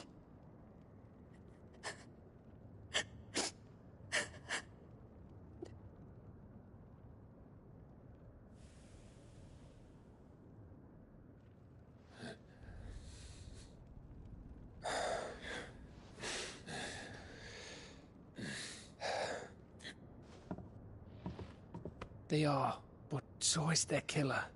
He can't hurt anyone anymore. You're safe.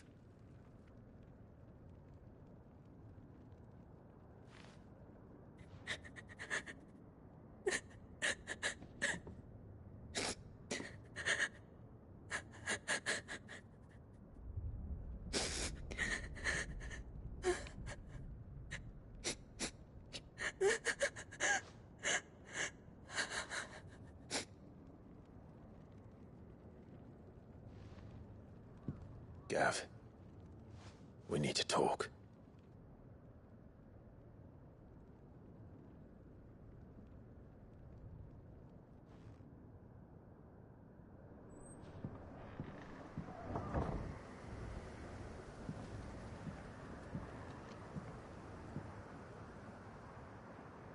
I'm sorry, Clive. You know I want nothing more than to go with you. I do. But I'm glad you're heading back to the Enterprise nonetheless. And not just for Edda's sake. Our people need to know what happened here. You can count on me. As can she, I hope. Thank you, me lords.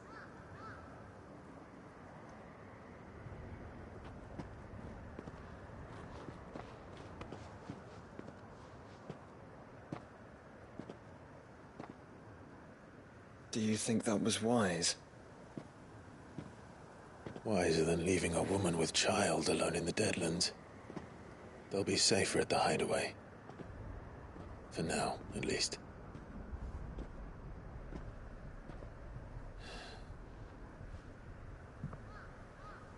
This land is overrun with Akashic. The king himself was long turned, albeit by choice, all to serve Ultima in his damnable quest to forge the perfect vessel. The chaos Barnabas wreaked upon nation after nation. How many were killed for this? He didn't consider it killing, or a mercy of sorts. A way to end their suffering.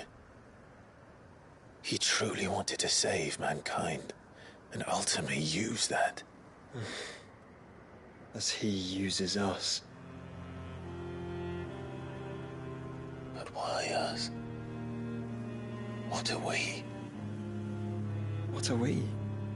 We are dominance. That is our fate. But that doesn't mean we have to accept it, which is why we fight. For the right to deny it.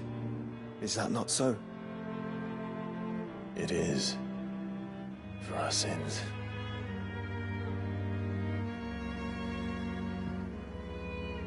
Barnabas said something else. That the Mother Crystals were Ultimas. Ultimas? Are you certain?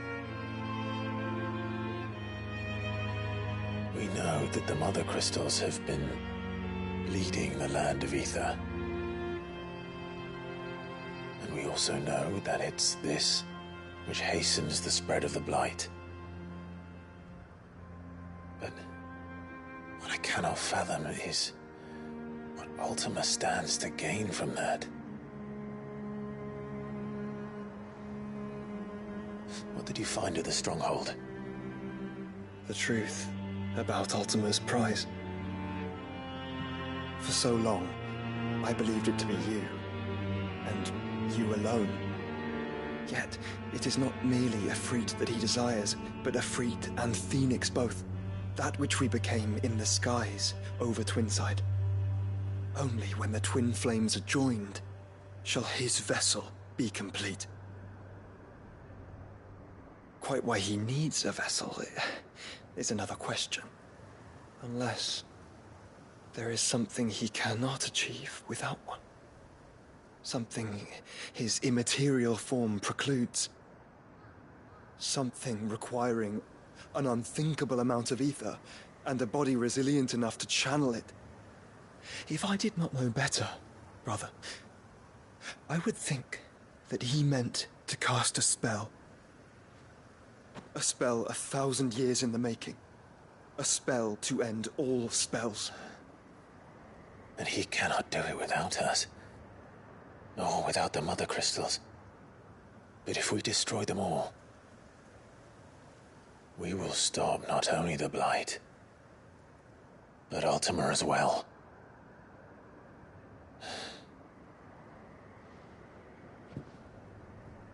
We stick to the plan then. Only this time, we face him together. Well, it's a long walk to Stone here. Let's not keep Ultima waiting.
When Barnabas fell, his magic died with him. The road to Stone here is barred to us no longer.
You were right, Joshua.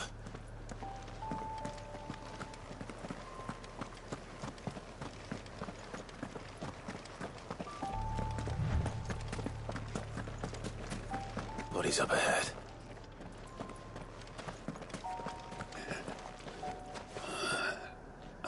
What now?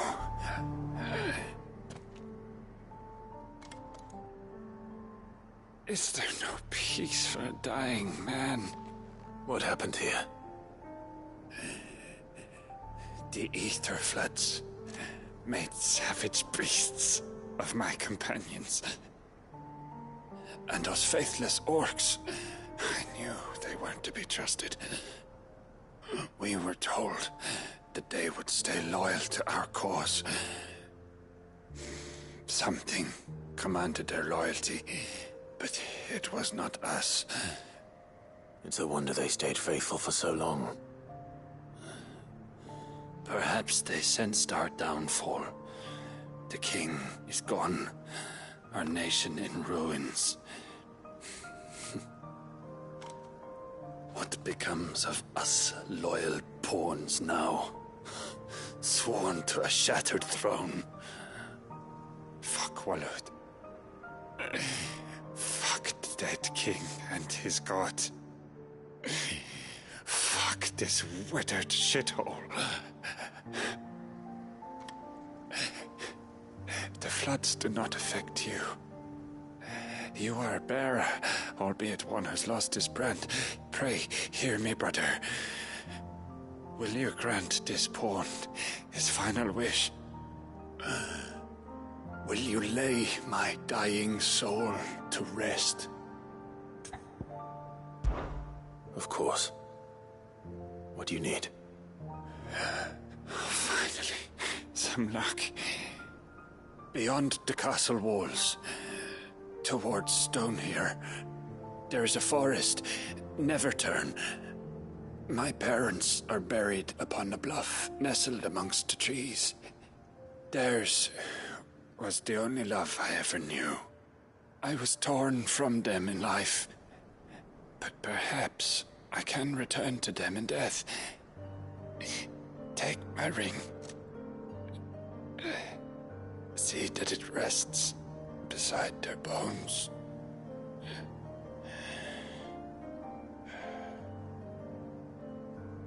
May you find peace at last.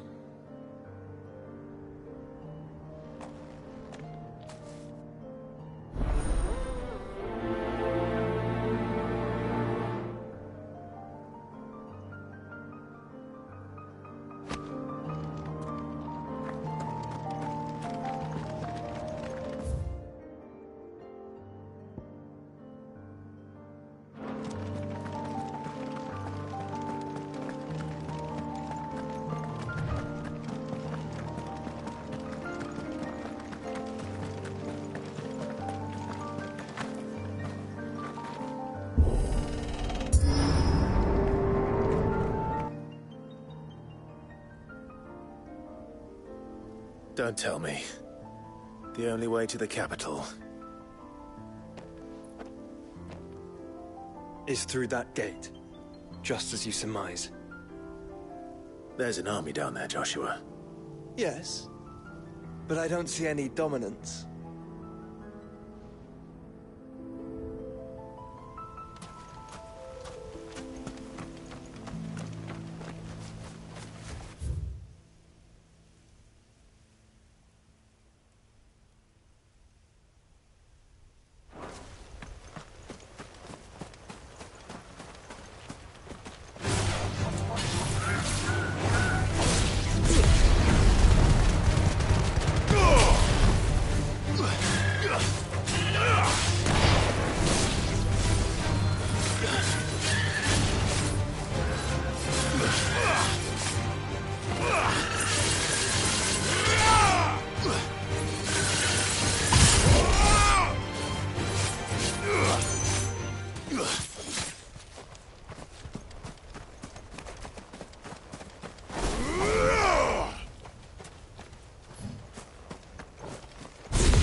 Farewell.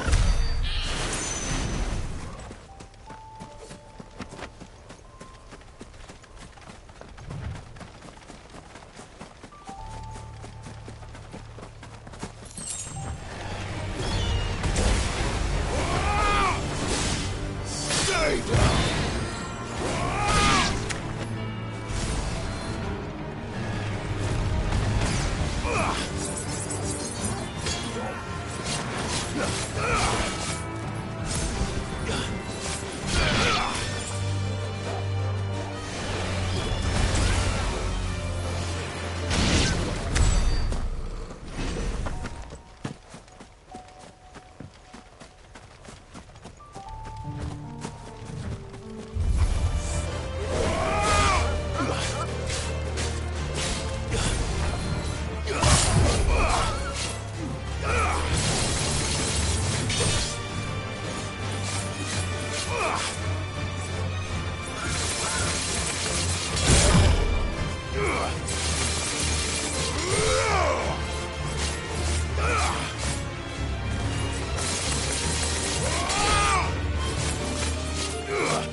Let us be about it.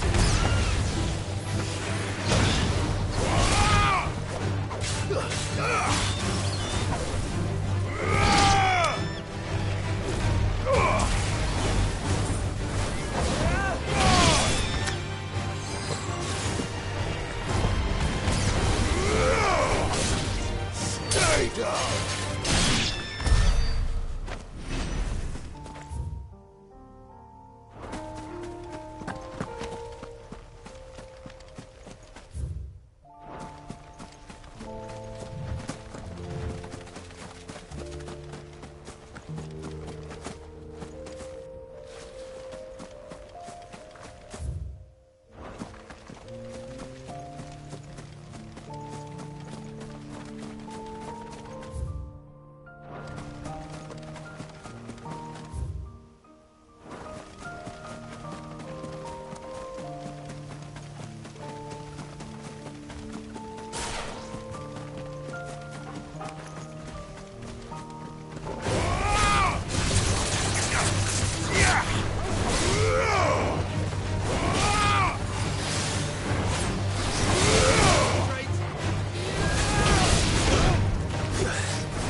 Have care.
Not an unturned soldier in sight. Then we end their suffering.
don't think all this is for us.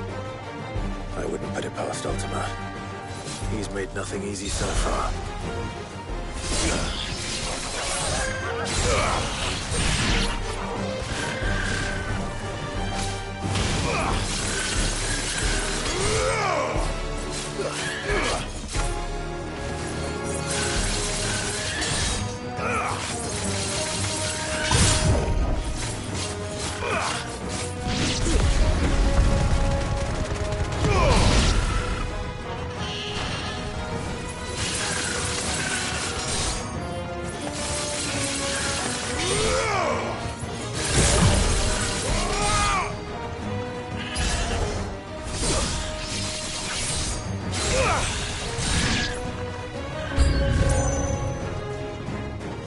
Joshua, can you go on? Do I have a choice?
Joshua, this one's bigger than the others.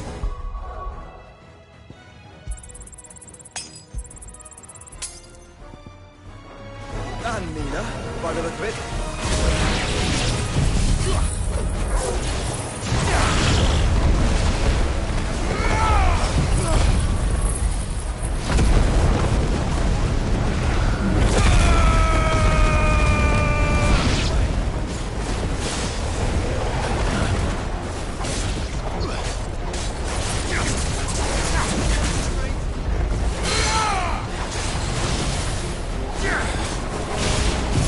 Oh, yeah!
We can rest here if you like. Don't worry. I'll be fine.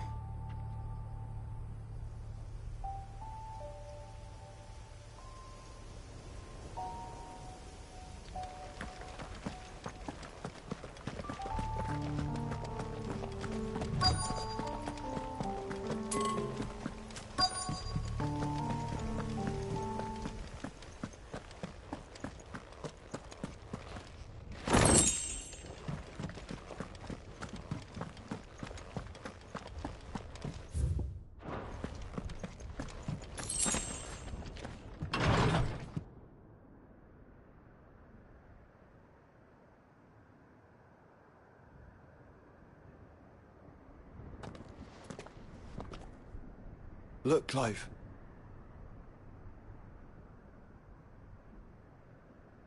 By the Founder. The place is a fortress.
What do you suppose that is?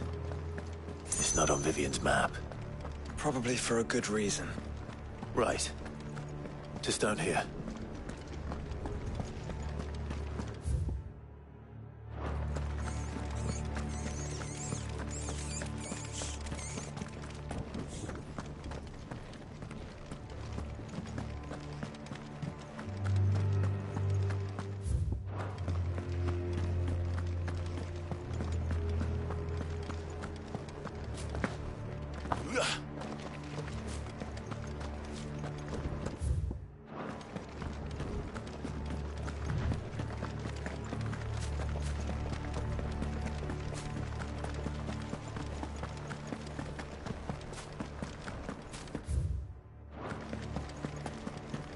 No villagers. No knights. Not even any bodies. One could almost believe the whole kingdom had turned to Kashyyyk.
Aye, it's a dangerous world out there.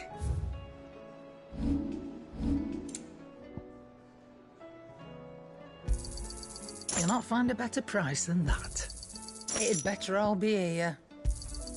You'll not find a better price than that. You're rubbing me blind, you know. You'll not find a better price than that.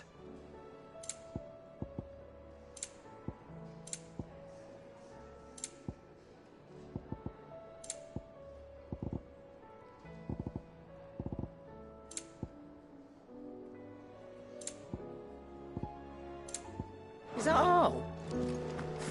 The stew's awfully. What do I owe the honor? The sound of ringing steel.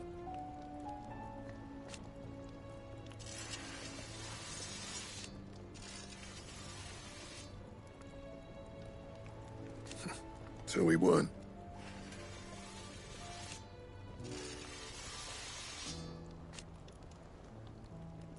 Who knows? What do you want?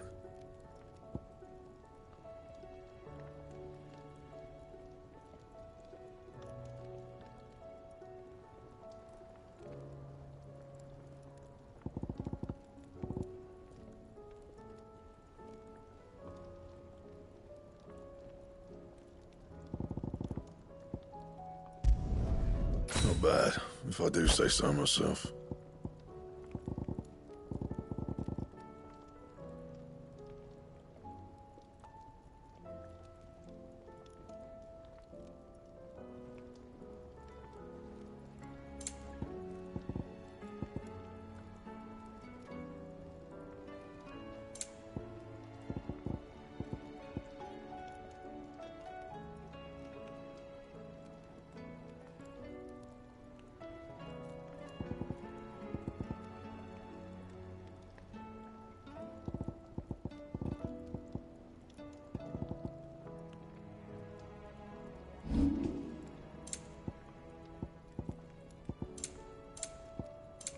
Anything else?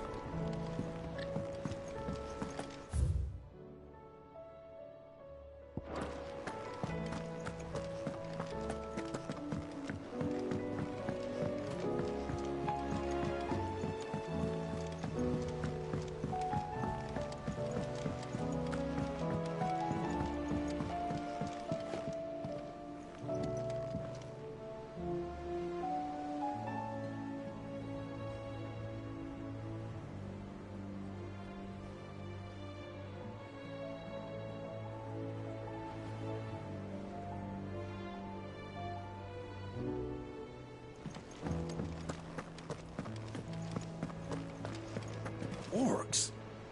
In Randalar? What of the Fist? Where it is, they held the walls. But only just.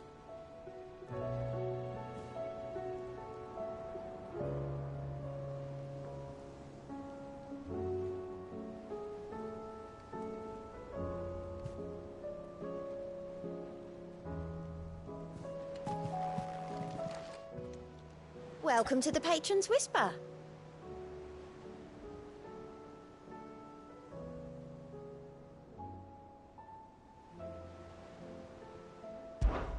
Come to claim your just desserts?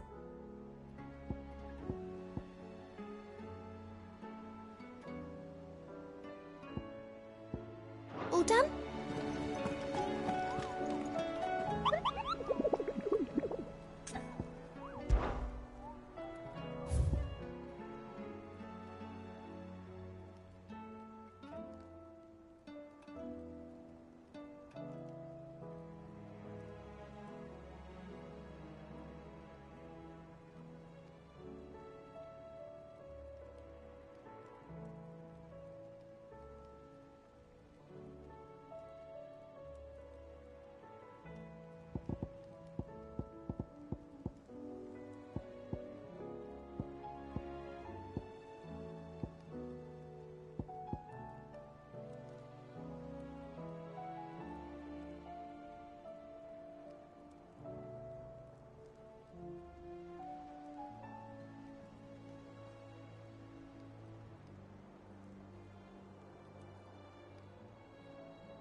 Welcome, welcome.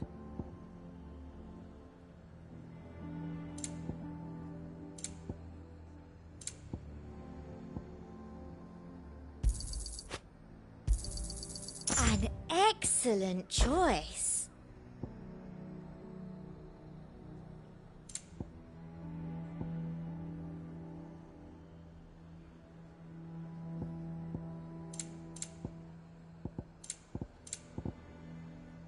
I'll be here if you need me. The garrison is threatening to pull their sentries from the markets. I would speak with this Duke.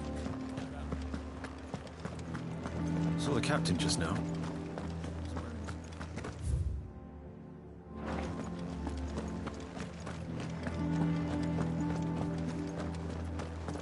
What say you then? If Philippe's gone, who's our new captain?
He'll be able to see all the way to Stone here.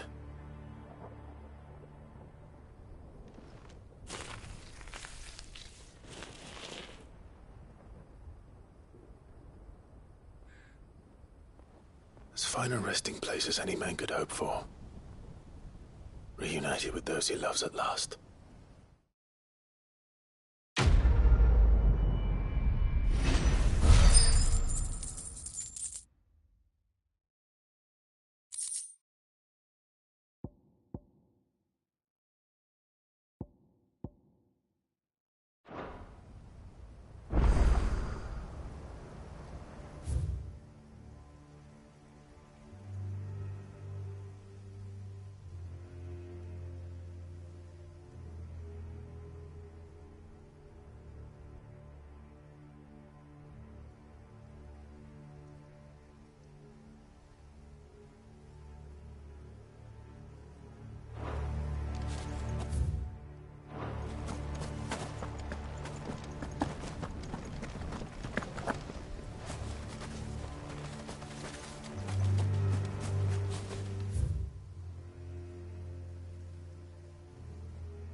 soon, brother.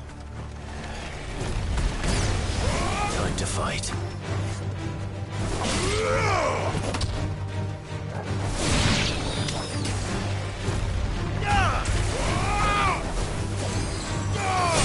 Slay, brother.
There's a body, but we haven't heard a single human sound.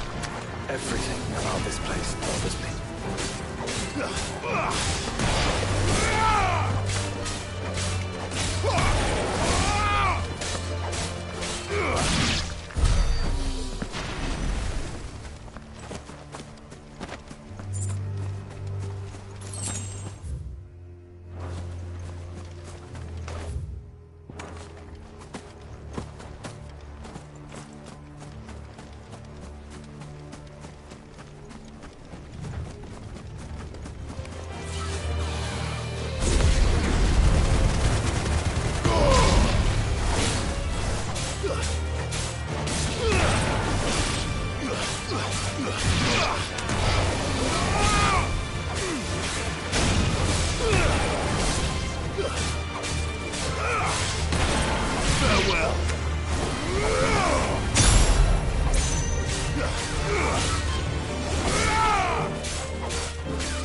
slow.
The calm before the storm.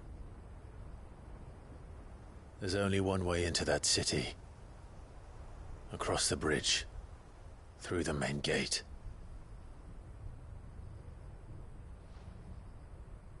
Right into the midst of whatever is left of the late King's army. Are you ready for this?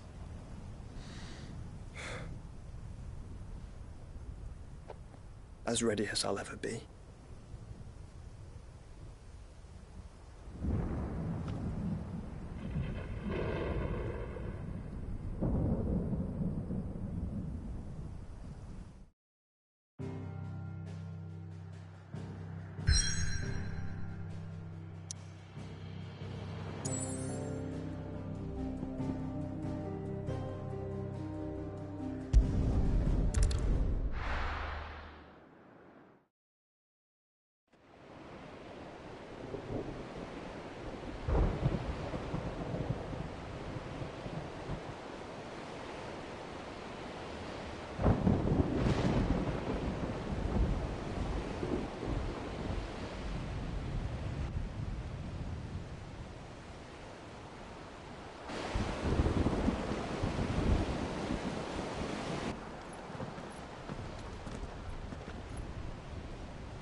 What the hell happened here? I dare not think. A stroke of good fortune, perhaps?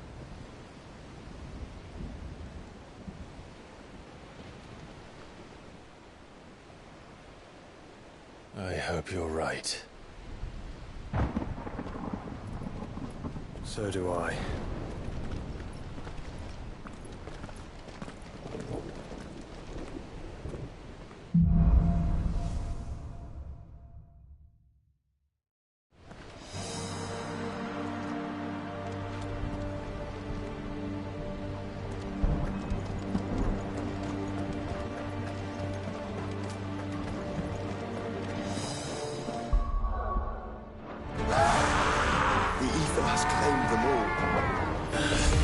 Let's see the winner next.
That's a behemoth. Who'd be mad enough to tame such a beast?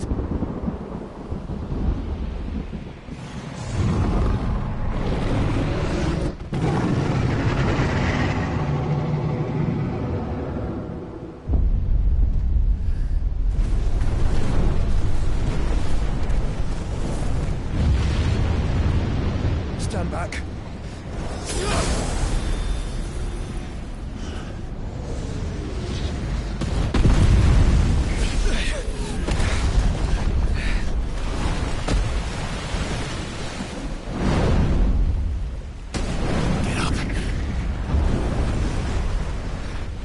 Here it comes.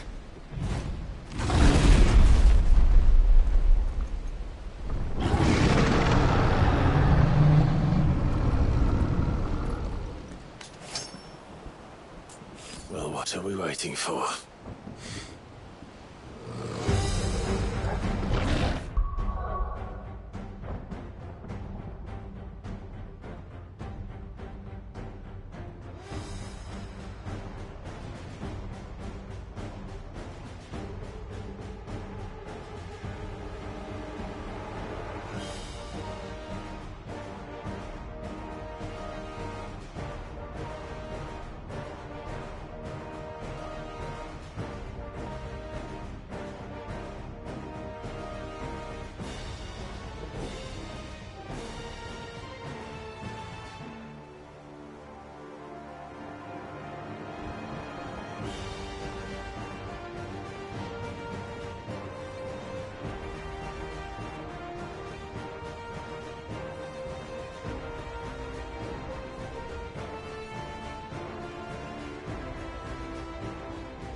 Joshua!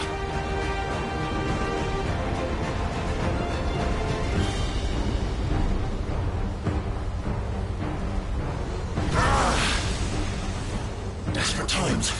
Clive, no! Trust me. I'm your shield, remember?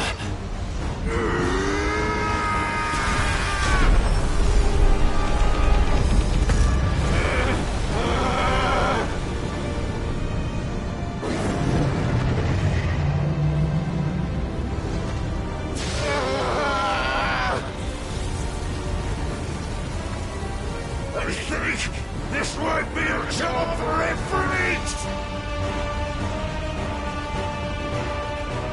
Why would you turn to him, brother?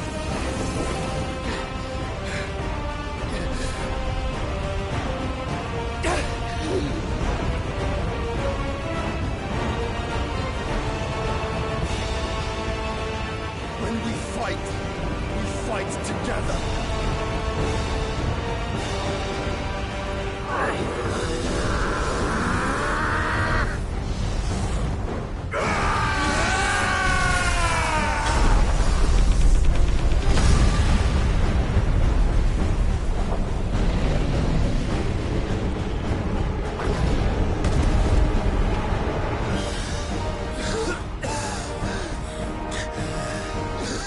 That wasn't too bad.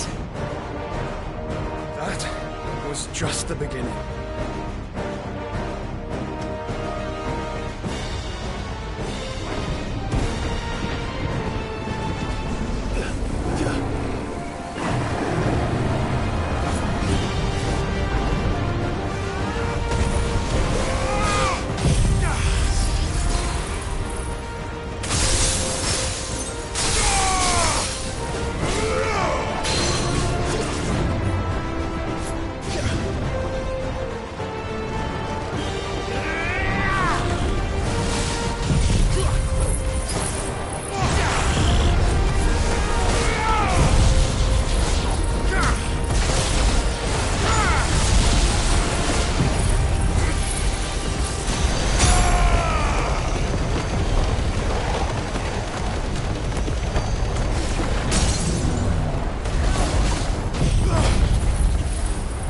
Quickly, before we're cut off for good.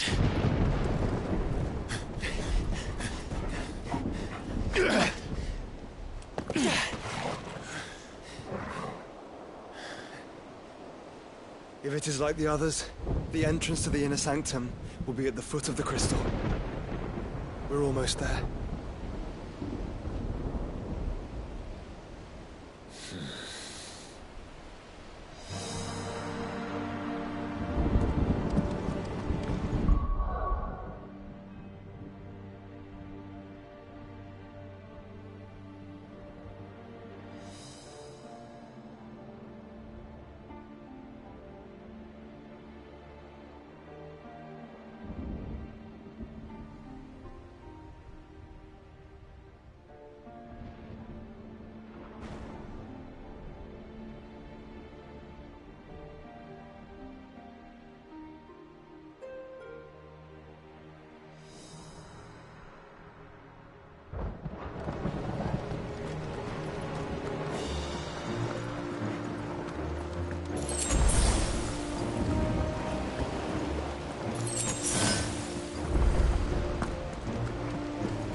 Get through that.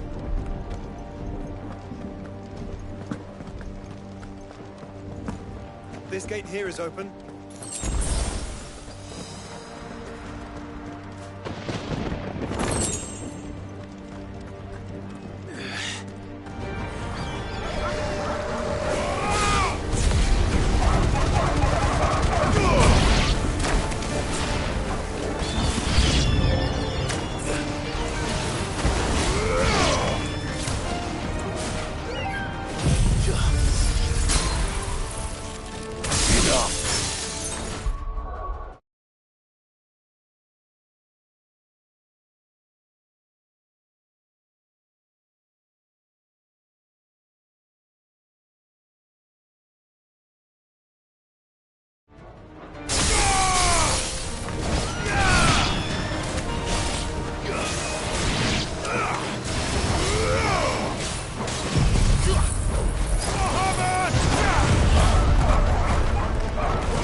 Once we step onto that bridge, we'll be easy targets. Then we better move quickly.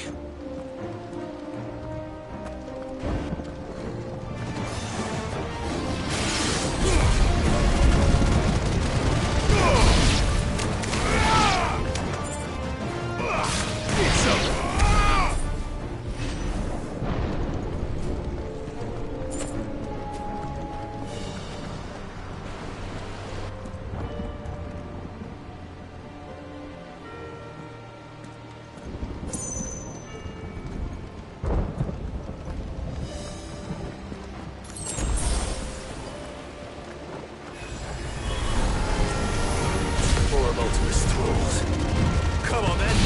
What are you waiting for?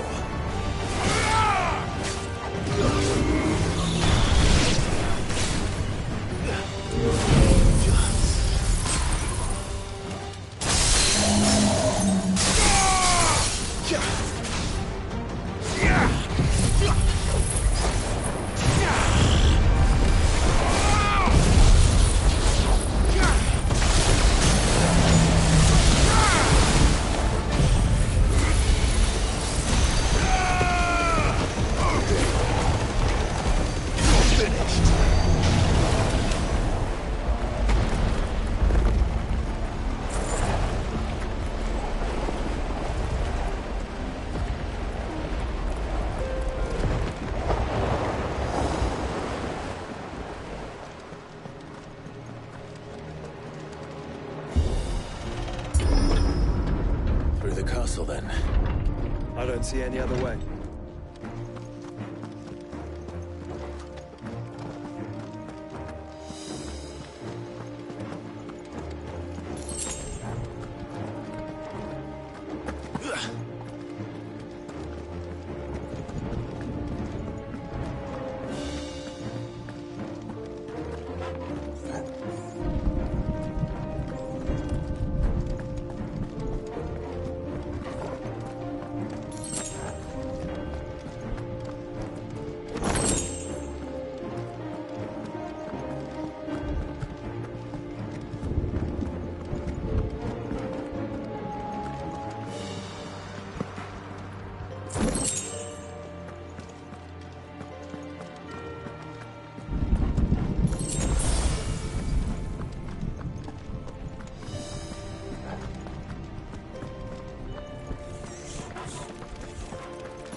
Corruption knows no bounds. We cannot allow it to spread any further.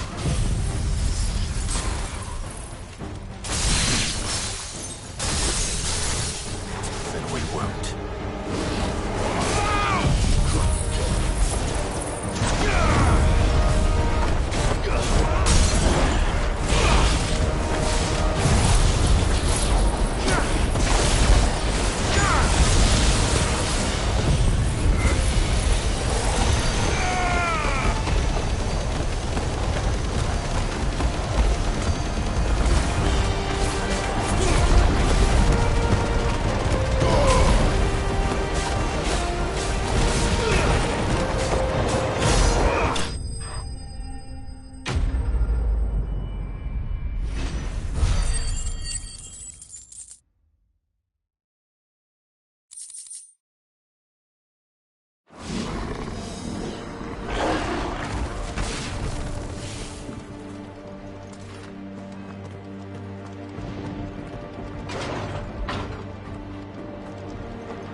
many. Focus, Joshua. We're not done yet.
So I should let the burden fall to you?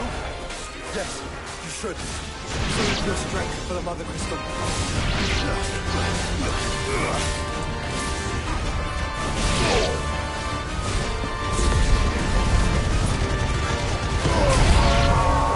What must is have eaten to grow so big? You don't want to know.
There's no end to them.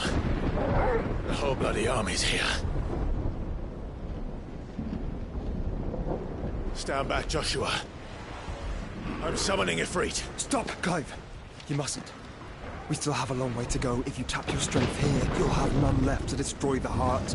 Then you'd rather die?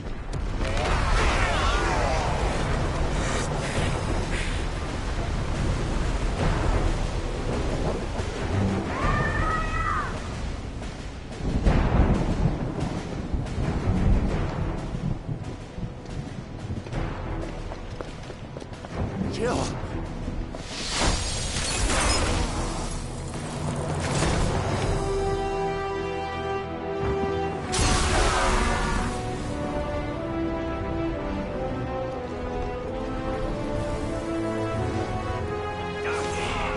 She's not alone.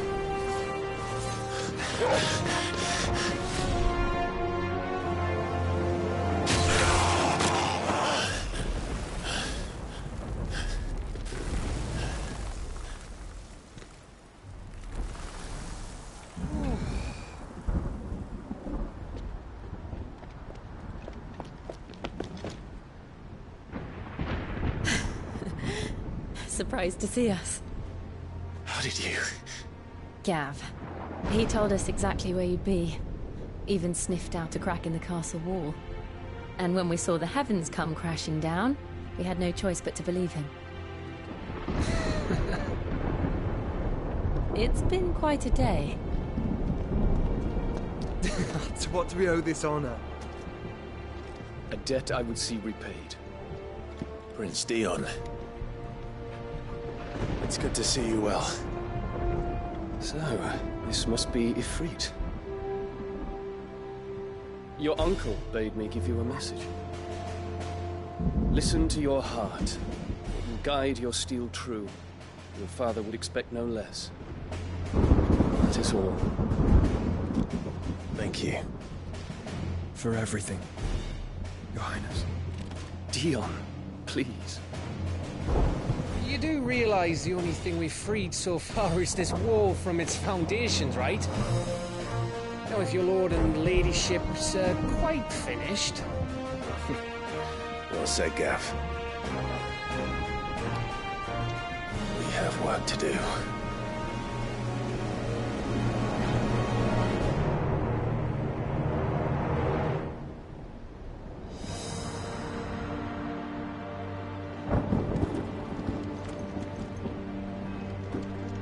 Don't suppose there's out I can say to make you change your mind. So I'll just tell you to stay safe. Nan won't take kindly to losing her best customer, especially after letting us carry all this stuff all the way to Ash. And we wouldn't want to anger old Nan. You mean, you'll buy some at offers?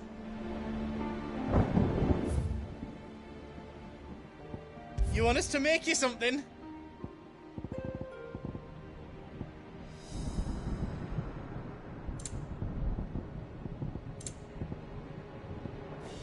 Is all done then? No. Is there out else you need?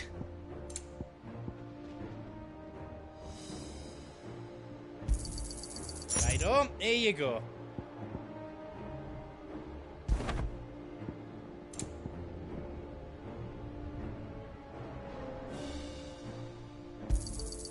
Thank you.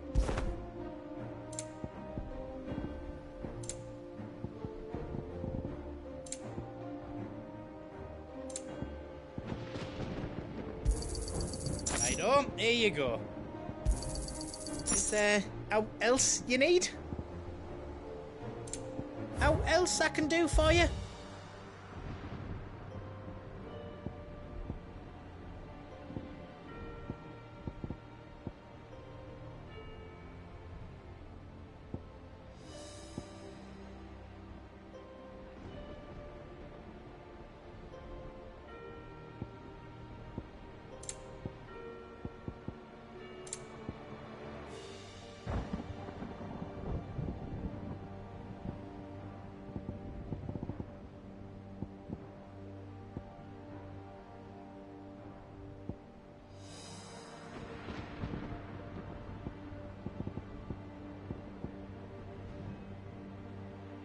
Anything else I can make for you?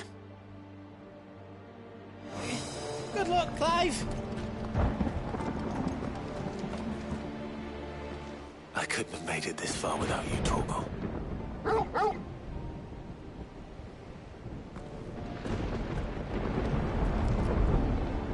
Each parting brings the hope of reunion.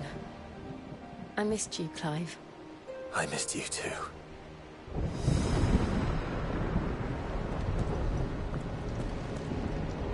If Sid were here today, I reckon he'd be proud of you, Clive. He'd be proud of us all.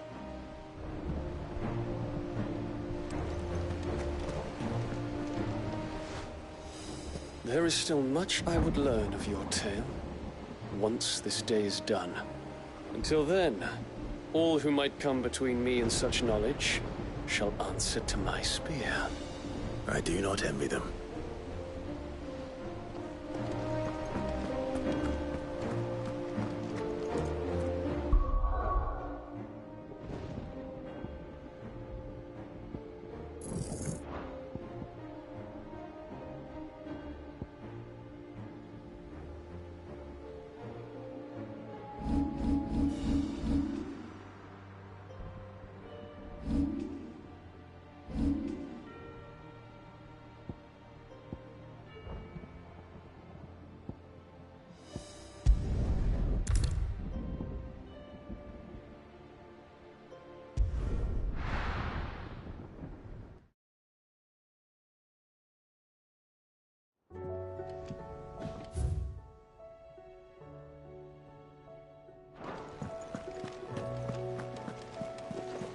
Covered in nicks and lumps, the lot of them.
Your journey ends here.